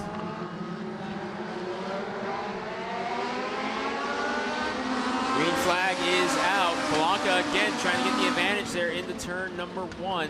Blanca's so strong on the outside in the initial start, but right there on corner exit is where Levy Jones gets him. And Kellen Dean, if he can get there on the back bumper of Jones before Belanca shuts the door, not going to happen. But if Dean could have gotten there, he could have followed Levy Jones through. This race would have been a whole lot more interesting as we cycle him down 7 to go. Ooh, bobble in the back. Marissa Sawin checking up. Nice save by the young lady from the coast. Still Jones, Belanca, Dean, Thompson, top 4. 5 fingers up for Jason Wilson. 5 more laps to go. Top 4 trying to break away from Nina Kick. It's a 5-car breakaway up at the front right now. Chad Sinner has already climbed back up into 8th now in the 11, trying to get up there. That's about for 6 right in front of him between Larry Badu and Aaron Flett. Actually, Flett is a lap down, so center back up to 7th now as he gets around flat anyway. Looks like Levy Jones just has the car and the drive tonight to be able to finish this up if he can stay clean for 2 more times around. Oh, look out, we got contact. Whoa, Dean. Thompson and Dean. That's Dean came off the throttle off between turns 3 and 4. Thompson ran into him, but they're still alive, but Thompson now takes over 3rd place. That's big because that's a spot on the podium here. Yep. White flag, 1 lap to go for Levy Jones trying to sweep it at Wenatchee this season. Blanca 2nd, great run for him. You see action deep in the field, but down the backstretch, it's going to be a battle for 3rd. No, Thompson's able to pull away, but back-to-back sweeping it here this season. Levy Jones gets it done again. Blanca 2nd, Thompson holds on for 3rd.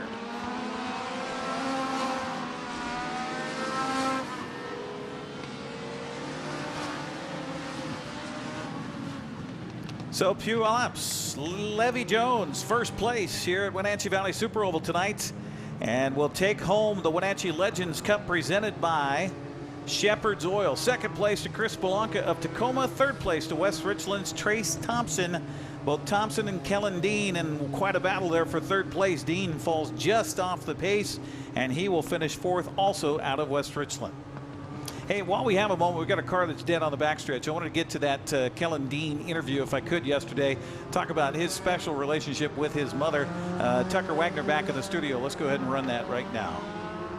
There might be a conclusion that race fans would jump to seeing a pink numbered car, the 88, but no, getting out from behind the wheel is certainly a man who's joining us here from West Richland. We got Kelly Dean here.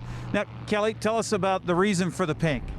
My mom was diagnosed with breast cancer in October of 2018, and I got the car about 5 months afterwards and decided I'd dedicate my racing season to her. And I ended up winning the Washington State title for 2019 and the Hermiston Track Championship. So we just kept the design the same, and I'm going to continue to raise awareness for breast cancer as long as I am able to race. Now, the best news is that Mom had a kind of a dire diagnosis there. But how's she doing now? She was cancer-free 6 months after her diagnosis and treatment. She's still going strong today. She's still have some appointments, but she's able to make it to every race and watch me, which is the most important thing to me. That is awesome. Kelly, I don't know, Mary, could you zoom in on his forearm here? Go ahead and show him the tattoo. This tattoo is also on the back of his car. Tell us about the tattoo. I wanted to show my appreciation to how much I cared about my mom and supported her through this. So I went and decided to get the tattoo, and it was my first tattoo ever, and I decided to get something super meaningful to me and my family, and I surprised her with it. That's awesome. It's been a crazy year for everybody with COVID and everything else going on. And you guys have had to search high and low for a place to race, right? Yeah, we've only had a select few races, and we were in the process of buying a new engine, so we missed a couple like State Line, Evergreen. But we're able to make it back here to Wenatchee after our last race. We're going to try to come out a little stronger this time, maybe try to win it, top podium at least. That's the plan. Well, there you go. For anybody who cares about breast cancer awareness, 90 or 88 is the car to root for this weekend. Kelly Dean out of West Richland. Best of luck and have a safe weekend. Thank you. Look forward to seeing you guys there. Right. There you go. Kelly Dean joining us here on Pit Road on the NCWLIFE channel. So Kellen Dean just finishing off the podium here tonight. 3rd place for Trace Thompson. 2nd goes to Chris Blanca.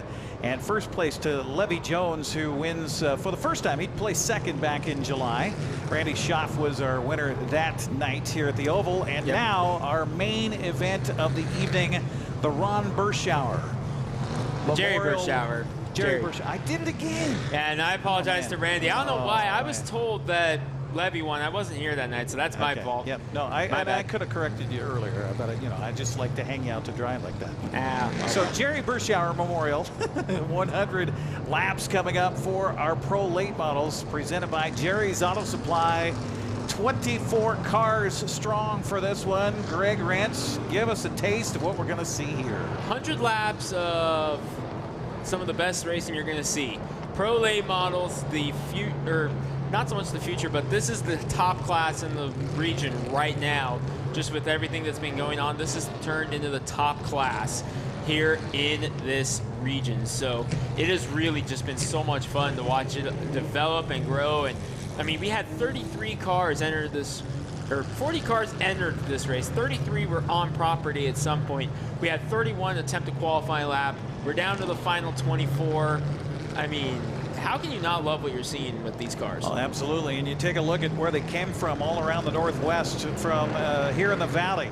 Wenatchee, East Wenatchee, Moses Lake, Selah, Ellensburg, Lake Stevens, Olympia, 9 Mile Falls, Snohomish, let's see, Moxie, Yakima, Othello, Waterville. You've got Laramie, Wyoming here tonight. You got Spokane, of course. You got Ephrata, you got Airway Heights and Seattle, all here for this chance to grab the cash and the cup. All right, we believe are going to have the number 2 of Terry Halverson on the pole. Came back after a few years, retired in 2018, picked up a few wins, and here he is, getting set to lead him to green in the biggest race of the year for these guys here. $2,500 to win this race. Then you got Rocky Crocker, who's outside in the 33. You'll have Brad Morrison, Lance Elliott from Laramie, Wyoming. That's a long tow coming up here to Wenatchee, Washington to race in this one. Tyson Lang, quarterback of Glacier Peak High School. Number 18, back to the stage. Brent Harris, the 40 winner of the Atomic 100 earlier this season. Cody Graham. That's Glenn Knutson, the 64K. One of the drivers in contention for the championship. Garrett Evans, 64E, of course, just so many wins here. Caden Anderson in the 37. Braden Havens, we keep our eye on him because he has asthma. The smoke's really been affecting him. Josh Ingram. Michael Knutson, the other driver involved in the championship battle. Fast time Hayden Plybon, and they're 1 to green at the line. So Dario Reddick, Jared Marin, Dave Garber, Jake Woods, Alex Ludeman, Bart Eckler Jr., Gary Homad, Dan Garber, Chad Fitzpatrick, Greg Bennett. That's your starting lineup here for this one. For the final time this season, the Jerry's Auto Supply Pro Lab models are getting set to come to green. Race fans, wipe the visor, adjust the 5-point harness, take a deep breath of the smoke, cause it is showtime! A little bit of a bobble. Oh, Knutson! Mike Knutson, the 51. Something happened to him there. He is falling all the way to the very back in car number 51. We go caution. We're going to restart this race. It'll be a complete restart.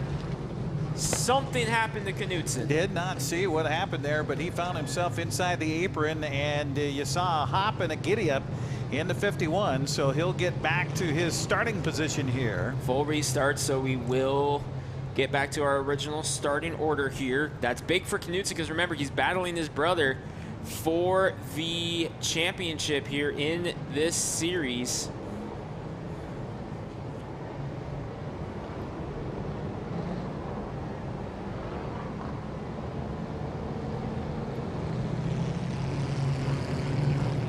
Still under caution. Glenn Knutson won the first 2 races of the season. Gary Homad in the 6 picked up the win last time out. This is the 4th and final time the Jerry's Auto Supply Pro Late Models will be here tonight. Look at the age range you have here in this main event tonight with the Pro Late Models. You've got Hayden Plybon, who is 16 years of age, just barely old enough to drive a car on the roads, and then you got Garrett Evans, who owns this track, who is 64 years young. That's what makes racing in the Wenatchee Valley just so special. So who are you picking? Are you going to pick somebody? Too tough to call here. You got so many potential winners here. Oh, yeah. I mean, you got to watch Knutson, you got to watch Plybon. Ingram knows how to win these big races. Halverson could play spoiler. I mean, this is just so much. Green flag in the air. We're back racing. Such a stacked field here tonight. $2,500 and your name on the Jerry Berschauer Memorial Trophy. And Terry Halverson trying to get up front. Remember, oh, we got sideways, and look out. Havens around, Evans around. Oh my, front end Glenn damage. Knutson involved. Lance Elliott from Wyoming involved. Evans, I think, got the worst of it there. Brent Harris with damage to the front of his car. Rocky Crocker sparking, going down the front stretch there. He's going off. on the pit road. Braden Havens gets going in the 83. A lot of sparks out of Crocker, a lot of sparks from Evans in the 64. Well, and Rocky told us that no door. He preferred the B mods just because it's a little more gentlemanly. I don't think that was a matter of people doing anything on purpose. They just got into each other. Saw and so the door. Is that Garrett's? That's Garrett. Okay, so he's going off. Looking for Glenn. Glenn's on the backstretch. Terry Halverson was out in front of all of that, so he's good. Still. Tyson Lang's got a donut on there. And I think we're going to have a restart again. I don't think they got the 1 lap in. No, we did not. So Lance Elliott's got damage in the 42. Reshuffle to see who's still out here. Glenn Knutson looks okay in the 64. That's who I was worried about. Josh Ingram's got damage in 97. 2018 champion. So we had this earlier in our B main for the Pro Late models. It was a battle of attrition as to whom would be left. It could be another situation here tonight for our 100 lap main event that we've tried to start twice. We'll have to do it thrice. Garber got some damage also. Dan Garber, the 95, saw him on your screen right there. He was kind of mired deep in the field because he was coming from the B main, so wondering if triggered all the way back there, if that was maybe a separate incident of just trying to check up. Jared Marin also with some damage in the 24. Havens spun around. Evans the 64 on pit road, as is Rocky Crocker. Hayden Plybon was on pit road in the 55. He's coming back out now. Yeah, some of that just a matter of AC Ingram trying to damage. Pull a little fender work out to get it away from a tire and see if they can get back out there. Great shot there of the damage to Josh Ingram in the 97. You see the right front up in the air there, the body work. What's amazing too with those collisions that happened, that no fluids on the track. Got lucky. We had a couple of cars go up in the air there. Havens on pit road in the 83. Yep, he just took a dip off the track. That's one of the spotters down there alongside the fence, so communicating with our drivers. The spotters are up in the grandstands right now, so if you see someone up in the grandstands, those are the spotters of these late model drivers. Their eyes in the sky, we like to call them. That's Todd Havens. Braden Havens, a spotter in the number 83 who just pulled into the pits. Todd, of course, the father of Braden. So if you see people in the grandstands, those are our spotters communicating with the late models, the eyes in the sky for them.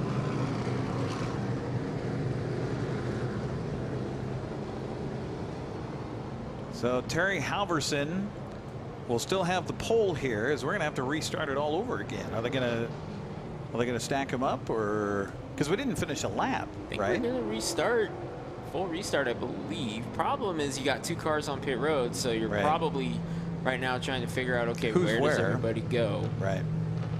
You have Crocker. You have 3 cars on pit road. You have Crocker, Evans, Havens, possibly 4, because I haven't seen Plybon return yet.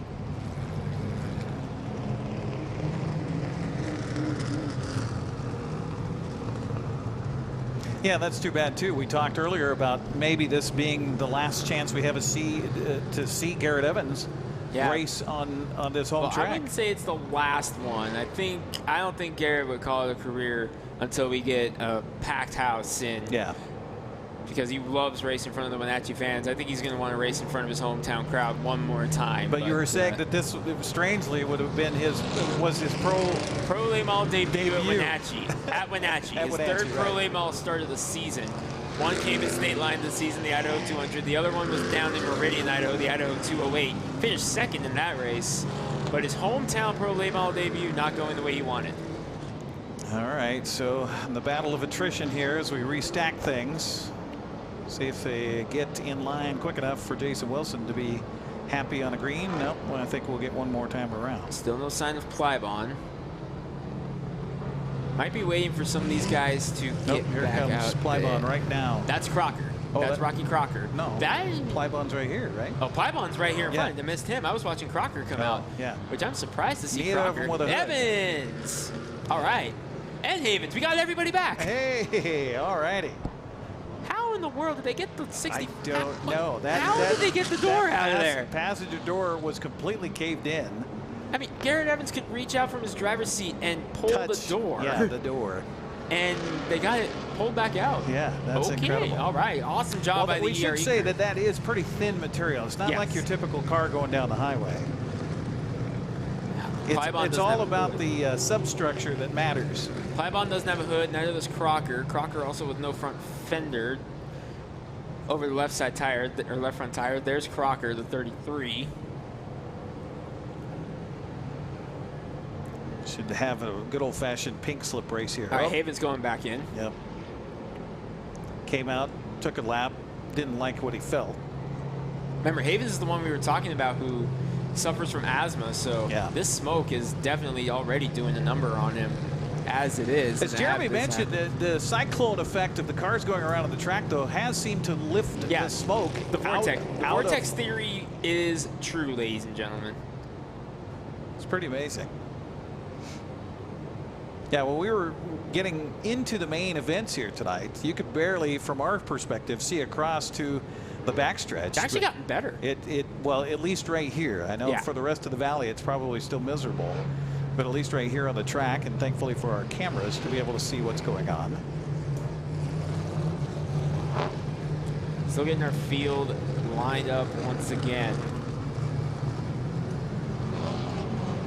Might be waiting on Havens, see if he can get him back out there. Again, have not completed a lap in this 100 lap main event. 9:32 here in the Great Northwest. Thanks for joining us on our live coverage of the Jerry Berschauer Memorial 100. Wherever you may be, East Coast, I know you're past midnight. Thank you for staying up late this Saturday night. Hopefully you're having a nice little party wherever you may be, a watching party here tonight. Able to watch live coverage here from the NCWLIFE channel. And one more race to go in the season here for the month of September. That'll be on September 26th. We'll, of course, have that one live for you as well here on the NCWLIFE channel. It's been an interesting year, to say the least, with COVID restrictions and no fans in the stands, and the season cut from what they hope to have, 18, 19 races here, and it's been cut down to just a handful this season. Jeremy Anders, the track manager, has done a great job of getting what he could out of this season. And he joined me on the television show yesterday thanking, first of all, the sponsors for hanging in there and helping to even float the boat. And then, of course, for the drivers and the cars and the teams from all around the Pacific Northwest who have chosen to come here and race here in not only tonight, but the rest of the race season. Huge thank you to them as well for making something happen, getting blood from a turnip as far as 2020 is concerned. There you see a nice shot of the smoky halo behind our flagger, Jason Wilson. And again, kudos to the track crew here as well at Wenatchee Valley Super Oval for all they've done in making sure racing can happen for the race families, as Wenatchee Valley Super Oval had big plans to celebrate 50 years of racing here this summer. We'll put a hashtag on that and get the celebration really underway in 2021.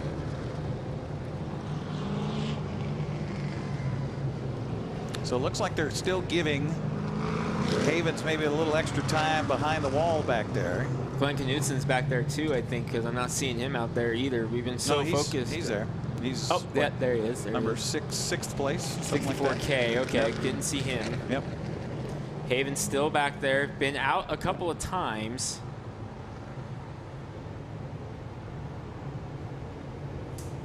Brent Harris, the 40, also back there.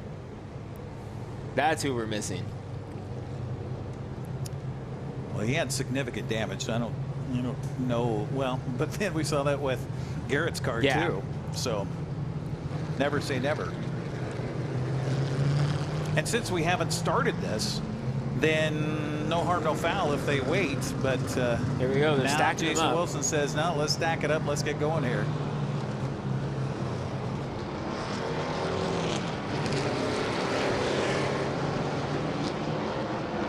Halverson, Morrison, Elliott, Lang,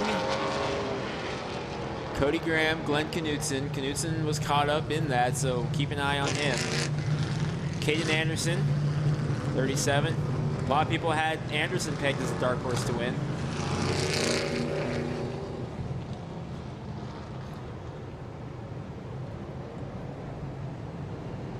(23 of 24 cars that took the green flag still out there. Brent Harris still back in the bag. 22. Didn't see Havens come back out yet. Yep, 22 cars, and we're green flag racing. Green flag.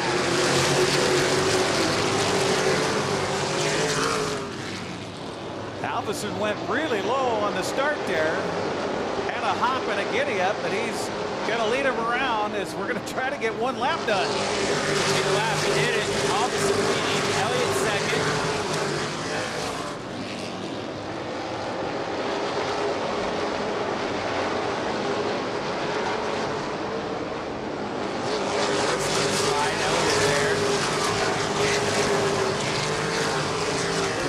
Gets around Tyson Lang for fourth. Now going after Brad Morrison. Remember, Morrison finished second in the last Jerry's Auto Supply Pro Late Model race here. Bumping back in the field here. Ingram, Reddick, Garber, and company battling it out there. Pit pack.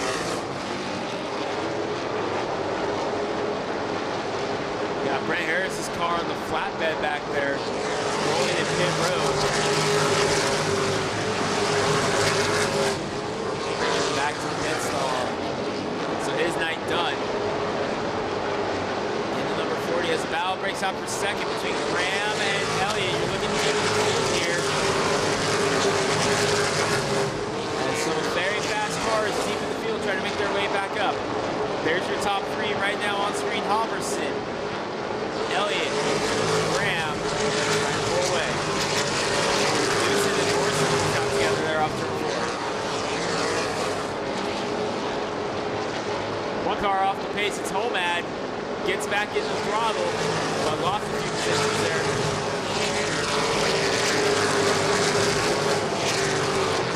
Now fourth between Anderson and Lang. Mike Knutson trying to follow suit as the top three continue to break away here. The action deep in the field, Garber, Aaron, Woods, and Morrison on the outside. Graham gets a swipe in there, Elliott for second. As Anderson gets around Lang, but Knutson was able to get inside of Anderson. Here comes Lance Elliott for the lead. Lance Elliott making the trip from Laramie, Wyoming. Finds himself trying to chase down the local Terry Halverson as we're 10 laps in, a 100-lap final. A long way to go in this one. 90 to go, coming to 89 to go as here comes Halverson. He's led all 11 of them thus far. Fast cars still trying to make their way through the field. We got Flybond and Evans trying to make their way up there. Oh, inside, he touched Halverson in the rear quarter panel. They touch again, and Elliott will take the lead. Lance Elliott leads the lap. Here comes, oh, and more contact between Halverson now and Graham. Mike Knutson says, thank you, sir. I'm going to come by on the inside. Trying to bring Caden Anderson with him. Lance Elliott from Laramie, Wyoming, leading the way.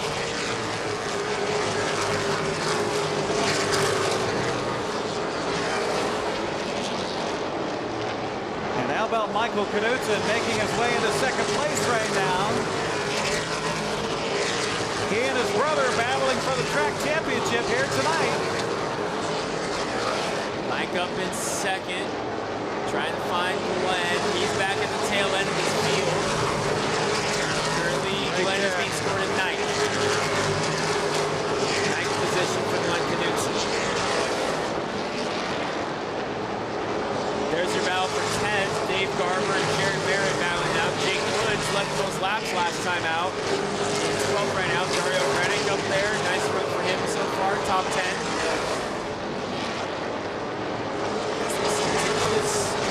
Laps away. Laramie, Wyoming Mike Knudsen, who has a lot of laps on this racetrack. Trying to green down him for second.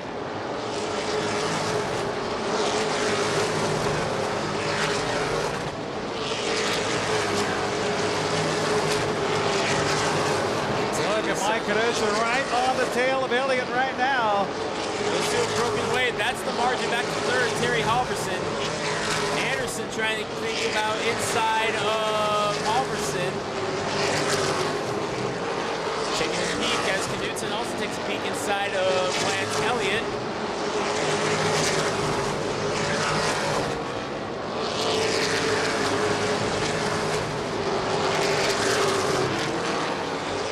Spread out back in the field, and something happened with Graham and Ingram. That allowed the rest of the field to pull away as Anderson to the inside of Halverson for third, gets the spot. Move Anderson on the podium. Knudsen thought the inside for the lead. Here he comes again. There's your mouth for the lead right there.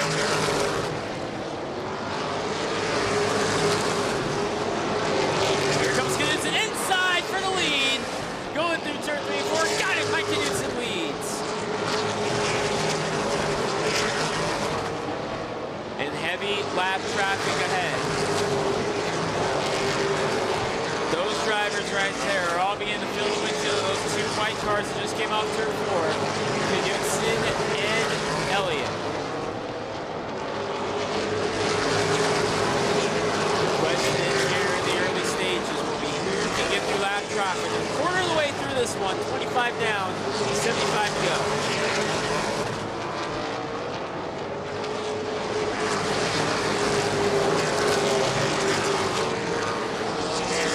Yesterday in practice, Mike Knudsen was just really working hard on dialing in that car. He just did not think it was right exactly what he wanted. We saw him earlier tonight in practice as well as qualifying. It just didn't look like it was getting right to him, but boy, he's got it dialed in right now. Finally nailed the setup, and he's had so much bad luck this season as Mike Knudsen. He's got to be happy being able to lead and quick laps away. But there is a hornet's nest in front of him of lap traffic. Side by side for third, Cody Graham to the inside of Terry Halverson. As Knudsen goes to the lap traffic, there's the battle for third. Very impressive Josh Ingram being able to continue on with that damage on the 97 like that. He's in fifth right now, as there's your side by side for third. Oh, look out! Klybon going into the pits. Ingram! Oh, they're able to hold on to it. Wow, what a great Josh job. Ingram, power moves to third. Tyson Lane coming to hit Klybon off. Ingram, look out, he got loose again. And Lang able to get third. Saw that right in front of us coming at it. Glenn Knudsen now trying to get up there. Fourth, isn't it? That's the fourth, yeah. Knudsen to the inside now of Graham as Mike Knudsen begins to circle lap traffic. First up, Gary Holman, winner. Last time out. Lang up to fourth. Ingram fifth. But here comes Knudsen to try the outside around Gary Holman. It's Lance Elliott, Caden Anderson, Tyson Lane, Josh Ingram. Field from there.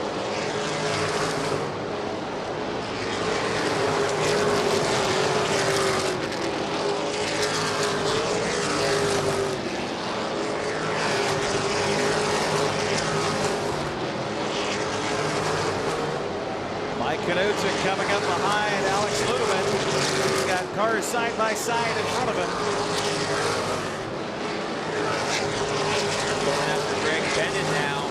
After being Brad Morrison lap. He's opened it up a straightaway now. Over Lance Elliott. 2.5 seconds. 64 to go. Mike Knudsen.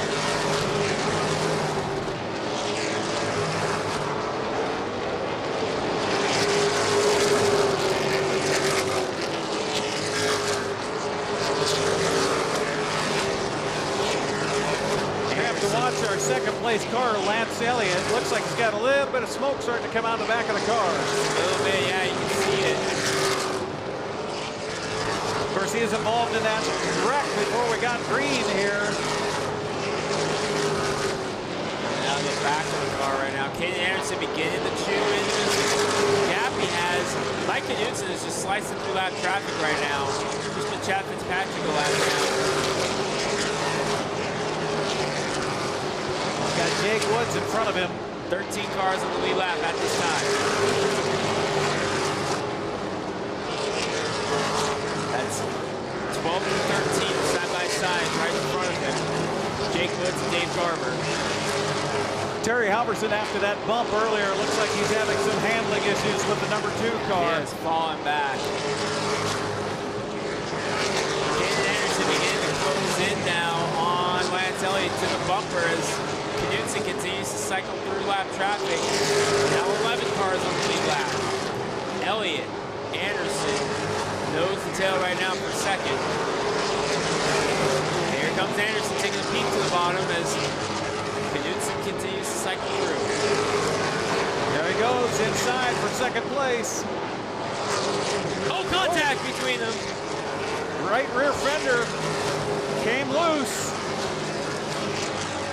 Anderson damage on the right rear right now in the white number 37. There he is right there top of the screen.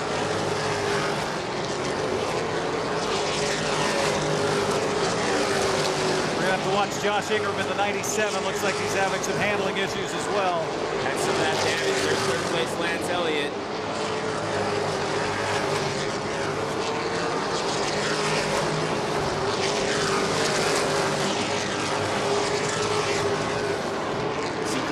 The other driver in the Mexican Championship Tyson right Lang taking a move on Elliott. They'll move ahead of him for third.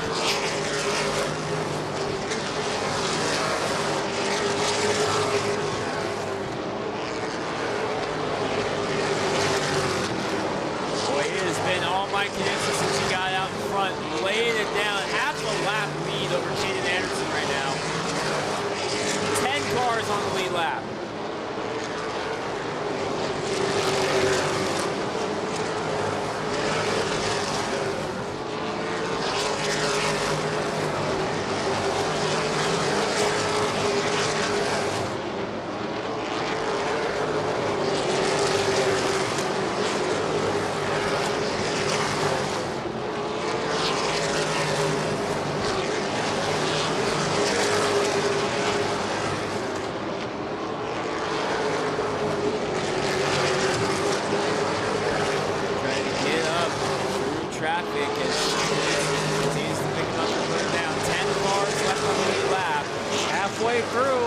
Knudsen a half a lap ahead of second place Caden Anderson. Making third place, Tyson Lang just got around Caden Anderson for second.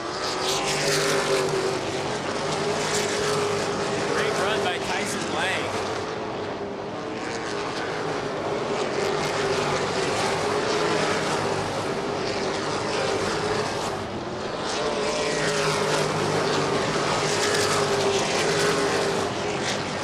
Sparking, it's Cody Graham. He's up as high as third earlier.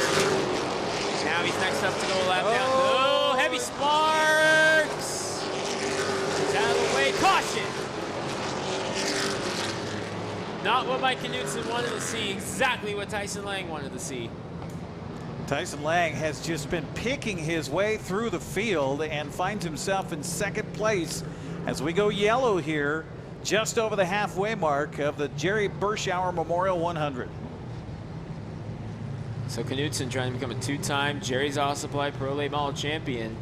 His brother Glenn closing in, though, 6 points the distance. And for those fans watching on television, it gets confusing because, like you said, there are only 10 cars that are on the lead lap when you have a 100-lap main event like this. So on a restart like this, do they stack them exactly where they are on the leaderboard? Typically, they're going to move the lap cars to the back. Okay.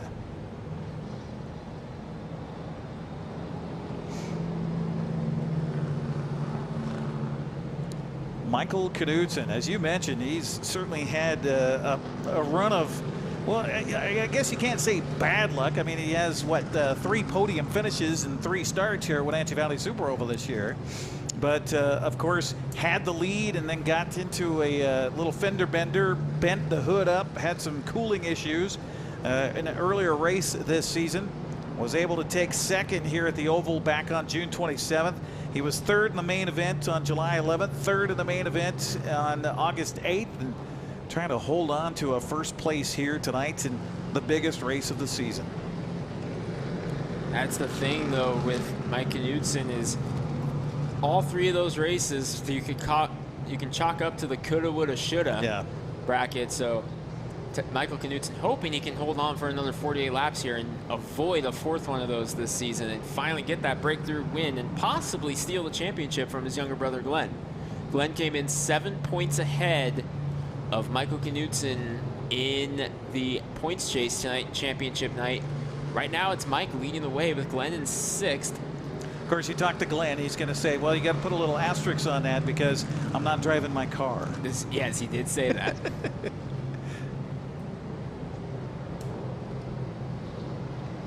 Once again, thanks for joining us here on the NCWLIFE channel as we close in on 10 o'clock in the Great Northwest.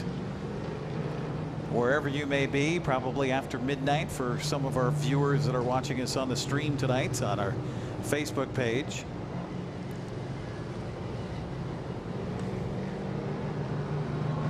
On our website, ncwlife.com.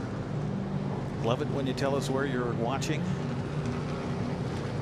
Of course, we also rebroadcast these. We, within 3-4 days next week, make these available on demand on our website. So if you missed any of our other race coverage this year, you can head to our website at ncwlife.com and click on the tab above on the home page. Watch full episodes, and when you get to the full episodes page, click on sports, you'll be able to see our past races here at Wenatchee Valley Super Oval starting back in June. One more to go after tonight. Big one. Neil Newberry Memorial. September 26th. 2 weeks from tonight. Big one. A couple of Saturdays away. If you guys aren't doing anything and you want to see another great pro late model race in the Northwest this year, next week State Line Speedway has their championship night and no restrictions on fans. Pro late models coming up next week at State Line. Understand quite a few drivers that are in this race right now from the Wenatchee area might be heading over there. Fantastic. Good to hear that. By the way, Chad Fitzpatrick's birthday is today. Happy birthday, Chad. 24 years of age today. Glenn Knudsen in the pits. Glenn Knudsen, the 64K. He just pulled into the pits. Uh-oh. Points leader coming in. Looked up right as he pulled off. Wow. Now he's coming to a stop outside of his pit stall. Did not pull in. Doing it once. Remember, he was caught up in that incident earlier. But that means he has to go back to the back of the pack. It should.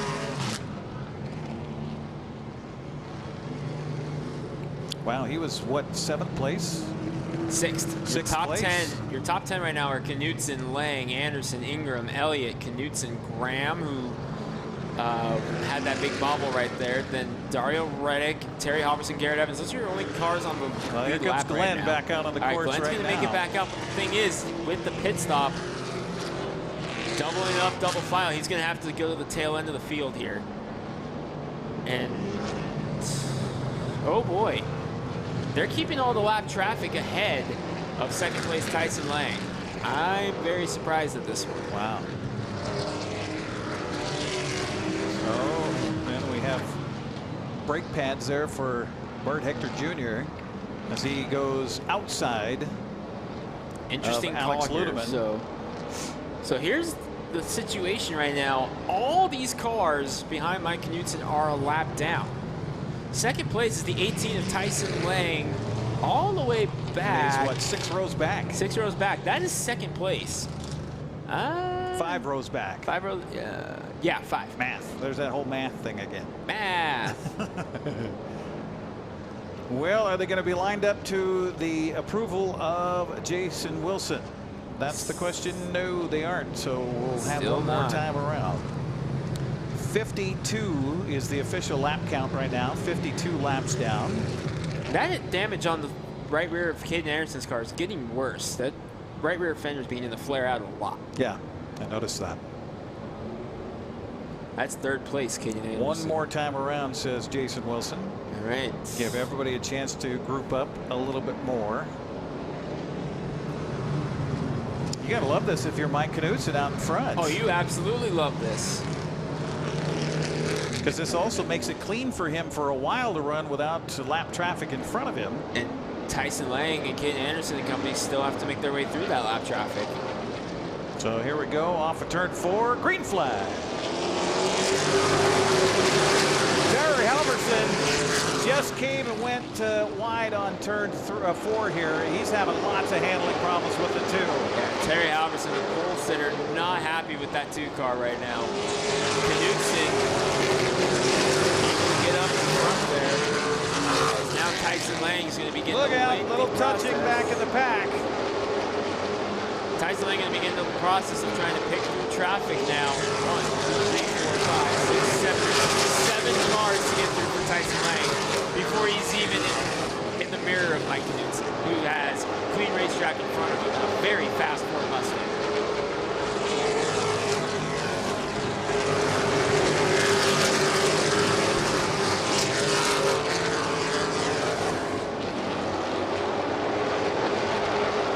Car off the pace going in. That's Garrett Evans, the 64. He's going to pit road.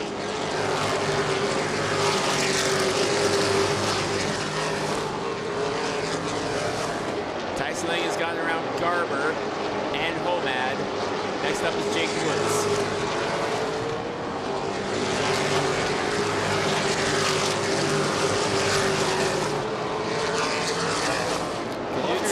If you're Tyson Lang, you got time here as far as the number of laps are concerned, but everybody that you have to fight around gives Mike Knudsen that much more time to get out in front. Exactly. That's the problem that Tyson Lang's facing right now. Gets around Hector. 5 more to go for Tyson Lang.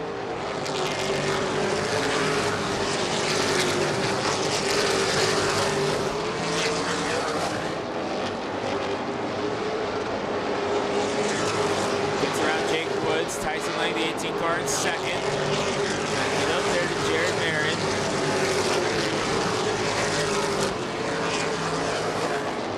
And here's the thing, Knudsen is already beginning to reel in the tail end of the field. Yep. So Lang, if another caution comes out after Knudsen catches up to him, he's going to have to do that all over again. Cody Graham back out on the track in the 9 car.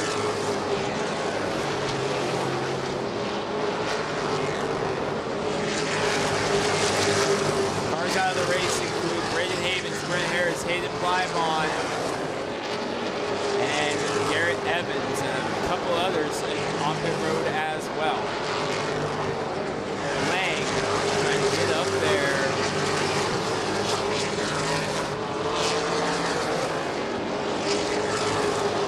Just trying to get up and get as much ground as he can, cook off as many lap cars as he can.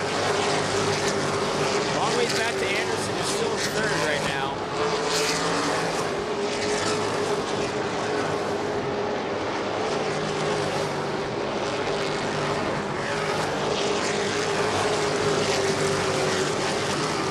Meanwhile, Langton is being scored in 8th place right now.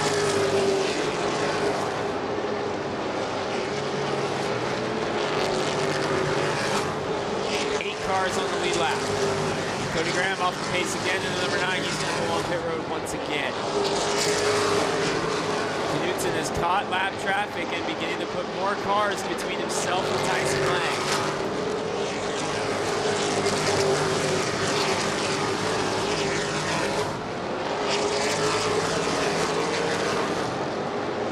.31 to go now.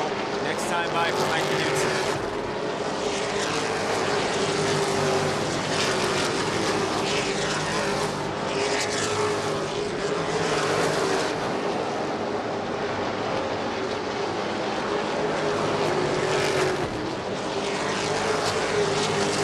Tyson Lang, and he's got, what, about 4 cars, 4 or 5 cars between he and the 3rd place racer right now, Anderson. So he's in pretty good shape. It's just a matter of whether or not he can find a way to get the difference back on Mike Knudsen, who's a full half lap ahead of him. Half a lap ahead. Knudsen talking also Chris Knudsen, who's Mike's crew chief. Mike's crew chief says Garrett Evans usually turns wrenches on Glenn's car. Chris was talking that the Knudsen brothers were talking about going down to the Fall Classic in Yakima coming up here in a couple weeks. Yakima also has a pro late model race coming up next weekend, so stay tuned to Facebook for that one. As Mike Knudsen puts his brother a lap down, that's big because Mike Knudsen, that move putting Glenn a lap down may have just lost him up the championship. They have just captured the track championship for WVSO this year.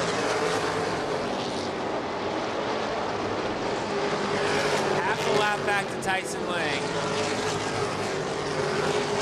Knudsen in heavy lap traffic. 7 cars on the lead lap. Could be 6 here before too long as Lance Elliott's right there. 3/4 of the way in, 25 laps to go. Making 6 on the lead lap for Mike Knudsen. You remember it was Lance Elliott whom he just passed. So he passed to take the lead earlier in this race. Now we see the inside of Halverson. That's 5th place. Terry Halverson. Or 6th place, excuse me. But in a lap down.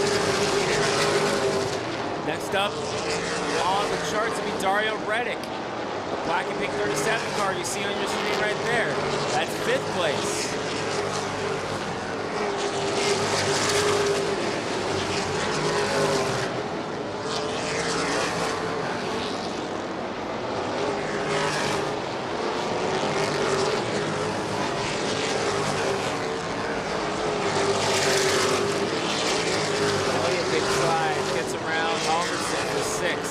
Tyson Lang coming across the start-finish line right now is in 2nd place. He's more than a half a lap back of Mike Knudsen. All he could hope for is a yellow flag. Look out towards the Elliott, Halverson, Garber all get together on the front stretch. They all keep it pointed in the right direction.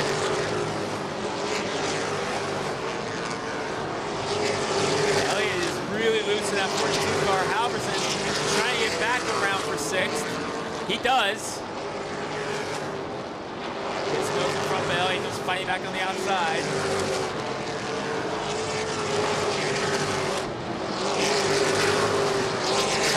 Not done yet as Knudsen still clicking them down. 18 to go.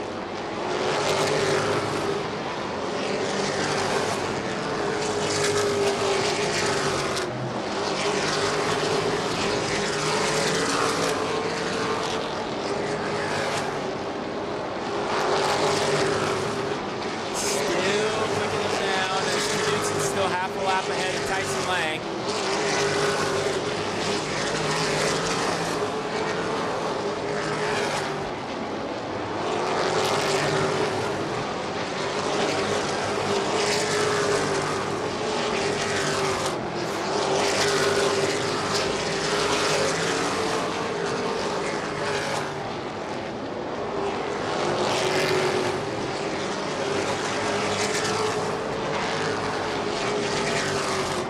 Wind down, under 15 to go here.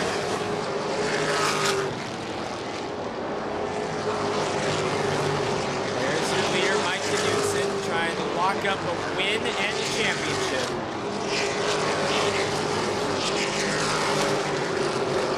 Maybe his 2nd career Jerry's Auto Supply Pro Late Model Championship. He won it back in 2017. Brother Glenn in 9th.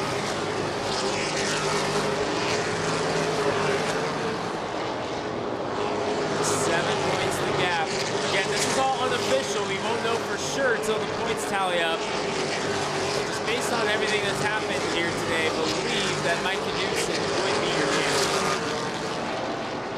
10 to go for Mike Knudsen. This is 4th place Josh Ingram. He's trying to put a lap down now.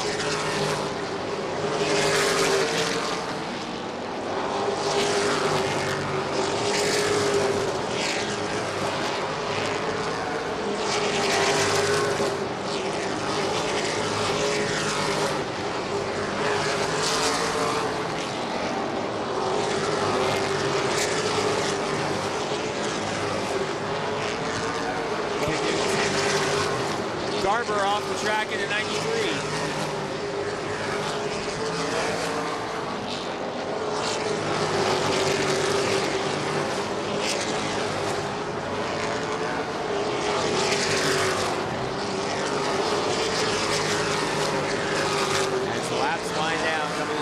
To go. Just 3 cars on the lead lap. You want to talk about domination and putting a stamp on a championship. You're seeing it right now with Mike Knudsen. I think all 3 races that Knudsen was in contention for win, something happened. I think all that anger is coming out at once. As he is passing nearly the entire field. Oh, 1 car around. I believe that's Hector, the 68. So we're going yellow with 4 laps to go. No. He's off in the grass. Still racing right now. Still racing. 4 laps remaining. Gets it rolling. That is Hector in the grass. We're still green. He's up. Stay green. Off the racing surface is Hector. That's why we stay green there. 2 to go, and Mike Knudsen. Mike Knudsen right now trying to lap the car that's in 3rd place. Unbelievable. White flag. 1 lap to go. My God. To Mike Knudsen. A dominating performance by Mike Knudsen tonight. Off of turn number 4. 3rds in the first 3 races, and a checkered flag in an unofficial championship season. Mike Knudsen ends it in style. And all the way back, the only other car on the lead lap will be Tyson Lang in the 18. Incredible run for Mike Knudsen. The battle for the Knudsen brothers comes down to the final race of the season.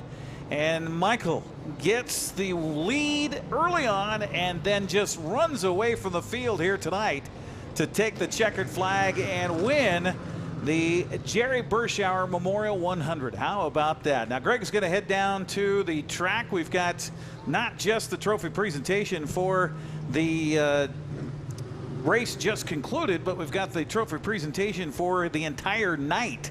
So Greg's going to have his hands full there. I will hand you the microphone. Here you go. And you can head down there for that.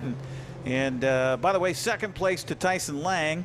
And 3rd place is Caden Anderson in our Jerry's Auto Supply Pro Late Model final here tonight, celebrating Jerry Berschauer and his relationship with the Wenatchee Valley Super Oval for all these years, and Jerry's Auto Supply continuing its support of the Super Oval after all these years. What a night tonight, what a race, and wow, how about that as we finish up just about 8 minutes past 10 o'clock here in the Pacific Northwest on this horrifically smoky night, but thankfully the wind tunnel effect took effect here, and we were able to get enough and see enough so that we could bring it here for you live on the NCWLIFE channel. Mike Knudsen now pulling up to our winner's row here as Greg Rentz is heading down there trackside. And we'll talk to the man who has battled all season long to try to get a win here at WVSO. He just has had kind of some rough luck. 3 podium finishes, make it 4 now tonight. And the biggest race of the year, Mike Knudsen winning the Jerry's Auto Supply Jerry Berschauer Memorial 100 in dominant fashion. That is for sure.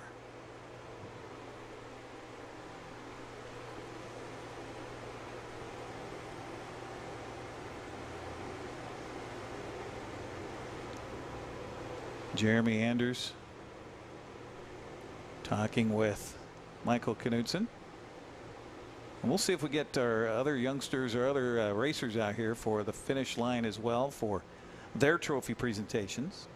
Very important to take care of everybody here tonight, as they wanted to try to get all the racing done before they got too late in the evening for our neighbors up here on Fancher Heights. And I do hear some cars coming out. Yeah, we've got some legends coming out as well. So we'll recap the evening as we go. but still waiting on Michael Knutson to come out of his vehicle.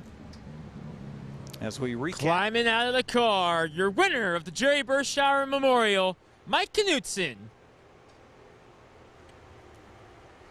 Well, Mike, first off, it was a dominating performance for you tonight. Only 2 cars finished on the lead lap.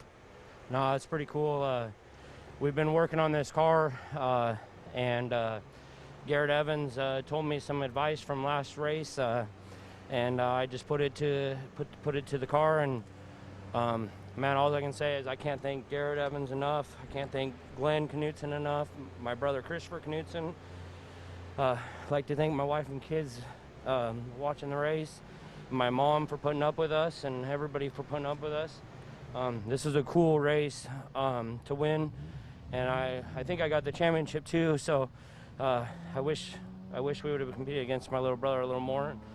And the start of the race was a little bit sketchy, but anyways, I'd like to thank everybody, and I wish the fans were here. I'd got to thank NCWLIFE, North Valley Mechanical. Ron Berschauer owns Jerry's Auto Supply, Jerry Berschauer Memorial Race. Really cool. This is my second time I've won here, so I'm pretty excited. That is your 2020 Jerry Berschauer Memorial winner, and unofficially, we got to do the math, but should be your champion, Mike Knutson. Gonna get his picture taken with Jessie Shaw, tonight's trophy queen. We're gonna go catch up with second place, Tyson Lang. And Tyson, last time you were here, things didn't go too well as we lost a motor in practice, but talk about redemption here tonight with a second. Yeah, felt really good getting second. Just Mike checked out, but it was a good run. So wouldn't be possible without Mark, my dad, my grandpa Ron, Joe, Uncle Wayne, Jeff, and Dustin. That's second place, Tyson Lang. And talk about a breakout couple of weeks for Caden Anderson in car number 37. We're going to come up here so we are in camera view here, Caden. But, Caden, you finished in the top 5 at Meridian last week, and here you are again on the podium here at Wenatchee. Yeah, we had a really good car tonight. I can't thank everybody here enough. Jerry Auto Supplies, Leonard Evans Auto Sales, and everybody that puts this thing on. We had a really good night, and I'm glad I can come out here and race. Caden, the third place here for you, Wenatchee. Great couple weeks for you in the late model, so definitely going to be looking forward to seeing you out here next year. Yeah, we plan on coming out here a few more times next year, and hopefully we can finish a little bit better. All right, that's third place, Caden Anderson, car number 37. Next up, we're going to talk to our Legends winner, Levy Jones. Levy coming up here in view of the camera. And Levy, you were battling it out there with Chris Belanca pretty much the entire race, through traffic and then 1-2 for the win. You guys were nose to tail that whole time. Yeah, he's one of my favorite drivers. He's really fun to race with, really clean. You always know what he's going to do. He's one of my favorites for sure. Sheperds Oil Legend Cup winner here at Wenatchee. A second last time out. Win here tonight. Good couple races for you here at Wenatchee. Thank you very much, yeah. It was really hard. We had technical difficulties Friday. Blew a axle bearing, and then today we blew a brake line. So we were thrashing on the car all day, all yesterday, just to get it going. But it's really great to pull off the win after all of that. So it was really good. All right, Levy, a big win here at Wenatchee. Who you got to thank? Ricky Schlick, Joe Ryan Race Cars, ILoveThisLife.org, my mom, my sister, my dad, God. There's just so many people. You know who you are. It's Advanced Septic and Construction, and I think that's Legends Cup winner, brought to you by Sheperds Oil, Levy Jones. All right, next up, as they get the pictures taken, should be Chris Belanca in car number 42, got second. We're going to let Levy take his picture with Jessie. The good news for Jessie, she gets to get all these pictures taken at once. Doesn't have to keep coming out in front of the track. Chris Belanca, second place tonight. And, man, I'll ask you the same thing I asked Levy. You were battling it out with him the entire night, nose to tail. Yeah, it was tough. I thought we had something for him there at the end. That caution came out, and his car got better, and mine started to get loose. But the kid's a heck of a driver, and he deserves it. Chris, a great run for you here tonight, all the way over from the coast. Guys love coming over here, Wenatchee. We love seeing you out here. You going to come out here more next year? You know, we might take a break next year, but we'll see. You know, this is my second time here, and I really like this track, so we'll definitely be back. Well, if it is break time, then definitely a good way to go out with a second. Who do you want to thank? My sponsors, Belenka Homes, Stadium Thriftway, North Slope Coffee, and Car Star Premier Collision. Second place in the Legends Cup was Chris Belanca, car number 42. Next up should be Trace Thompson. He's up here. And again, same thing. We're going to let Chris take the picture with Jesse. And Trace, man, up and down night for you. You kind of were facing the wrong way up there trying to dodge an incident, but fortunately it was because you were trying to dodge contact that you spun, so they let you get your spot back, and you did a great job just keeping your patience there, especially in that battle with Kellen late. Yeah, we had a good car. I just struggle hitting my mark every lap, and if I can clean the mistakes up, I can run with them top 2 guys, but if I don't, I ain't going to be able to run with them. Well, Trace, it's coming for sure as you keep getting faster and faster every single week. A second or a third here tonight at Wenatchee in the Legends Cup. Who do you want to thank? Gotta thank my parents and Chance Overholt at Custom Fab, 6D Cattle, Washington State Potato Commission, TRA Dyno Service, and my grandparents. That's third place in the Legends Cup. Trace Thompson, his turn for the picture. Waiting for word on who's next. Should be our Bandolero drivers. I believe it'll be Allie Mae Jones. Remember, Allie won here back in June. And here she is once again in victory lane in her final Bandolero start. Moving up in the Legends next year. No better way for you to go out. Yeah, I'm super excited. Well, tell us a little bit about that. Next year, you're going to be running Legends with Big Brother. It's going to be fun. Yeah, I'm super excited because I've always looked up to my brother, and now I finally get to race against him, and I haven't really got to do that ever. All right, 2 wins for you this season and a perfect way to end your Bandolero career. Who do you want to thank? My mom, my dad, my brother, and my grandma. That's winner for the second time this season, Allie Mae Jones. Oh, okay. Gotta get closer to here. Next up should be Riker Oler. As we're going to come over here, Riker over here, as Allie and Jesse take their picture. So, Riker, we call you the Iceman, and you proved it tonight as you had ice in your veins through the entire race, battling it out with Allie. You were battling it out with everybody out there. Great job tonight. Thank you. All right, Riker, so second place here. Great run for you to end the season, and a season that you kind of had your ups and downs here, Wenatchee, but good recovery for you here tonight. Yeah, it was pretty good, and I'd like to thank all my sponsors and stuff. All right, that's the second place driver, Riker Oler. He's going to get his picture taken with Jesse now.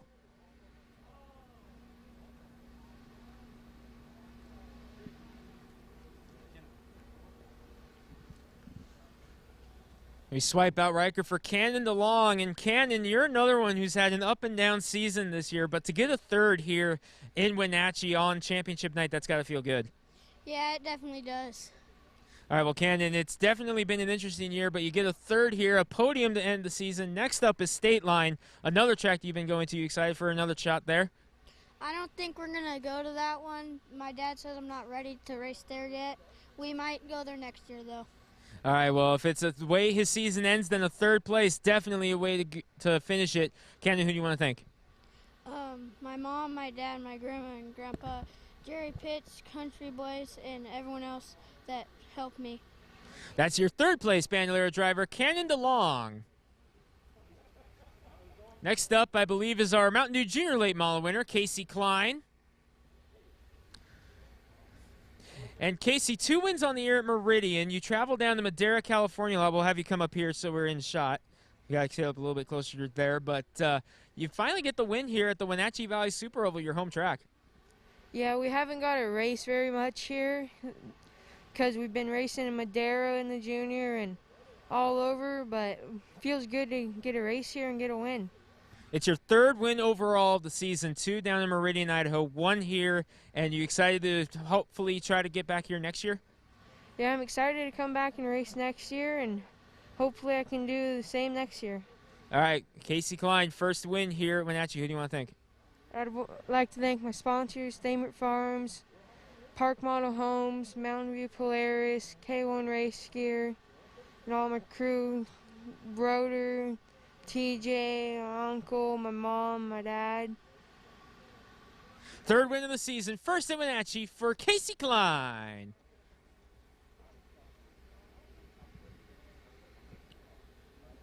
Next up will be Caden Moran, last year's Bandolero champion at Hermiston, a second tonight here at Wenatchee. And Caden, nice job battling it out there, pulling away from Danica Dart there at the end for the third spot. And honestly, just a fun night for you up and down. Definitely. I want to thank all my sponsors, Slow-Mo Racing, McCurley Integrity Chevrolet, Mahaffey, Matthews Dental, American Concrete and Construction, and Blue Mountain Fire Protection. That's your second place junior late model driver, Caden Moran.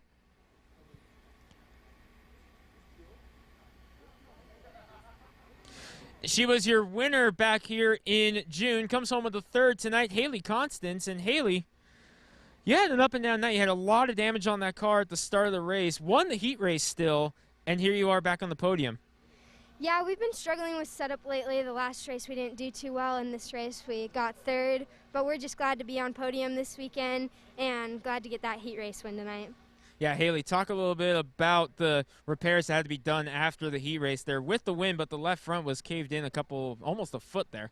Yeah, we just had a couple body repairs to do. There wasn't too much damage to the car, thankfully, but thanks to John Bender and the Rudells, they were able to help us out a lot and get the car fixed and ready for the main. All right, that's who helped you out. Who's your sponsors? Who got you here? Joe's Racing Products, MyTrafficMan.net, DeYoung Inc., Raceface, my social media pit crew, and everybody who helped out on the car tonight. Third place in the Mountain Dew Junior Late Models, Haley Constance. This is what I get for wearing a mask that doesn't fit me, right? And I believe we have one more class to go. I believe it's just down to our Plumb Perfect Roadrunners now. And what a finish this was for Jared Ingram in the number 32. You came across the finish line, you were looking us in the eye. That's not supposed to happen, and yet you still won.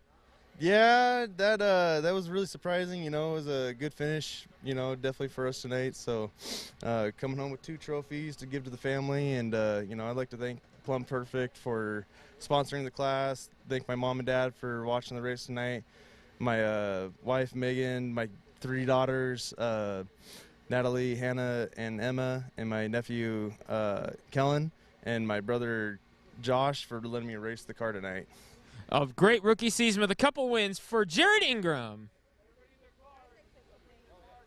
Picture time. 2 more interviews left, folks. We're clicking them down here. Next up will be RT Griner in the number 25. And RT, you've been running in the Dixie and Air Conditioning Thunder cars this season, but here you are back where you got your start, the Plumb Perfect Roadrunners, and back on the podium, a 2nd place. Yeah, not the finish we'd hope, but I mean, kind of hectic, but we got it done, you know. So RT, what brought you back to the Roadrunners tonight as you've been running with the Thunder cars all season? You know what, we need a break from the stress, you know, it's a whole new class for me and everything, so like, I figured, you know, take a break, go in the Roadrunner, have some fun, and get back in it the next race. All right, 2nd place here tonight in your return. Who do you want to thank?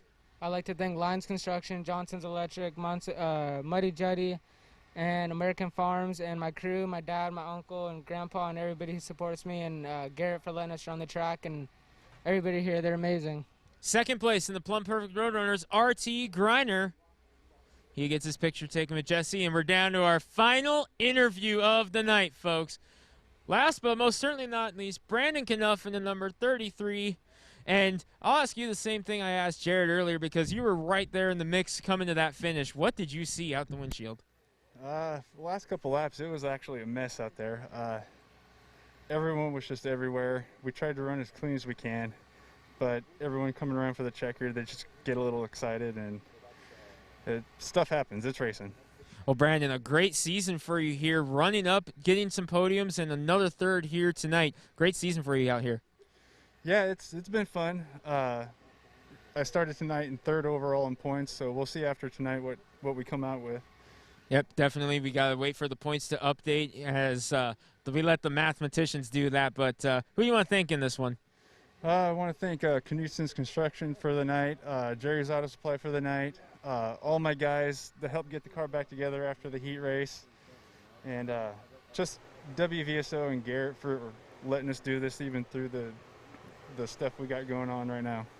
Third place, Brandon Knuff, and that is it for interviews here tonight. We have interviewed all the top 3. One shot. We're done with interviews. Back up to you in the tower, Eric, for let's wrap this up. Okay, sounds good.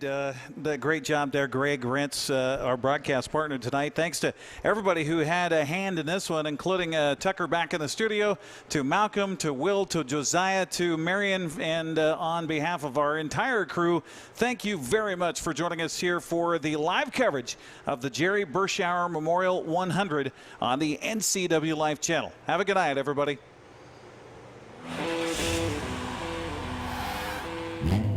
The preceding has been a special presentation of NCWLIFE Channel Sports. Tonight's broadcast has been brought to you by CASA, Sangster Motors, Doghouse Motorsports, Town Chrysler Jeep Dodge Ram, Heritage Memorial, Mary Mays, Wenatchee Power Sports, and Town Nissan.